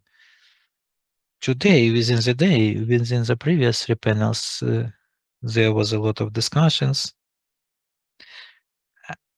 and our focus was at the national level, but the goal and the task of this panel is to shift the focus on the international, global processes.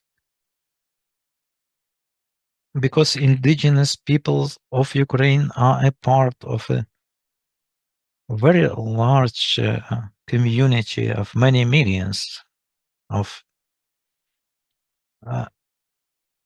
representatives of indigenous peoples of the world.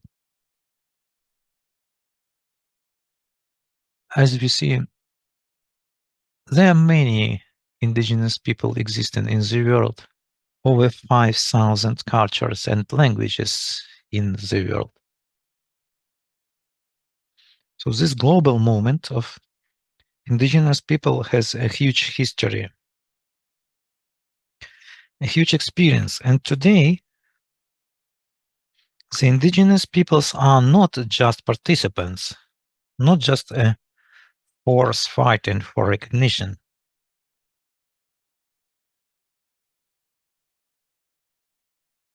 We can say without exaggeration, it is a great part of a global world order.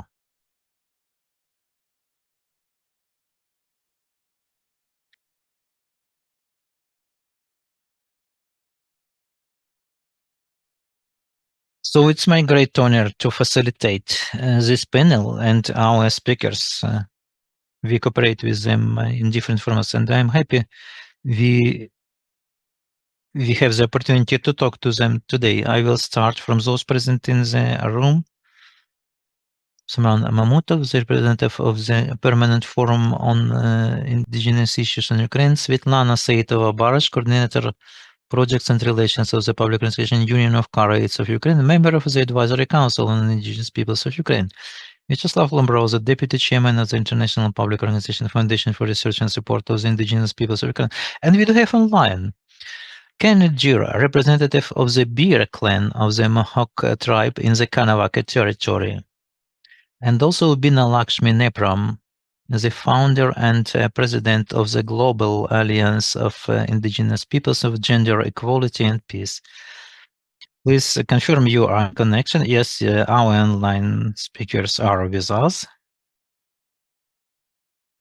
So traditionally, the panels are begun with offline speakers, but take into account today we have Ken Deere, who is a legend, who is a legend of the international movement of indigenous people, a person who was not just engaged and was at the origin of many international processes, and all the indigenous people are grateful to him for his work, for his insistence, and for his continuous work.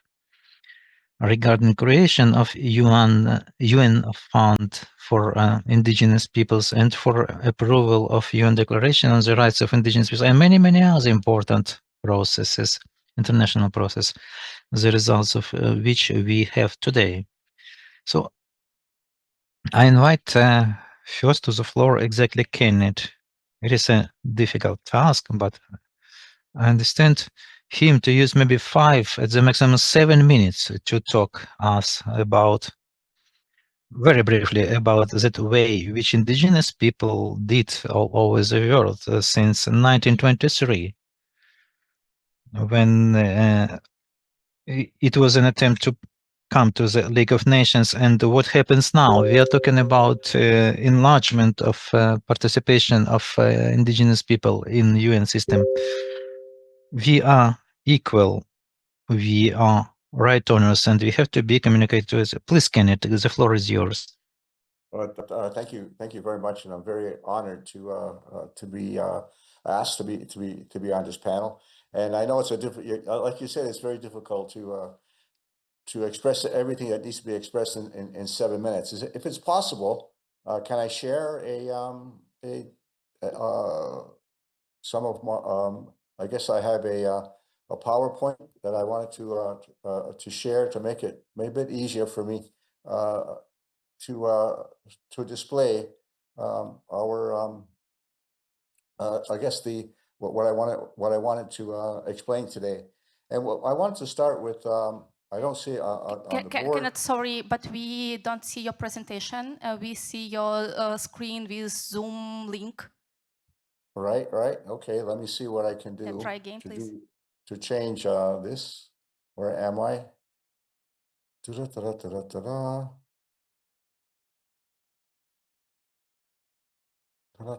doesn't work, right? Does it? No, unfortunately, we don't see. Unfortunately, it doesn't seem to be working. That's too bad. Oh, yeah, now we see. You can see it now? Yes. All right. Please go ahead. Okay. If this helps, this is the seal of the Confederacy of the Haudenosaunee, what you know as the Iroquois Confederacy in history, and the Six Nations Confederacy in English. But it's a symbol of our people in North America, a very strong federation of 6 indigenous nations: the Mohawk, Oneida, Onondaga, Cayuga, Seneca, and Tuscarora nations. At the time of European contact, we were a very strong federation of nations, and also a military power as well.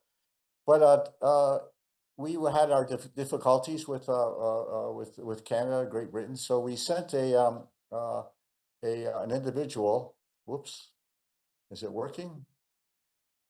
No. No. I turn into full screen.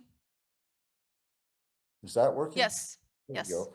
So one of our chiefs, Cayuga chiefs, his title is Diskahe. His English name was Levi General. The Diskahe title is passed on from generation to generation by the women. And this chief was sent to the League of Nations in 1923 to protest the treatment of our people and to bring it to the international level, because as sovereign people, our chiefs felt that we had to go to the League of Nations because that's where sovereign people go. And so we went to this new organization called the League of Nations. And he was there. When he was there, he was very well received in the League. In Geneva, not by the League, but in Geneva, Diskahe was well received by the people of Geneva, and had much support by the dignitaries in Geneva to address the League. The League said, though, that because of pressure from Great Britain, said that you're not a member of the League, so you can't address the League. So which is disingenuous, because many people addressed the League who were not members. However, to solve this problem, with the permission of the chiefs back home, Diskahe applied for membership to the League of Nations in 1923. And under the rules of the League of Nations, anybody who applies for a membership their membership goes to the floor for a vote. And Diskahe was supported by other member nations. The Netherlands supported him because we have a treaty with the Netherlands. Ireland supported him. Estonia, Panama, and Persia, today's Iran, was very supportive and sympathetic to Diskahe. So there was some concern, I suppose, that if his application went to a floor, that he might win the vote. So under subversion by Great Britain and others, the application to join the League was put in a drawer and never taken out. So in violation of the rules of the League of Nations, the application of the Haudenosaunee to join the League was never brought to a floor to a vote. And this is a kind of oppression that we face at the international level of indigenous peoples gaining recognition. Here's a picture 100 years later in 2023, 2 years ago, where the current Diskahe in the orange shirt and the rest of the Haudenosaunee delegation surrounded by supporters in Geneva. Again, still, we're trying today to get recognition in the United Nations as a people, as a nation with its own right to self-determination. Indigenous peoples have been going to the UN since 1977 to get recognition. We were asking the United Nations, where are our rights? Where are our protections? Why are we being disempowered and marginalized by nation states? Don't we have human rights? Where are the human rights of indigenous peoples? And the UN was saying that the covenants indigenous peoples are not protected by the covenants, and they are not peoples, but populations. We're just communities, but we're not peoples. We do not have a right to self-determination. So the indigenous people started a campaign at the international level, at the United Nations, to say, hey, we have rights, we have human rights, and now we're going to fight for those rights. And one of the things that we tried to tell the United Nations is that indigenous peoples are not NGOs. We are not non-governmental organizations. And so we are actual governments. We have constitution. We have, maybe may not be in writing, but we have constitutions. We have structures. We have political structures in our peoples, and those political structures need to be recognized by the United Nations. It's a long struggle, and today, this year, in 2025. At the Human Rights Council, we made a major accomplishment by having at least a seat in the Human Rights Council for indigenous peoples in Geneva. And it was a tremendous struggle to get this far, that under 3 agenda items in the United Nations, in the Human Rights Council, that we have a status, observer status at the United Nations, where we can speak after states and before NGOs. We have a status for indigenous peoples where we can speak. And this is an advancement, a step up, but we still have a long way to go to recognize that indigenous peoples are governments in their own right. We indigenous peoples participate at the international level at the Human Rights Council, at the UN framework on the Convention of Climate Change, on the Convention on Biodiversity, the Food and Agriculture Organization, at UNESCO, and many other organizations. Indigenous peoples have been participating as much as they can. Maybe we're not recognized as states, but that's not the point. The point is that we are peoples with a right to self-determination, and we have a right to our own voice at the international level. And we're working on that, and we're progressing as much as we can to achieve this observer status in other parts of the United Nations. So I'll leave it here now because I'm running out of time. So I hope that this helps the discussion as we move forward. Thank you very much. Yes, thank you, Kenneth. Дуже дякую за цю чудову презентацію, за цей загальний огляд, який нам дає і задає тон по нашій подальшій дискусії. Безумовно, я сподіваюся, ми матимемо час ще повернутися із запитаннями до кожного з наших спікерів і спікерок. А наразі я б хотіла повернутися, звісно, що до нашого. I will address to Vyacheslav. already today it was said about that the indigenous peoples of Ukraine are participating in the international process since the 90s, the last century, and the Mejlis of Crimean Tatar people was directly engaged in the development of the more than once mentioned UN Declaration on Indigenous Peoples, and today it was discussed that for Ukraine this is an opportunity. This opportunity to raise the image, the prestiginess on the international arena as a democratic, progressive state in this context. And many people in international system say that the rights of indigenous peoples and their protection is a test for democracy. We see how USA, with a huge colonial story, they have resorted how they build up their relationship with the indigenous peoples today. So, Vyacheslav, I want you now to share how the indigenous peoples of Ukraine were engaged in this process and participated for already many years. How do you see the cooperation with the state? What is missing and what was very good on the other side? Thank you. I am not so old to recollect all the details how we participated in the very beginning, how we became one of the participants in those relationships also in the international policy, but I remember 2003 or 2004, over 20 years ago, how the Meclisi of the Crimean Tatar people, they had a political legal department. And there have been boys and girls with brightly shining eyes, and they were explaining in Ukraine to everybody what are the indigenous people since the beginning of 90s. First of all, the Crimean charters are the indigenous peoples of Ukraine. They have made an uneasy road there too. And we observed first then, and then we were able to use it. It was difficult to imagine. It's difficult to imagine now, but what was most important there was the first.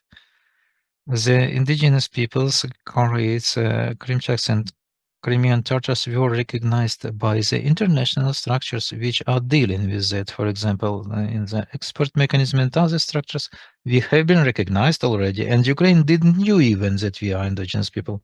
Why it is important? Because many international platforms and the export mechanism as well, they do foresee such a specifics of functioning that the representatives of the indigenous people may set a question to the international communities or to their own governments about realization of fundamental rights of indigenous peoples. And when the representatives of the government should answer what exactly rights and what exactly guarantees are implemented specifically in the territory of Ukraine. For example, for Krymchaks, it was one of the most important leverages when the executive authority of Ukraine at the national level, first of all, they did knew about that we exist, and for the second, that there are certain collective cultural rights which are already being implemented. There was a list of the rights they paid attention to, which have to be implemented by, among other, national participant countries. At that moment of time, it was one of the most important instruments to not only state about themselves in the international community is very important, but for the second, to state about inside own country, on that such communities do really exist, and for the second, such peoples which exist there, that they own collective rights. At that time, the issue of collective right and of its realization was put under doubt even by theoreticians, scientists, who were talking that only individual rights may exist. Thank you very much. We'll come back to more topical questions of what happens now as well. I would like now to ask Svetlana. We are always talking as indigenous people that it's very important for us to talk on our own behalf, meaning nothing about us without us. It is absolutely shared by all the indigenous people of the world. I would like Svetlana to share what challenges Ukrainian people is facing about international presence, be present internationally. What challenges do you see here? Thank you very much. I'm here in the Congress and I now had an idea. It's not occasionally I'm here because my direct ancestors already 2 times were saving the Karaite people in the 12th century and at the end of 18th century. The Sinan Chelebi, who Crimean Tatars know him as a master Umar, he is my ancestor, and Benjamin Aga, who agreed with, was negotiating and agreed with Catherine I, on rescuing and saving Karaites from forced mobilization, and about granting some privileged rights. So I have some genetic memory about this. I want to say that we're talking about Karaites, about those Karaites whom we do know in Ukraine by now. But the Karaite people is residing not only in Ukraine, not only in the territory of the Free Ukraine, and not only in the temporarily occupied territories. Part of our people is residing in other countries, for example, in Lithuania, in Poland, in some other countries. So the first task we have to solve is not to lose, but to renew, to restore those connections,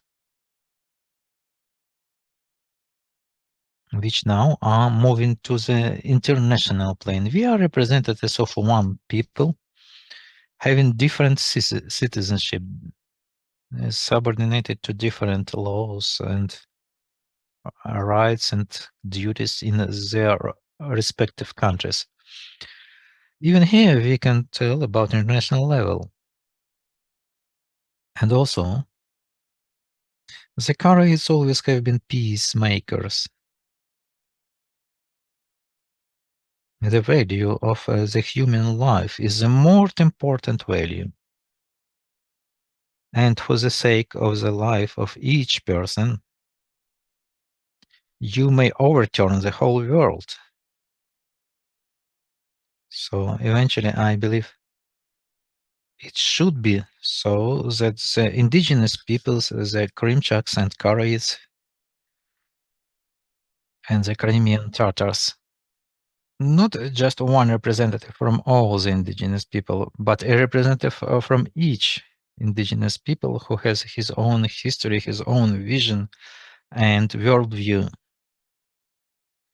This should be a representative in the international organizations of indigenous people. Thank you. Thank you very much. As I mentioned, we shall come back to the modern days, to what happens now.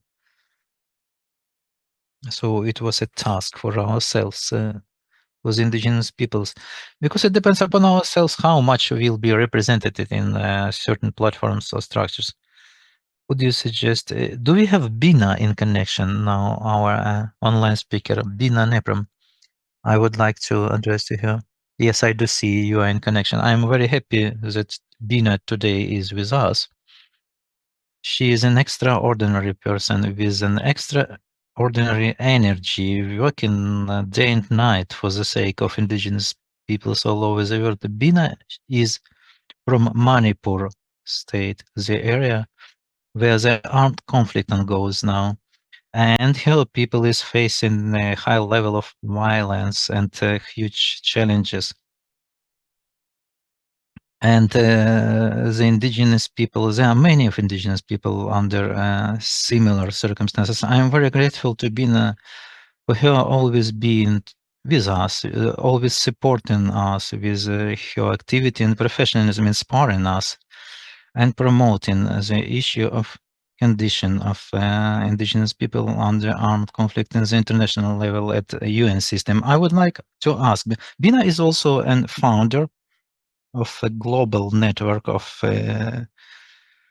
indigenous peacemakers, peace builders and mediators, to which our Crimean Tatar Resource Center belongs as well. Bina, I would like to ask you to talk more about how the armed conflicts do impact on the indigenous peoples all over the world, what challenges are faced by them, and also why it is important for the process of achievement of peace negotiation should be obligatorily engaging the representatives of indigenous people, and also that initiative of 10th anniversary of global peace building. Please share what achievements do we have already here, please. Дуже дякую, перш за все, Людмила, і дякую усім організаторам Конгресу корінних народів. Це дуже видатний момент зараз, і я хочу скористатися ним, щоб привітати усіх організаторів, усіх учасників тут і тим, хто приймають участь в онлайні, і подякувати за запрошення на цей дійсно важливий історичний початок. Я слухала ваші дискусії, обговорення. Це дуже важливий момент. Якщо б ми зараз не проводимо ці дискусії, можливо, потім буде вже пізно зрозуміти для світу важливість того. І чому ми маємо про це говорити, чому ми маємо забезпечувати і продовжувати цю важливу роботу. Як сказала Людмила, мене звуть Біна Непрам, і я із штата Маніпур. Це корінний штат, і там живуть до 3 мільйонів представників корінних народів. Він знаходиться на кордоні між Індією і Бірмою. Я виросла у зоні війни, і мої and I've seen war at very close quarters. So our work, both locally in our villages and also nationally in the capital, New Delhi, and globally with all of you, the reason we are doing this is to drive home the point as to why do indigenous people are the harbingers, are the champions, because peace is at the heart of what we do. And I'm really happy that our elder Kenneth Deer is here with us, because his people, the Haudenosaunee people, and their great law of peace have shown to the world that we, the indigenous peoples, we are peacemakers. We are not warmongers, we are peacemakers. And today in 2025, we are here coming from a war zone in solidarity of many of you in Ukraine. Almost 7 million of you displaced. So our heart weeps with you, you know, as we speak, because it's not easy what has happened to your people and your community. But when I met Ludmila and Iskender at the UN Permanent Forum in the United Nations, nobody introduced us, but the power and the voice of the indigenous people of Ukraine was loud and clear in the United Nations, that we are solution providers, stop the war and occupation in our indigenous territories, allow us to live and coexist. Okay, so this is what I felt was really, really important. Last year, what we did was when we heard about 2 years ago or 3 years ago, the war in Ukraine, the war in Burma, 2021 was not just a war in Ukraine. Wars were happening in Indo-Burma, my region. War was happening in Sudan, in Africa, in the Sahel region. War has been happening. So we saw that as Ukraine war was happening, there are equal number of wars happening in other parts of the world. So on International Mother's Day, some of us gathered and we said, this is not right, because I come from a culture where our mothers and grandmothers till today with bamboo torches are protecting the peace in our homes, in our streets, in our marketplace, in our rice fields. So taking the cue from what our mothers did, we galvanized on International Mother's Day, and we said that we have to come together as Indigenous people. And why do we have to come together as Indigenous people? Because there are more than 132 wars and conflicts. I repeat, 132 wars and conflicts in the world today, displacing over 200 million human beings on this earth, besides destroying our rivers, our lakes, our mountains with contamination of war weaponry, and also the contamination because of bombing, the contamination because of landmines, cluster ammunitions, and all kinds of contamination because of this war. It hurts not us human beings, it hurts our planet Earth, it hurts our environment, it hurts our food, it hurts our health, it hurts our well-being. So we came together last year for the first global summit on Indigenous peace building.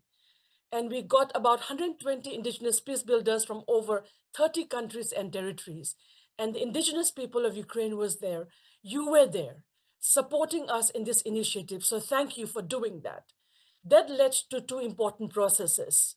One, we had the first international declaration on Indigenous peace building. Number two, we created the first global network on Indigenous peacemakers, mediators, and negotiators, so that if there are 80% of this world's conflicts are happening in sensitive biodiversity hotspots where Indigenous people live, then we, the Indigenous people, working with supportive governments like yours, and supportive, we should be able to negotiate our pathway towards peace. This was a very clear call for us. And we took this work to the United Nations. And last year, in December, the United Nations General Assembly drafted the first resolution, recognizes Indigenous peace building, Indigenous forms of conflict mediation process as an important pathway towards healing people, peace, and planet. We were also able, as our Elder Kenneth had said, we were able to join meetings globally. And this year, I think Ludmila and I just returned from COP30, which is more than 195 countries were gathered in the Amazon region, which is known as the lungs of the earth, to be able to see what is it that we as Indigenous people can do to have policy change at the global level, not just as human beings, but also the planet, which is rising in temperature every day, flash floods, sudden tornadoes, sudden all of these extreme climate change happening, which is destroying our land, our culture, our language, and our way of life. So again, as many of us said, we are bonded with us because wars are in our lands. And the United Nations Declaration on the Rights of Indigenous People, many articles, including Article 30, has said no to militarization in Indigenous territories. We always say, and for us, we continue to remain committed, working day in and day out on ensuring that we are working with everyone else, countries, organizations, individuals who are committed towards peace building, so that we are able to build a better planet for all of us. So next year, we are already preparing work for the second Global Summit on Indigenous Peace Building to be held in New York City. Some of us, you will be able to join online also, because we want, just like I'm joining online, that people who are not able to afford a flight ticket, they should be able to be a part of this very important global process.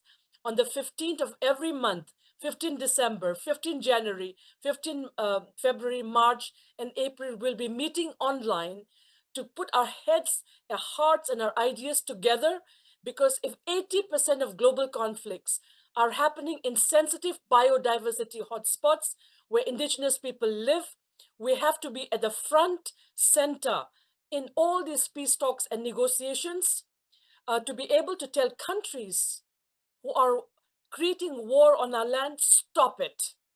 Because our children deserve, our grandchildren deserve peace, not war. So this is where we are coming from, and I thank every one of you, and I say thank you, Nungai Jere, in my indigenous language, from my culture in Manipur, and thank you for making us a part of it. We are with all of you, the indigenous people of Ukraine, to be able to find that till the war is over, we will not rest, and we are with you till the end in ensuring indigenous peace building guides the wisdom, the light, as it has happened with the Haudenosaunee, who has shown us the light that made the great law of peace spread the light, spread across the world to bring the peace and the healing that every human being deserves. Thank you so much. Thank you, Bina. Дякую. Thank you very much, Bina. Really, as we see, the issue of participation of realization of the rights of indigenous people become a key aspect of the global security and support of the global peace at the international level. As we see, this is a cross-cutting issue. It cannot be separated from something. Doesn't matter what we work with, climatic change or cultural diversity or some other global political issues. It is all interconnected and it is all impregnated with one and the same. Obviously, being a part of global movement of indigenous peoples, mostly people do work with UN because it is a global organization. We have to speak frankly, it is a leading organization in this aspect. Most of declaration of standards of report have been approved within the activities of UN, and we do see, and it is supported, the importance and criticality of engagement of indigenous peoples to all those processes in the declarations and reports of UNDP and other specialized UN agencies, and this is very important. And understanding of that engagement and peace building by indigenous peoples, they have been engaged, and one of the mechanisms was creation of a permanent forum on the issues of indigenous people. And I will now talk to Suleiman, who is a continuous member of, continuous forum. He is more engaged in the UN system. Obviously, he is not a representative of the system, but I believe relying on the experience of his work and activity, he may share with us what challenges do indigenous people face, and to share what does it mean to be a member of a permanent UN forum, what advantages it gives you, what opportunities and what limitations it imposes. And I believe I would like to also say about how the indigenous peoples of Ukraine, how they be more active, and what we are missing from the point of view of working activities inside the system. Thank you very much, Ludmila, for your questions. Regarding recognition, and accordingly regarding this topic of this panel, in the recent years, for more than 10 years, there's a process in the United Nations which is directed for the indigenous peoples to participate more efficiently in the processes and mechanisms of the United Nations. It is not an easy issue because you have to understand and to remember that UN is an intergovernmental organization of the states.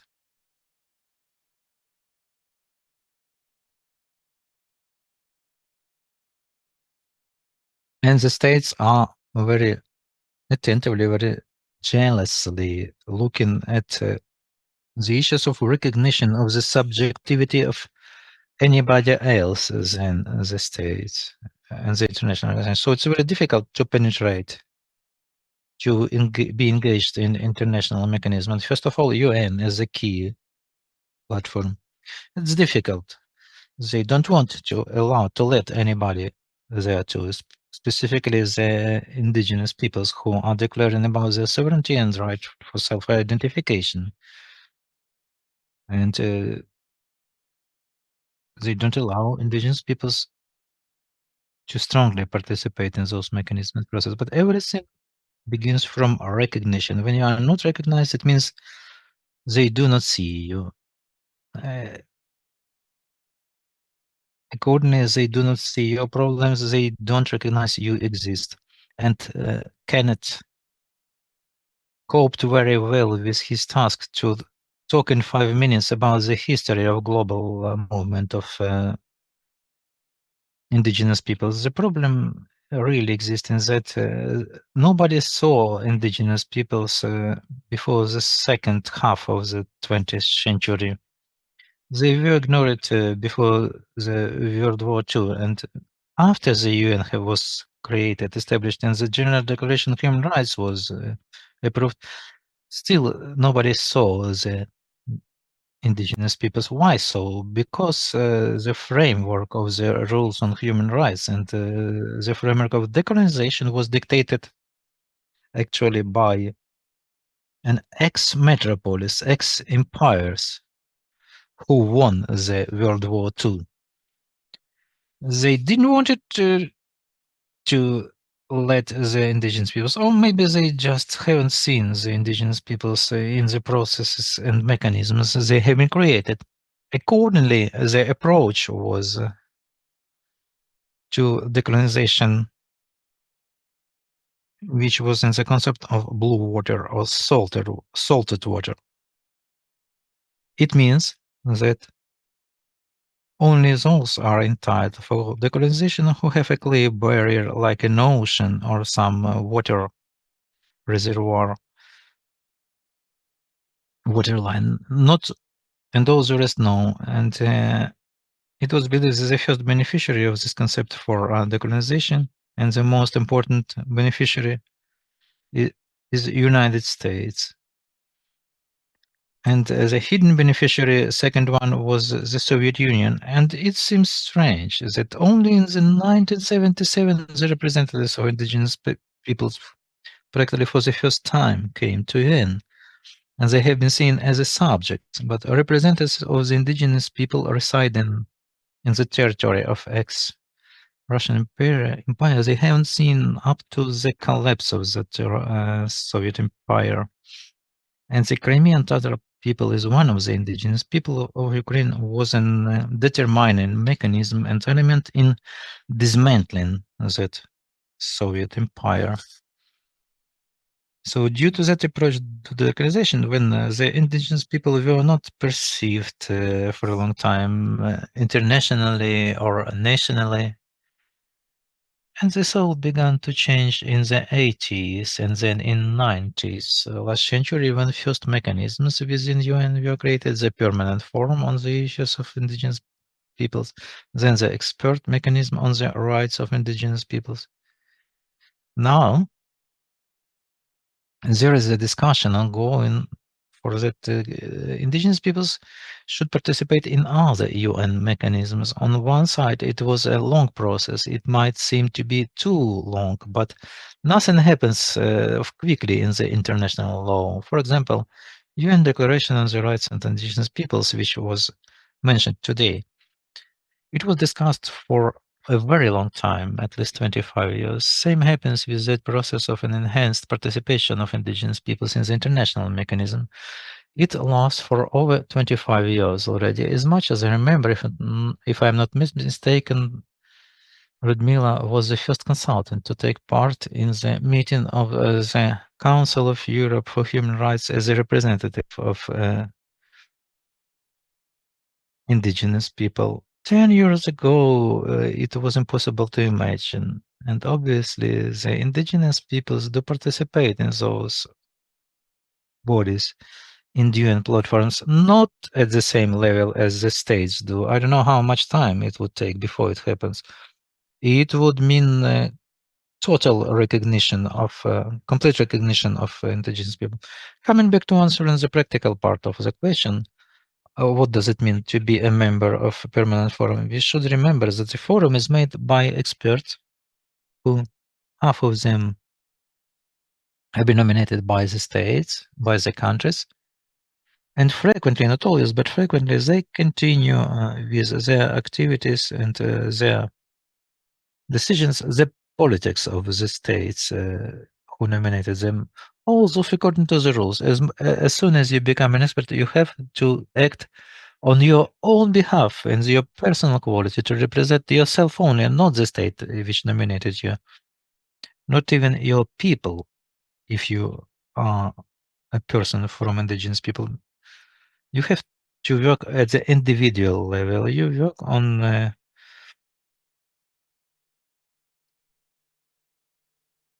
informing about the situation with the rights of indigenous peoples in all the regions. Our region is Central Eastern Europe, Russia, Caucasus, and Central Asia.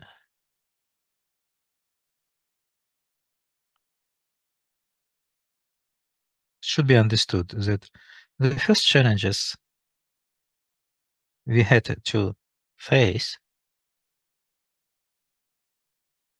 although the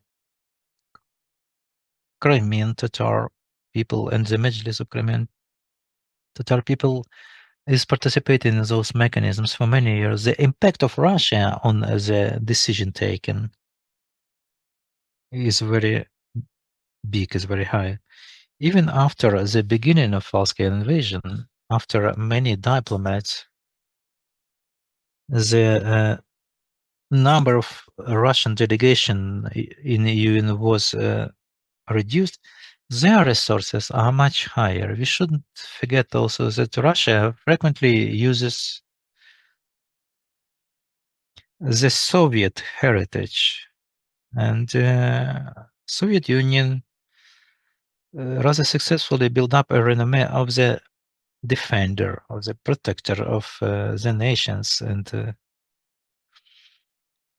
certain countries who really were under oppression of Western countries. Accordingly,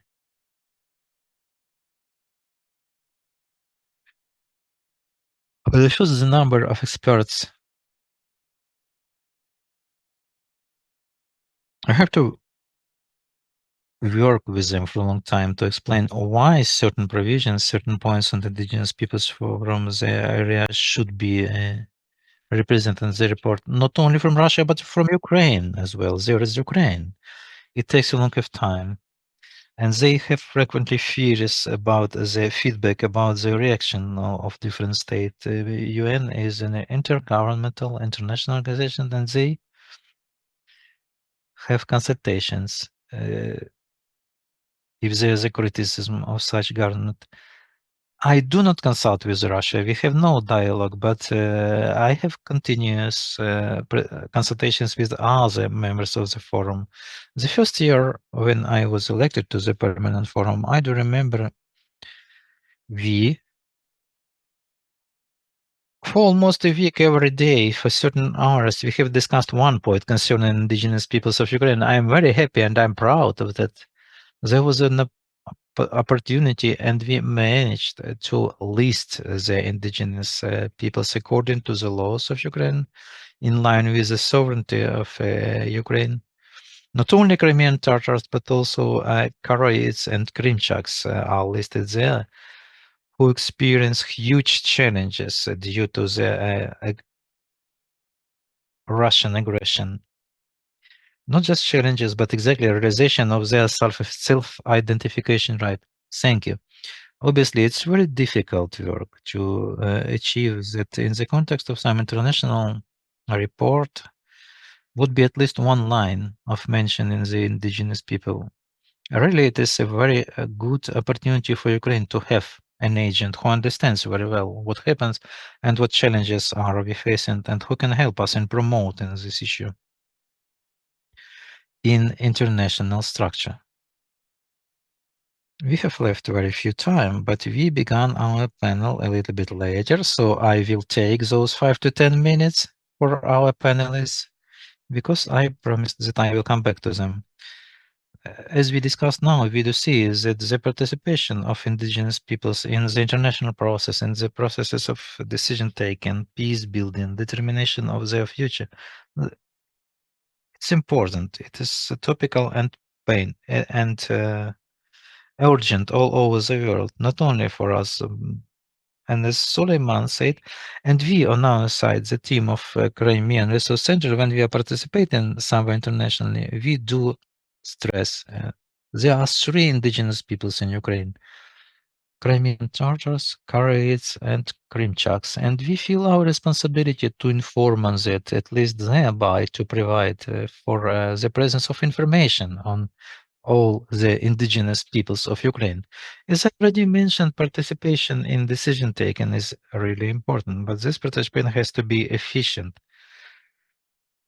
For tens of years, there are negotiations and disputes about the status, which was mentioned by Kenneth and by Musulman today. To have an opportunity for the first time to talk on behalf of the indigenous people, it is a historic event for all the indigenous peoples, and I'm very happy to being able to participate in it directly. But hours of discussions about criteria accreditation. Imagine yourself, there are 476 millions of persons of indigenous peoples all over the world, but we are solidary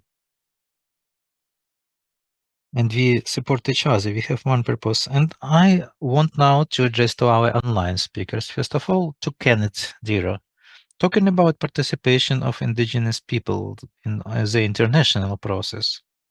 Just in 3 words, dear Kenneth, are you with us? Could you please describe what does it mean participation of indigenous people in the decision taking? Thank you for asking me this question.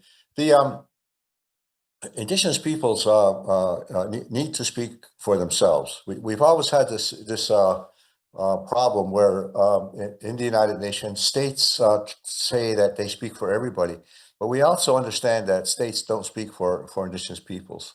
Indigenous peoples have to speak for themselves. We you know, in the for instance, in the World Conference on Indigenous Peoples, which took place in 2014, we had an expression among our people saying that if you're not at the table, you're on the agenda. And this is expresses it very clearly that if indigenous peoples are not present, states will make decisions about us without our participation, without our understanding, without our view, without taking our needs and aspirations into consideration. And that's how indigenous peoples have been disempowered over the years, disempowered and dispossessed by states by not listening to indigenous peoples, by ignoring indigenous peoples. And so it is important that indigenous peoples speak for themselves. We have to speak for ourselves because nobody else will speak for us, and nobody can speak for us. We have to be there to express our points of view. And I think this is important for our survival, because if indigenous peoples don't have a voice, and we're invisible, and we are forgotten, and that's how our rights get violated. If you can ignore indigenous peoples, if indigenous peoples don't speak up, it's very easy for states to quietly, or even not so quietly, you know, push indigenous people aside. The issues that we have with states and with corporations is always about land and natural resources, and everybody covets the lands of indigenous peoples, and so we have to speak up for ourselves to protect our land, our culture, our language, our ability to speak for ourselves, and the right. We have a human right to speak for ourselves. The UN Declaration on the Rights of Indigenous Peoples is a very, very important document. And at the beginning, there were many states and indigenous and not indigenous, but many human rights experts saying that there's not a declaration of the rights of indigenous people is not necessary because existing human rights law protects them. But after 25 years of debate, it was very clear that existing human rights law does not protect indigenous peoples. So that's why there's a declaration on the rights of indigenous peoples, a specific declaration on our rights, because existing international law did not protect us or defend us. And we achieved the declaration by participating, by indigenous people going to Geneva in numbers to speak for themselves, to convince human rights experts that, yes, we have rights and we need protections of those rights. And then once we convinced the experts, then we had to convince states that we have those rights. And the UN Declaration is a declaration of states. It's not a declaration by indigenous peoples. It's a declaration by states saying that these are the rights of indigenous peoples. So it's very important to understand the Declaration on the Rights of Indigenous Peoples. This is what states recognize. And now we have to do is get states to implement those rights that are recognized in that declaration. So I just want to emphasize that. And in particular, we're talking about the Ukraine today. And so we have to implore the Ukraine to implement the Declaration of the Rights of Indigenous Peoples in the Ukraine. Thank you. Thank you, Kenneth. І не тільки за те, що сьогодні з нами, а за все те, що було зроблено для Attending today with us, and for that was done for you, for all indigenous peoples all over the world, for your continuous support and for your continuous work. I have the similar question to Bina. Just in 1 minute, could you describe the efficient participation of indigenous peoples in peace building processes and peace negotiations, specifically in the context of Ukraine, how it would look out in your opinion? We didn't hear. You're muted, I think. All right, sorry. First of all, I wanted to share my thoughts with each and every one of you in the room and those who are watching online, to let you all know that we are so rich and powerful within each one of us. Our lands are filled with good products. I've learned about how the wetlands of the Danube to the forest of Polysia, you have practiced terraced orchards where you grow your fruits. You have practiced water conservation techniques. To let you be very honest, we are blessed with so much richness and so much of peace within ourselves. We are not creating the wars. These wars are created by a military-industrial complex, by a system of society which puts profit over people. War profits. That's why the war in Ukraine, it's profiting.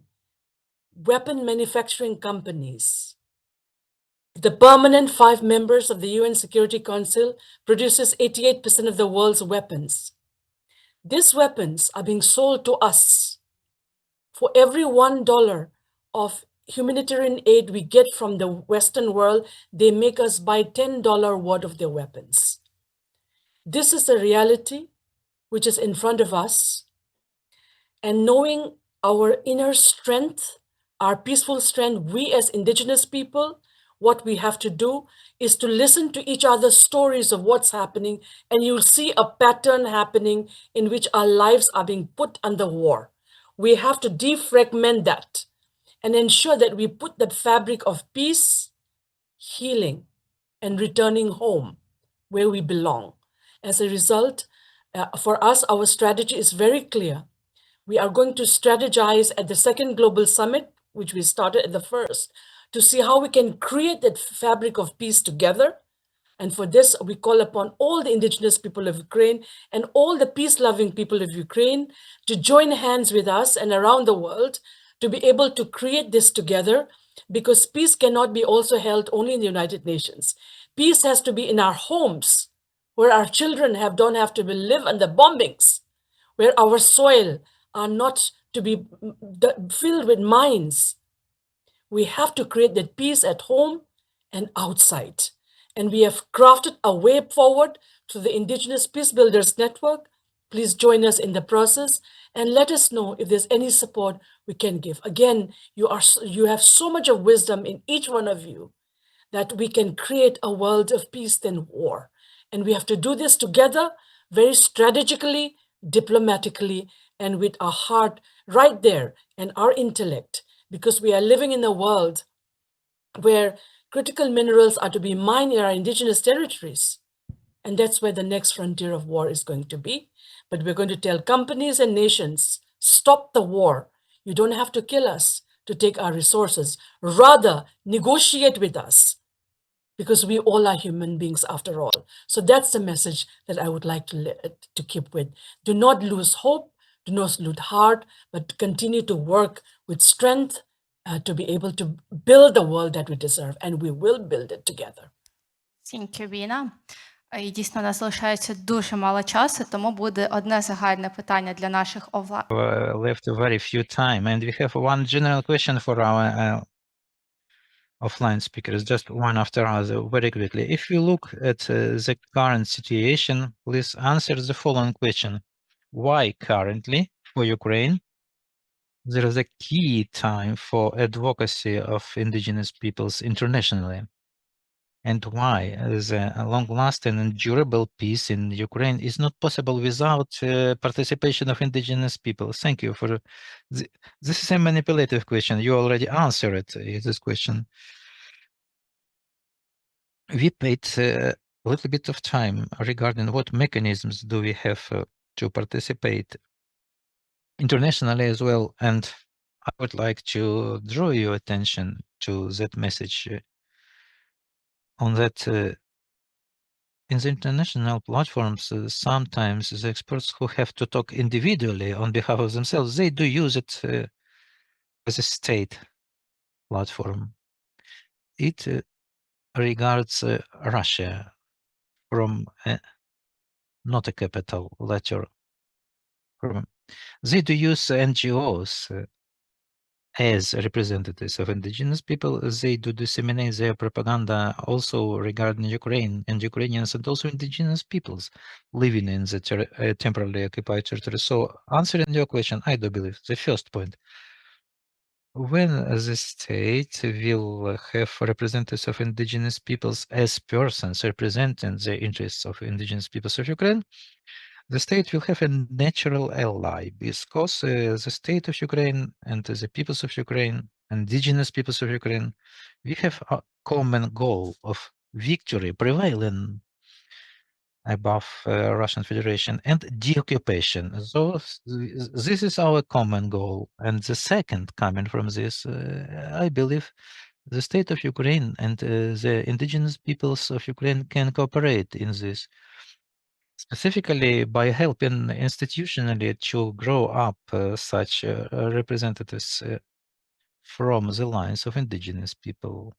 They can help informationally, they can help depending upon the method of inform and how these international structures are built. So we indigenous peoples having common goals with the state of Ukraine, we can have common steps to improve the relationships of Ukrainian state with other countries, and also between the Ukrainian state and the indigenous peoples, specifically held by those platforms. Also take into account that Ukraine is moving gradually that way, and also take into account the issue of guaranteeing the rights of the indigenous peoples you have mentioned about, and those rights that the international community believes is necessary to guarantee. I believe we are already moving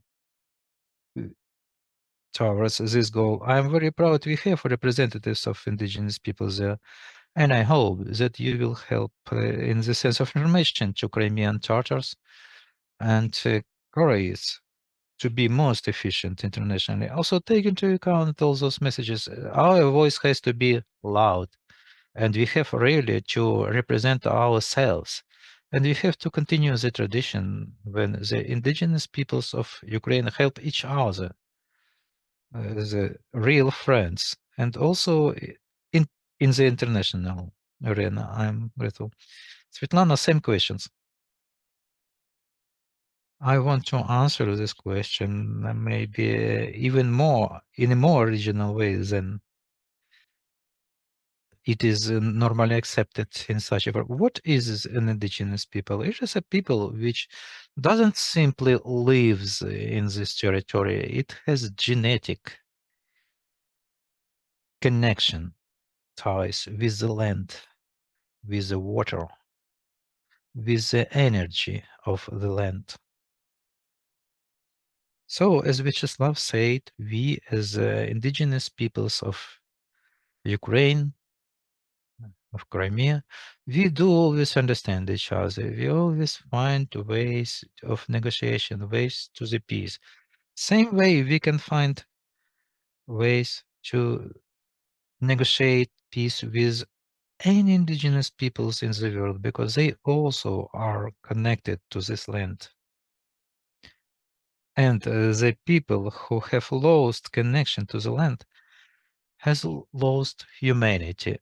That is why all wars, conflicts, and animosity in the land occurs, in the earth occurs. And we can make the humankind to come back to humanity altogether. Please. I believe that the real and non-artificial respect for the rights, for the human rights, and to the rights of separate groups is possible only when you respect yourself and when you respect your own rights. So the issue of recognition of subjectivity of and support of indigenous people and providing the representative organs of indigenous people, specifically Mejlis, and then to the same bodies of Karaites and Krymchaks of legal status, without which the framework law couldn't be implemented, because all the other bylaws Mr. Eskander Bariev mentioned about, all those bylaws, it's impossible to adopt them without consulting with a representative body. All those issues about provision of legal status and support of all that, it is impossible. Meaning, if you do not support the indigenous people, no real social cohesion may happen, whatever number of strategies of Ukrainian national identity you would write down. Until you start to respect yourself, you will not be able to respect others, and vice versa. The support of indigenous peoples is very important, and provision of their subjectivity is very important. No social cohesion can happen without that, and adequate and relevant respect and attitude to human rights in between everybody in the country in Ukraine. I believe it's very simple. I thank you very much. I thank all speakers. It would be my pleasure to continue this conversation for hours. We have what to discuss, but unfortunately we are limited in time, and I'm very thankful for this fruitful discussion. I believe we outlined those challenges and opportunities for cooperation. Summarizing briefly, we can say that really the indigenous peoples in the world are subjects of international processes and relationships. They are present and their voices are here too. It depends upon us how strong and how resistant will be our voice. Under this war, we strive to the peace, to the future. Without negotiation, without presence of indigenous people, it may not happen in the negotiation table. As Kofi Annan said, peace is not a lack of war. Peace is where equality and rights are observed. Thank you. We thank Ludmila for wonderful moderation.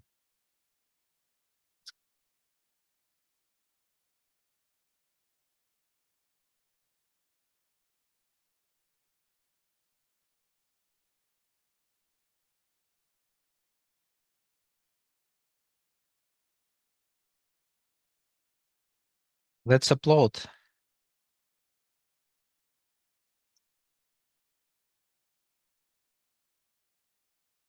Friends, and we right away we will begin our last panel for today.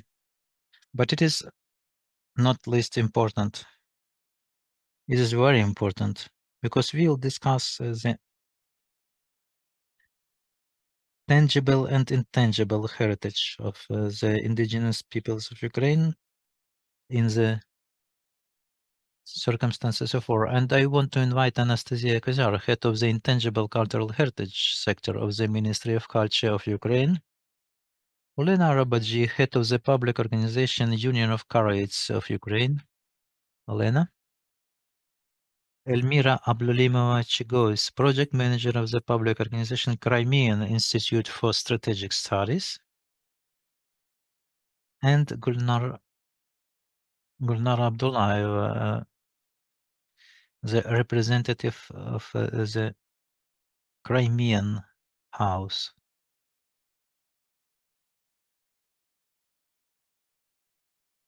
Gulnara, please move here. Let's not leave empty spaces. Please remove the unnecessary seats, chairs. Today we are talking on that the full-scale invasion by Russia put under threat unique objects of the Khersones and Crimean museums collections, Kysian gold. But today we will not discuss not only material but also intangible. I want to begin with Anastasia, because you are the head of the sector of intangible cultural heritage. I will ask you a question. What are now the systemic attempts of Russia to destroy the intangible heritage of indigenous peoples, the culture, traditions, etc.? How the ministry records that? I welcome everybody on behalf of the ministry. I want to talk about exclusively the intangible cultural heritage, how the Russian aggression impacted on it. Very briefly, coming back to the history, in 2008, Ukraine ratified the Convention on the Protection of Intangible Cultural Heritage. After this, we got certain commitments for creation of a national list of elements of intangible cultural heritage. And in 2012, we began to fill it in. But now, in 2023, we have got certain challenges. And the Ministry of Culture adopts a new procedure where it delineates and creates 5 inventories. That is just a list, a registry. And the Ministry of Culture in 2023 is separating out a separate registry of intangible cultural heritage representing the culture of indigenous people. As of today, in this list, we do have 5 elements already. The elements of Karaites, the elements of Crimean Tatars. I will now tell what elements they have. The Crimean Tatar ornaments and the knowledge of them, Eitayaklak, Karaites, cake with meat, and practice and cultural contexts of cooking chebureks and yandik, the traditional Crimean Tatar opens, and Haiterma, the traditional dance of Crimean Tatars. What our national list gives us and the elements being present therein. When the element comes to the national registry, the systemic work begins with the representative of the indigenous peoples and of the public organizations who submit those elements there too. We conduct monitoring researches, we support different programs. Also, in 2021, the Ministry of Culture, together with MFA, submits an element ORNEC. In 2025, together with the public organization of Crimean Tatars, we do submit the Crimean dance. It waits for its consideration. By now, whether it's technically fitting on and passing on all the points. As of today, the Ministry of Culture outlined relevant directions we do work exactly in the area of intangible material cultural heritage. It is the research we are conducting with the public organizations of indigenous peoples, also education programs. Today we discussed a lot about the law on indigenous peoples, but the Ministry of Culture is developing the law on the intangible cultural heritage, and we are describing the work of indigenous people. It is all in the stage of development, and then we want to gather the experts, representatives of indigenous people, and to discuss it, because we'll have to implement that law after its adaptation. And the last point, regarding support by the Ministry of the Indigenous people, we are working on digitalization, and the portal of intangible cultural heritage is being developed now, and there will be a separate block, separate unit for the registry of indigenous peoples. It will be filled in with everything we do have currently regarding the intangible cultural heritage. The Ministry of Culture, we do motivate everybody to go to us, the representatives of indigenous peoples, for us to have more elements of this heritage, for us to be able to work more with it and to support you. Thank you for your attention. Thank you. Now, Alena Arbaji, what points of Karaites, tangible and intangible cultural heritage are now under the threat of disappearance? Thank you for your question, dear friends, brothers and sisters. All the speakers were thinking about Crimea, Melitopol, Genetsk, about our homeland, and we'll now in this panel dispute with you on the preservation of our language, culture, traditions, and it is a very important issue of preservation of national identity. An identity may be preserved when one is found on its own territory. That is a challenge of Crimean Tatars, Karaites, and Krymchaks. The family ties, history, ethnic composition is under threat. In Melitopol, in 4 years of full-scale invasion, the national structure, composition of the city has changed by 90%. We are tracing the structures because there's Russification. It is genocide. And the challenges of preservation, and there are such such methods very important, my way. It was already discussed about creation of the strategy and the language. The language is important because Crimean Tatar language and Karaim language and Krymchak language belong to disappearing language. We talked to our Karaites delegation. There are more than 20%. It's very important. The Karaites are in Kyiv, and we remember it. This strategy work in 1 or 2 years, and there are specific steps. I want to show it to you. In Melitopol, there was a Sunday school on the study of Korean language. 12 lessons. This is the only copy because we issued all the copies in Melitopol. And I propose to publish it. It is there's not money to serve for that. And there's an interesting examples. Bayat it is Crimean Tatar abbot. That is a grand project, but it is very interesting. It is popularization. There is a painful issue. To return our religious sacralities. The Kyiv Karaites are present here with Alexander Rabachi. That is 30 years fighting for Ukrainian Kinasa created by Gorodetsky, the genius of architecture. 30 years fighting to return it to the community of Kyiv. Another important issue.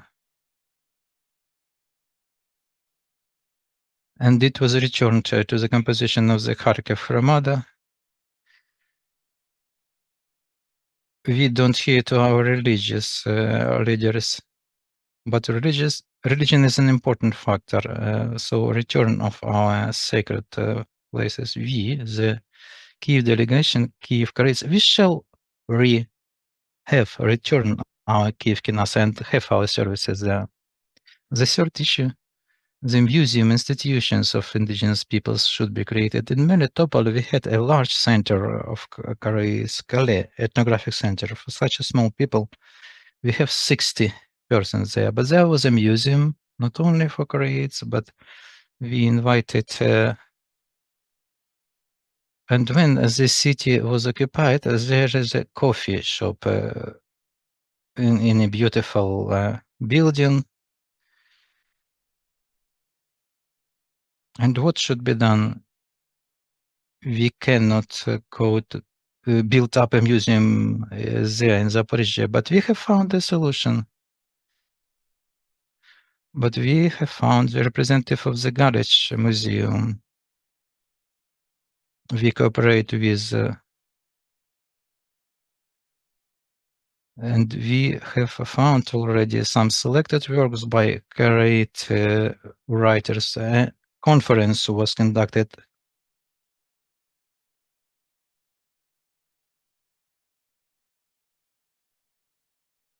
We are thankful, grateful to the Ministry of Culture for this preservation of intangible heritage. I have seen that a representative of UNESCO should be there in the panel. For this Krymchak cake, which was brought into the national list to pass it further on to UNESCO, to the pre-war. But I believe this dream has to come true. It is not about the pancake. It is what about you are asking about preservation of the spirit of our people, our language and identity. I believe with the joint efforts we will do something impossible. We will preserve our culture, Crimean, Tatar, Karaite, Krymchak, but we have to do it. Thank you. Lena, you're absolutely right. We should have presence of UNESCO representative due to certain reasons. She is not attending our panel, but I hope very much. If you have proposals, you may talk about them. Your appeals will not remain without attention. I want to ask Elmira today. Today, I would like to hear about the most critical, most drastic cases of when the heritage was stolen, was robbed by Russians. Before answering your question, I would give more general question of what happens now in the occupied territory. Our organization, Crimean Institute of Strategic Research, we are focusing on the protection of cultural heritage on the occupied territories. Not only it goes about Crimea, but also the temporarily occupied the areas of Zaporizhzhia, Donetsk, Luhansk, and Kherson Oblast. As of today, talking brief pictures, we can state that there is an aggressive, systemic, and destructive cultural intervention in the occupied territories. Why exactly aggressive? Because it doesn't have in mind the subordination to the identity. Why destructive? Because it results in the deep loss of the cultural code, of the loss of memory, and it brings to the loss of consecutivity. It doesn't go about some imposed historical narrative. I paid attention here because time to time the pictures are changing and slightly written there under the portrait of Catherine II. The Catherine the second emperoress who connected Crimea. It wasn't connection. It was annexation. And such narratives plus indoctrination of the education plus replacement of the Crimean Tatar language, and if we speak about other territories, also Ukrainian side from the public space, it is physical, institutional, and symbolic destruction of the cultural heritage. This is an overall picture. We do record the facts of violations which in the system of international humanitarian law are believed to be crimes. What I do mean? We do record the facts of an unlawful archaeological studies. We see when certain museum collections are moved from the occupied territories to another occupied territories or from Ukrainian territories to Russia. We do fix facts of rebuilding and changes of cultural heritage objects which result in the loss of identity. And the most bright tragic case is a situation around the Hans Palace, and we see one of the objects here in the Han Palace. We do fix, we do record the objects of appropriation, alienation of the cultural heritage objects and collections. Also, we record even the use of cultural heritage facilities for military purpose. And here the archaeological sites are suffering, mostly the hills, the high areas. They are used for fortifications, for fire positions, so on. But regarding Crimean Tatar heritage, here I believe I am not so optimistic as our previous speaker, but I believe I'm more pessimistic. But I believe if the occupation will continue at least for 5 years, we shall be witnesses of very deep losses connected to cultural, to historic memory, to identity of Crimean Tatars, because to a large extent for a rather short historic lapse of time, and even we begin to count the history from the annexation of Crimea by Russian Federation in 1873, there have been many rats who impacted our identity, and we lost a lot. We, Crimean Tatars, not only we, but also Karaites and Krymchaks, loss of statehood, loss of subjectivity, and the capital. I believe Gulnara may talk about this. The many crises. Sorry for it. It was meant many crises.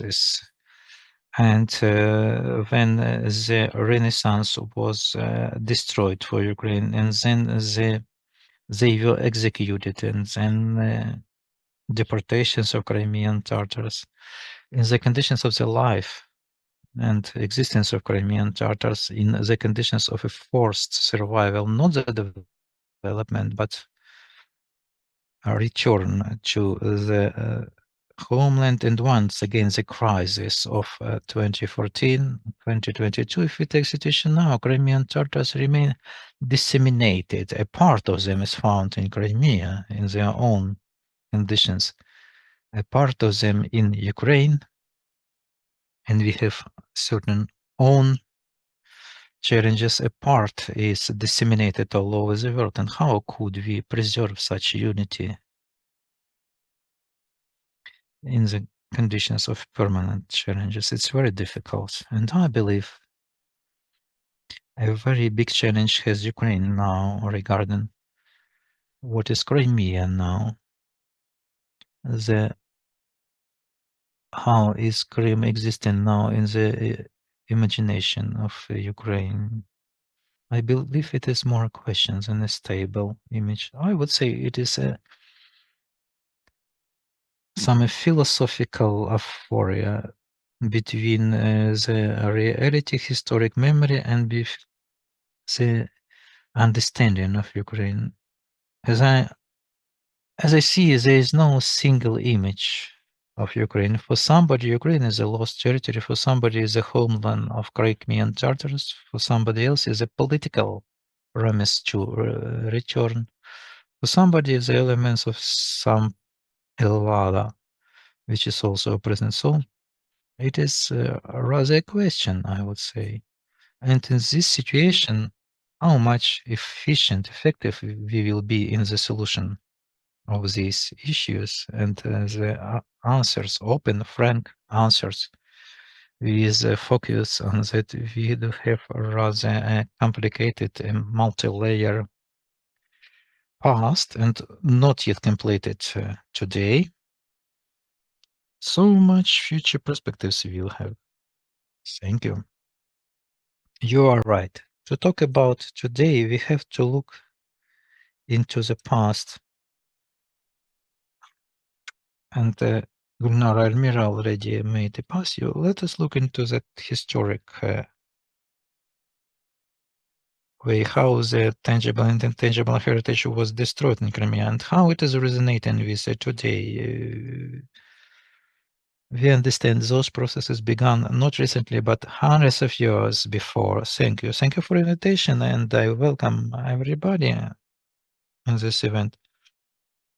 If we'll conduct such events frequently, and if we'll remind, especially in the historic context, what was happening, if we shall look back into our history, we'll never in the future will repeat the same mistakes, and it's very important, because really,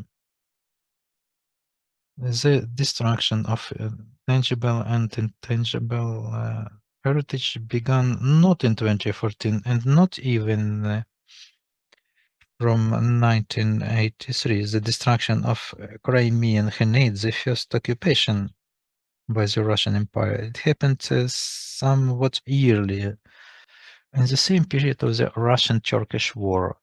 And what was the first blow? On Crimean Tatar, Karaites, and Krymchak people, there were such representatives as Urums, who were forcibly deported and brought into Mariupol. And there are many historic places we know in Mariupol area. And with those who came from Crimea, there's Urzów, Bakhchisarai, Yalta, Pishu. It is also our historic heritage, which was destroyed by Katerina II during the first occupation by Russian Empire. I will not take much of your time. Those are three aspects of destruction of tangible and intangible heritage of Crimean Tatar. But today we are living for the fourth. We are surviving through the fourth wave of such destruction. Many Crimean Tatars had to leave the peninsula. The Crimean Khanate is not only Crimea, it is Black Sea region, Odessa, Mykolaiv, Kherson, and Taman. And only from the Crimea, from the peninsula, approximately over 1 million people left through the time. So this is the Black Century Ali Maliyev mentioned about and Mira mentioned about. And I want to say that this was really a blow, because it was a replacement. What we see today, it was already happening in the 18th century. There was a forced replacement by a doubtful Russian people with their servants, and then to assert that the Crimean Tatars are not indigenous people. Ekaterin II already at that time began to rewrite our history, and it was made with intention. Akhlyar was renamed to Sevastopol, Ahmedjit to Simferopol, and many others. I will not go deep into those historic heritages. You might know about this very well, but I will remind you that it began exactly at that time, when the Crimean Tatars were destroyed physically, and the material and intangible culture was destroyed. And the second wave, after the 2017, in the 1917, even in the 20s, in the beginning of 20s, doesn't matter. There was a famine in Crimea, artificial famine, when people were destroyed by that. Doesn't matter that there was a cultural awareness awaken, a lot of press, theater, culture, science. It was a momentum for Crimean Tatars when they were able to manifest themselves. But there was even a term of Tatarization, etc. But that was an illusion of an opportunity. We allow you to do it, but still it was an illusion, because very soon, in the years 1928 to 38, there were repressions against the Crimean Tatars, and the first case of Ilya Ibrahimov entered that in 1928 the totalitarian Stalin's machine began to work, and in 10 years our people was just destroyed, and Karaites, Krymchaks and Crimean Tatars were milled by Stalin's repression. And that year was a culmination year for Crimean Tatars. The 17th of April 38 is a very important date, when in one day over 40 representatives of intelligence were destroyed. And it's very important. But 17th of April, it is just a summit of the iceberg, because before that and during that, many people were executed and sent to camps. Very little people returned from there. It was made all with intention. And our intangible heritage is our language, which suffered a blow, because if in 28 we switched to Latin language, there have been meetings and discussion in Crimean Tatar community whether to switch to Arab from Latin. Yes, okay, they shifted. And then in 1938, nobody asked Crimean Tatar, and they were transferred to Cyrillic alphabet.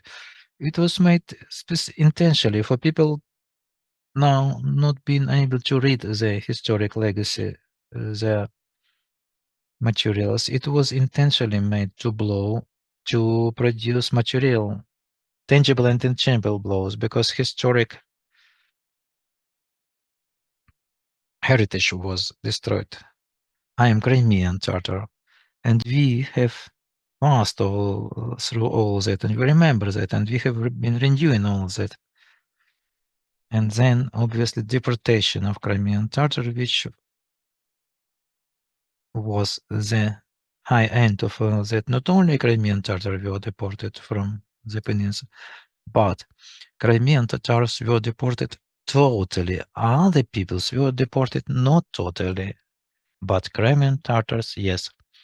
And after that, our material and intangible heritage was destroyed. Our cities and villages were, towns and villages were destroyed, erased. Everything was destroyed. Our historical site of Hans Palace were remained. And at the minimum, there have been 5 of such palaces in Crimea. And a lot of was made in the 20th last century. It was fixed, and I am very thankful to St. Botanitsky and his team. At that time, they have recorded all this we are using today, and we know how it was looking there, because many masjids were just ruined. Everything was made for Crimean Tatars not to be considered as indigenous peoples of Crimea. I don't want to say something, but for many years, the history was rewritten and was shown to us. Ukrainians even did not know for sure about Crimean Tatars, about their roots and their real history. So after 2014, we knew more about each other. After the second occupation of Crimea, that's what about we should talk a lot, but I will not take much of your time now. I will talk about what should we do with this. Elmira Khanum already mentioned that we have to record that, and it is wonderful talking about UNESCO, but UNESCO shouldn't be passive now. UNESCO should be very active and promote everything that is now discussed, not only to promote intangible heritage, but to talk to loud voice for it to happen constantly. If we are in contact with Crimea, obviously we may not disclose the names of the persons being there. We cannot subject them to that threat, but we can do under today's conditions. So we'll try to work towards that direction. We shall write, we shall collect it, gather it little by little. and I do support Elmira a lot. If the occupation will last for 5 more years, nothing will remain there because the excavation and the destruction of our cemeteries there and of our antique cities which are there in the peninsula, everything will be destroyed. Okay, let us now submit some ideas. An important question is now, what should be done? And that is a question for all of you. One question. What, under the conditions of war, you personally believe is the most efficient instrument of preservation of cultural heritage, both tangible and intangible, of indigenous peoples? I may talk about the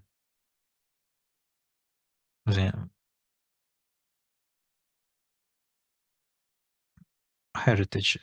I'm working for 4 years in this area. The only solution are carriers. If the carriers have the wish to preserve their traditions, the Ministry of Culture, of Foreign Affairs and UNESCO are open for that.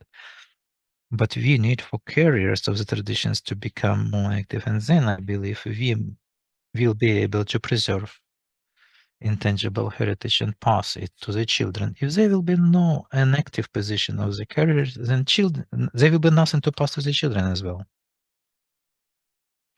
You know, it is not for the first time this question comes, what should be done? I believe that we have to stick to the laws, not only in the issue of preservation, because the second panel was dedicated to the law of Ukraine on indigenous peoples.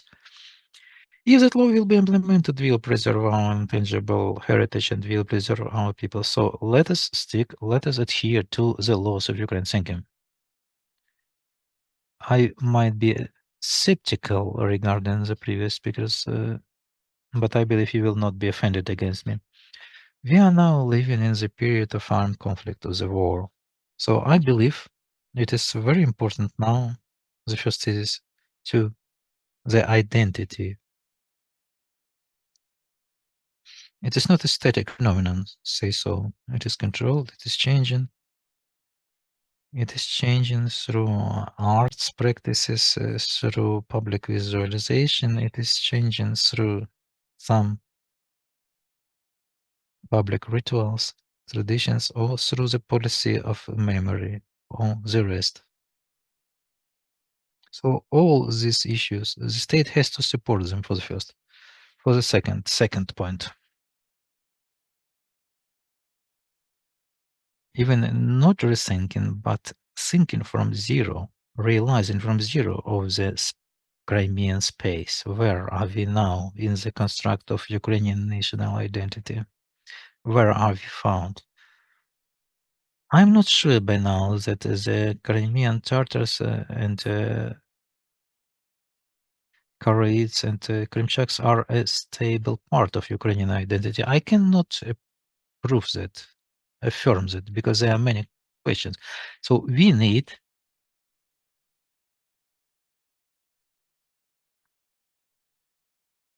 Ukrainian national perception of Crimea doesn't give an answer to your question, but it requires from us a fundamental understanding, realization. That is the second point, and obviously the third point.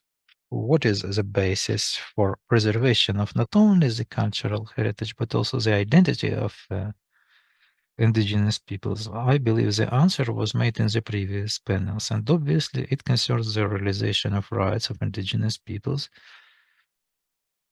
with the development of the relevant mechanisms of instruments which will be determining our future development, say so. You know, we have a conclusive final panel. I will allow myself to set a personal question. When we are talking about tangible or intangible heritage, everybody means something specific about specific memory or specific place or image. What does it mean for you personally? What you would like to leave for your children and grandchildren for the future generations? I have a hope anyway. I am not so much skeptically tuned. I have a hope that we shall return to Crimea and we shall build up the Crimea quite differently, looking back at what happened right now. And never in our life, the Crimean, Tatars, Karaites, Krymchaks, Ukrainians will never repeat our mistakes. Personally, for me, Crimea is my home. I was born there, and I am very proud on that I am the very first Crimean Tatar. I was born in Kislev, Yevpatoria, after the deportation of the Crimean Tatar people. My profession was not an occasion. History of Crimea for me is more native for me. I was growing without that. In my family, they always were saying that Crimea is something special and we have to preserve it. Crimea is my homeland. I want my children to be born there exactly. And with God helps, it will happen exactly so. The Crimean Pyrzyk with meatball was sounding, but the intangible heritage tradition of producing that meatball. I dream to come back to Melitopol with my grandchildren, granddaughters, and maybe to cook 1,000 of those meatballs to invite Crimean Tatars, Krymchaks, Karaites, and that is the victory, and that's my dream. I will share a couple of my memories. First, connected with my grandmother when she was remembering Crimea in the deportation in Uzbekistan. She always mentioning the smell of the Artemisium in Kerch. That would be it. And for the second, my personal memory. I was working in Bakhchisarai Cultural Complex as a director, and there is a harem, and there is a yard, and the paradise apple is growing there, and it blows with pink flowers in the spring. And when there was when a wind comes to the harem yard, and this paradise tree with pink flowers is throwing the flowers down. And that remembrance I would like to repeat, to see, and to show not only my grandchildren, but to pass it to all of you. And for the rest, I would like to tell about, I wouldn't to be too pessimistic. In the Ukrainian academic thoughts about Crimea, there have been certain periods when they tried to rethink the role of Crimea in our own history. And I believe the beginning of that history was somewhere in the beginning of 18th century. And a bright example of that is the constitution by Philip Orlik, where he defined the interrelationships between the Cossacks and the Crimean Khanate with the word brotherhood. I wouldn't name it brotherhood because it wasn't a complete total understanding of each other. It was a pragmatic shield-like brotherhood, common action against a very strong enemy who was taking power, I mean Muscovite. It was the first period, and the second period was a rather small one, the end of 18th, beginning of the 19th centuries, when Mikhail Dragomanov and the rest, they tried to rethink and to shape up their perception of the steppe, not through the conflicts, but through the cultural codes. And there was a lot. Today, with the colleagues, we were talking and we were remembering about, there have been, by the way, such studies, linguistic studies.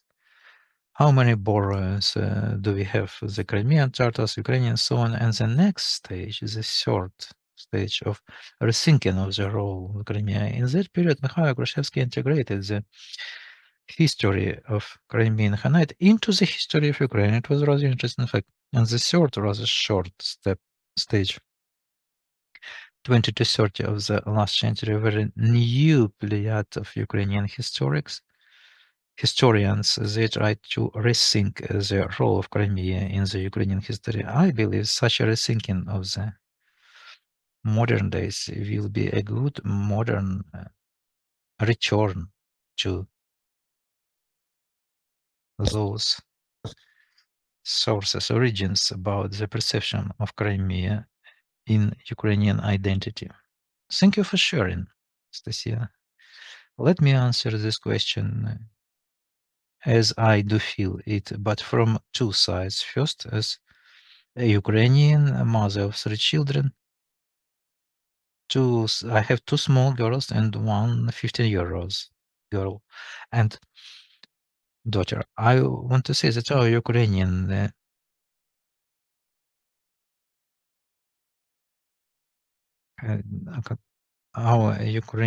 holidays and celebrations, I believe I have to pass this knowledge to my daughter and for her to pass it to the next generation. When answering this question from the point of view of a person who works in the as a human, first of all, as a person working in the Ministry of Culture, in charge of intangible cultural heritage, our main goal is popularization and once again to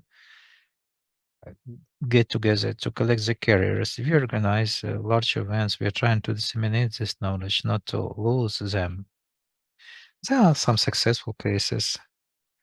I can say there are not very much successful cases, but I do believe that thanks to all of you, if you will go to us and support us, I believe we shall have serial projects and the immaterial heritage will develop. Friends, let us thank our wonderful speakers for this sincerity and for this inspiration they have given us at the end of this long day. Thank you, Anastasia Kozar, Elmira Chigos, and Gulnara Abdullaeva, our beautiful speakers of this panel.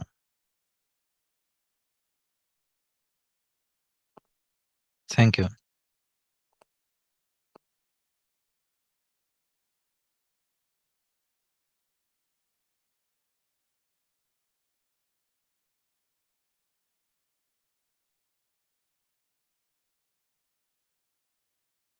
Friends, we have spent a very important day. We have listened to the real voices of the indigenous peoples. We have searched together answers to very complicated questions. We have discussed threats and opportunities, and now it's time to draw conclusions, to summarize. It's absolutely so. I do believe that today we have conducted a very important event. It is the beginning of a new tradition which was begun in Kyiv, but which I hope in a certain time for sure will come back to Bakhchisarai. It was discussed a lot in the previous panel, and we now have very important part. Everybody who is not in the room, please come back to the room, because now me, together with Hannah, will read out the resolution of the Congress. The resolution of the first Congress of the Indigenous Peoples of Ukraine, city of Kyiv, 2nd December 2025.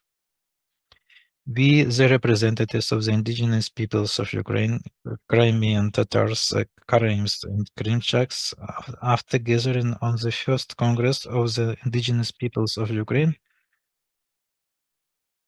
being aware of the uninterruptible, unbreakable connection to the land, territories, waters, and natural resources of our ancestors, by confirming the loyalty to our cultures, traditions, languages, spiritual and historical heritage, which roots are going to the depths of the centuries, underlining that Crimean Tatars, Karaites, and Krymchaks are an integral part of Ukrainian political nations with its own history, culture, language, and traditions, underlining on that we do see our future in the sovereign, independent, and democratic Ukraine.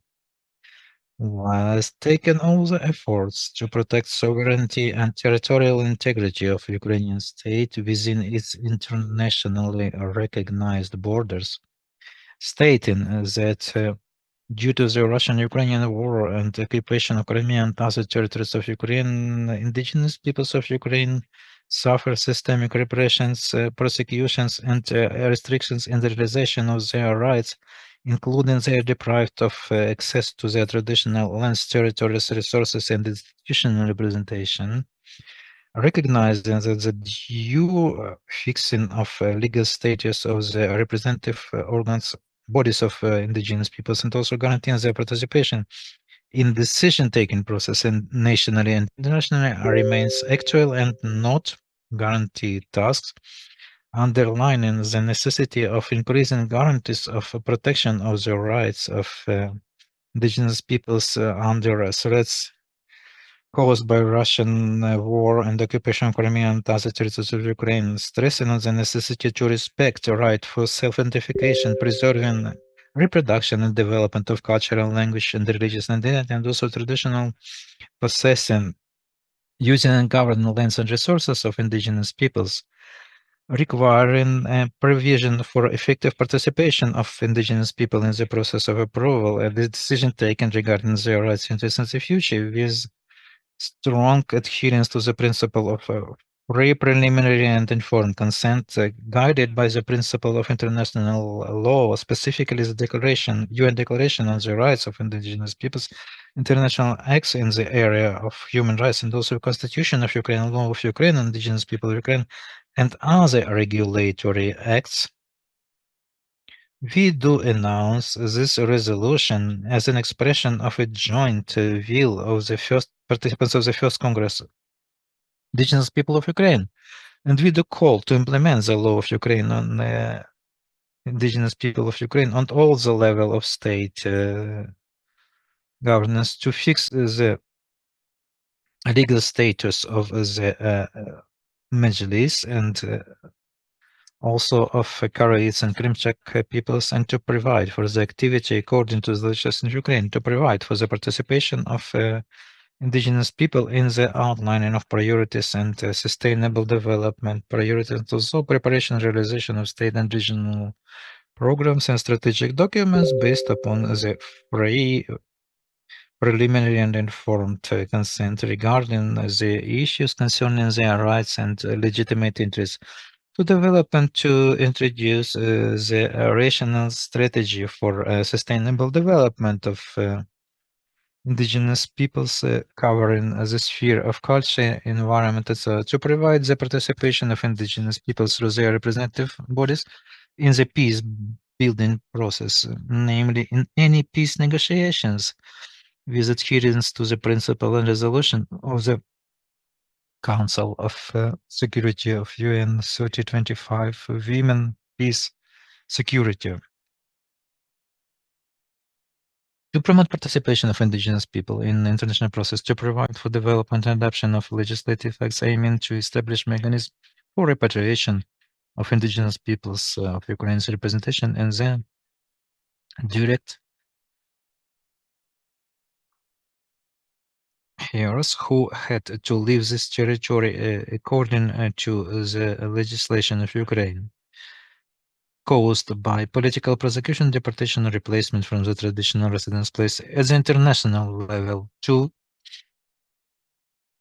provide for comprehensive support of Ukraine for the rights of the people for monitoring, to develop a plan of action to improve the situation of indigenous people in OSCE region, to develop the plan of humanitarian response. Together with indigenous peoples, to create and to implement international programs of humanitarian, cultural, and comprehensive support of indigenous people of Ukraine. The participants of the Congress of Indigenous Peoples of Ukraine do confirm the readiness of indigenous peoples of Ukraine to constructive, stable, and substantial interaction with the President of Ukraine, Верховна Рада Ukraine, and the government of Ukraine. Indigenous people of Ukraine will further on remain active and responsible force of Ukrainian civil society by streamlining the efforts for to have a victory over the Russian enemy, for strengthening development and prosperity of Ukrainian state, and for ensuring the dignity life of all its citizens. And now we invite the representatives of all indigenous people for a final ceremony of welcoming.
We think how to finalize our Congress, and our brothers and sisters proposed that we have to exchange souvenirs, gifts, and we decided it's a good tradition, because in all of our cultures, normally we do it in the beginning when we when we visit the home, and here we decided it, the Congress, to preserve the warmness of our Congress to the very end.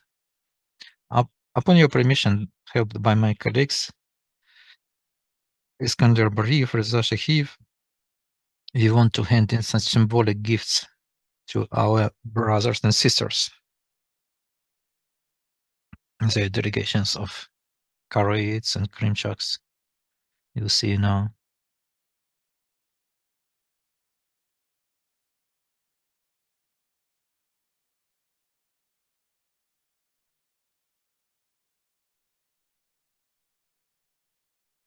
You know Mr. Moskipin, many of you know we are not very much original here. Let it be in the office. And there is 5 magnets. They are like our gifts. This is a craft work of Crimean Tatar ceramics, and some other as well.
I love so much this part, and I hope it will become our tradition. Take into account that this tradition is in the blood of all of our people. So we, the Krymchak community, would like to present our brothers and sisters, Crimean Tartars and Crimean Karaites,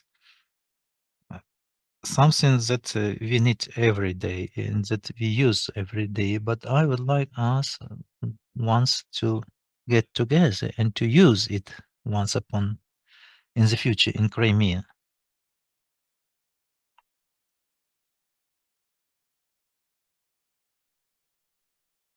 It is a Jezve coffee.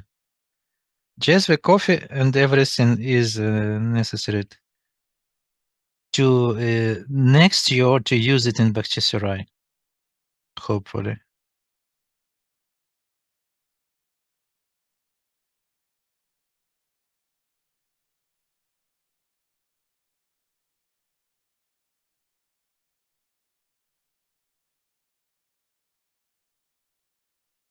It is the same for Karaites, the same set of coffee.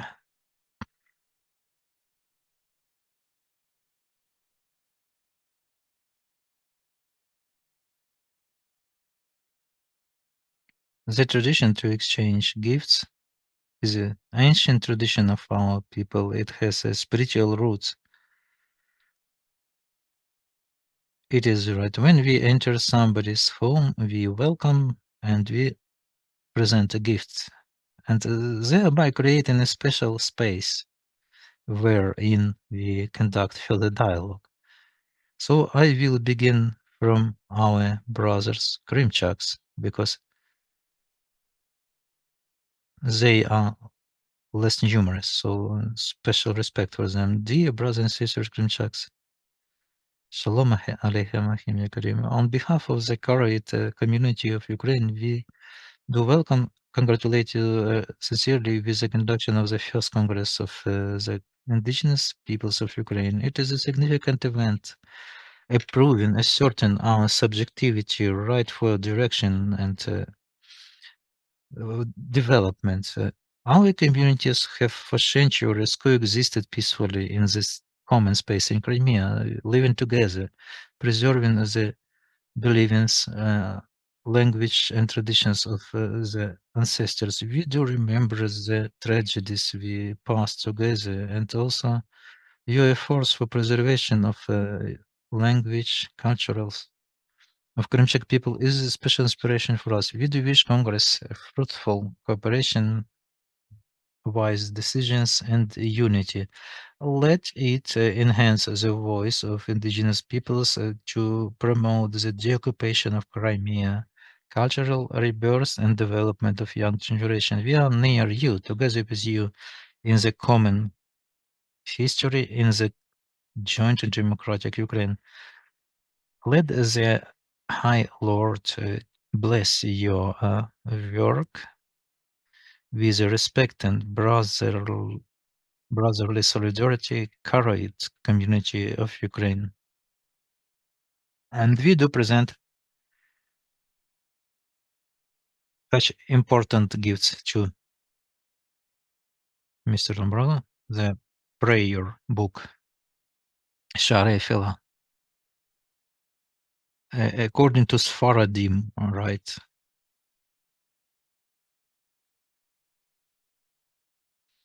And to Tatiana, we do gift Shabbat candles, crystal candles.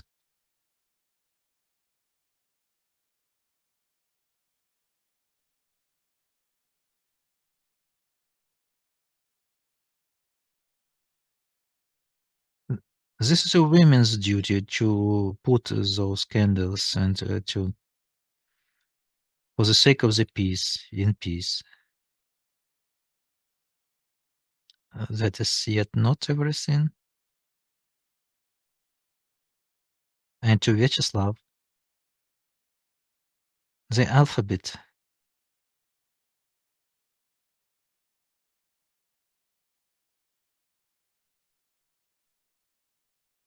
And some tissue for coffee. Thank you very much.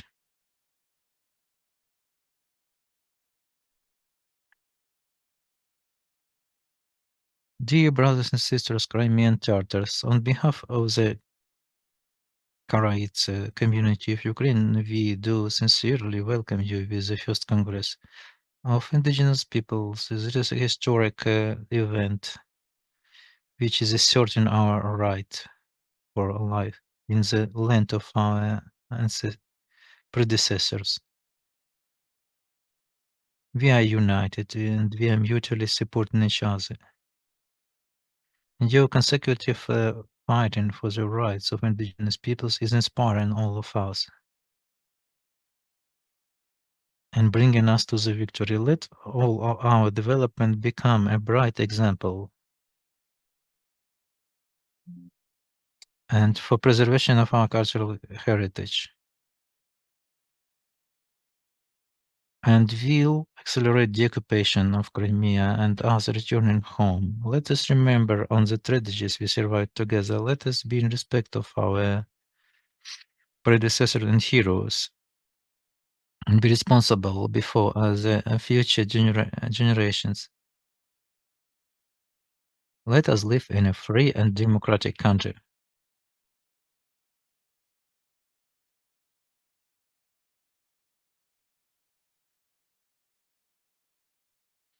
And we present a substantial gift. It is a plate which is a symbol of hospitality, peace, and in the home, that is Jerusalem. Jerusalem is the city of peace, the city which is flourishing for all the peoples of the world who are confessing Abrahamic religions, same as we.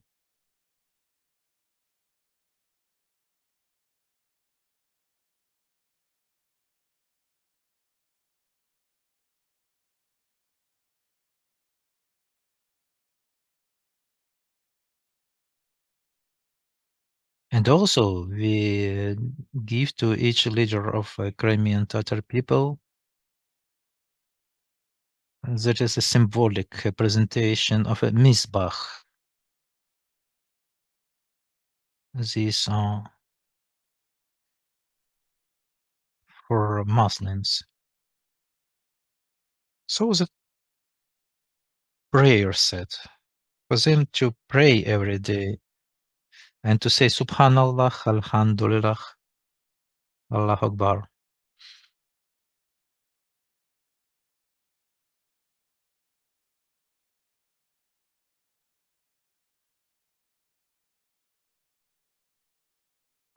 Really, we have such a tradition which is just established, so I apologize. I am now talking once again. First of all, we thank our dear brothers and sisters for these gifts,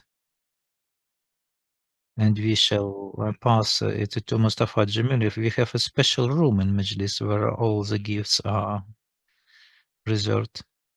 You can come to visit us. You will see these gifts there as well.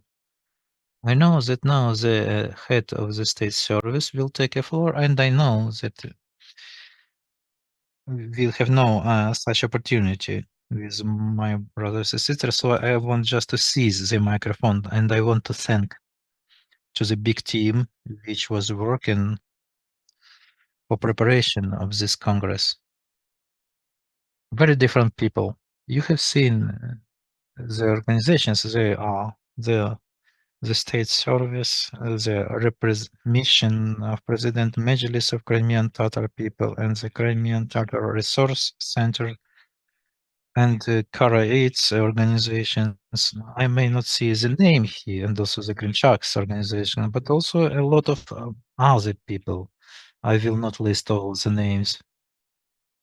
The workers of the service and of Meclisi and of the presidential mission to Crimea and volunteers, Crimean Tatar Resource Center, Karaites, Krymchaks.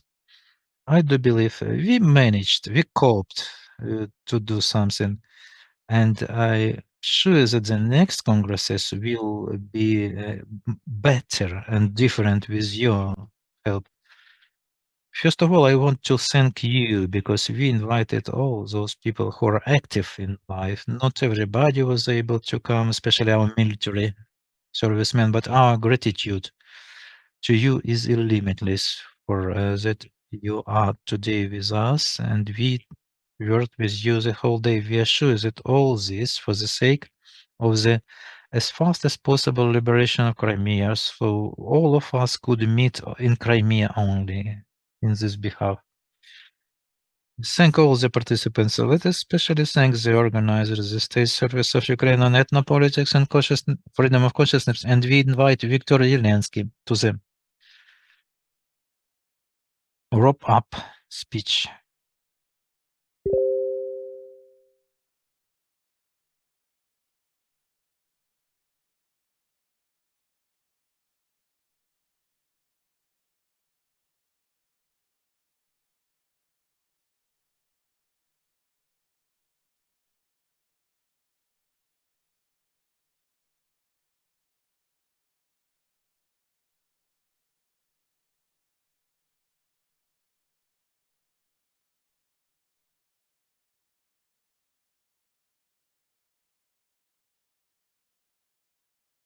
Dear representatives of Crimean Tatars, Karaites, and Krymchaks, dear friends, dear organizers.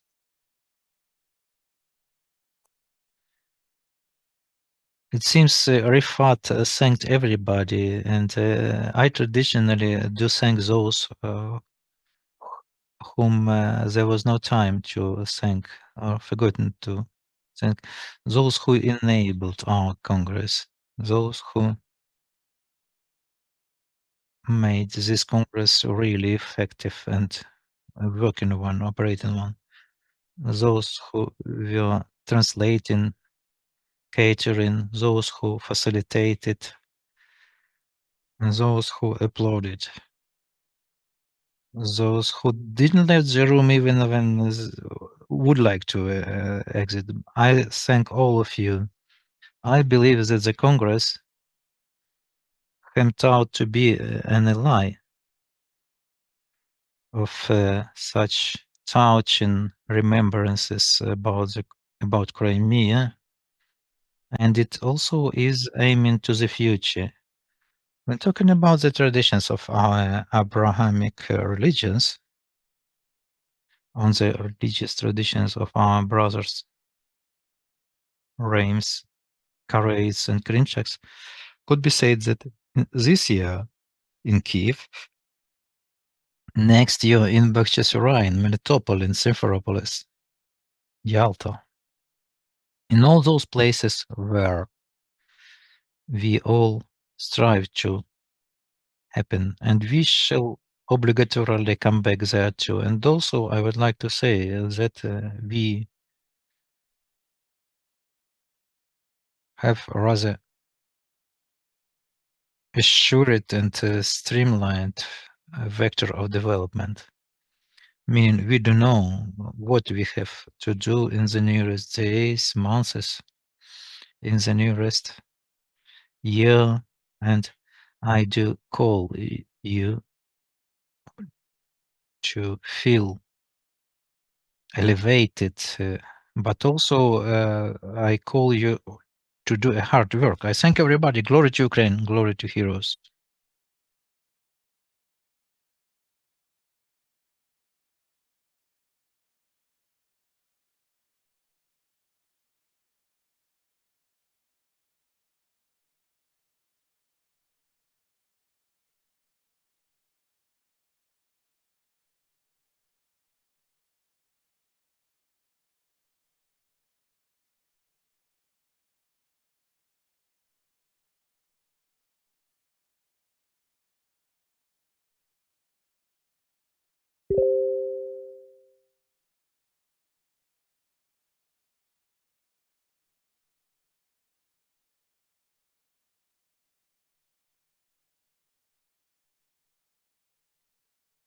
Friends, everybody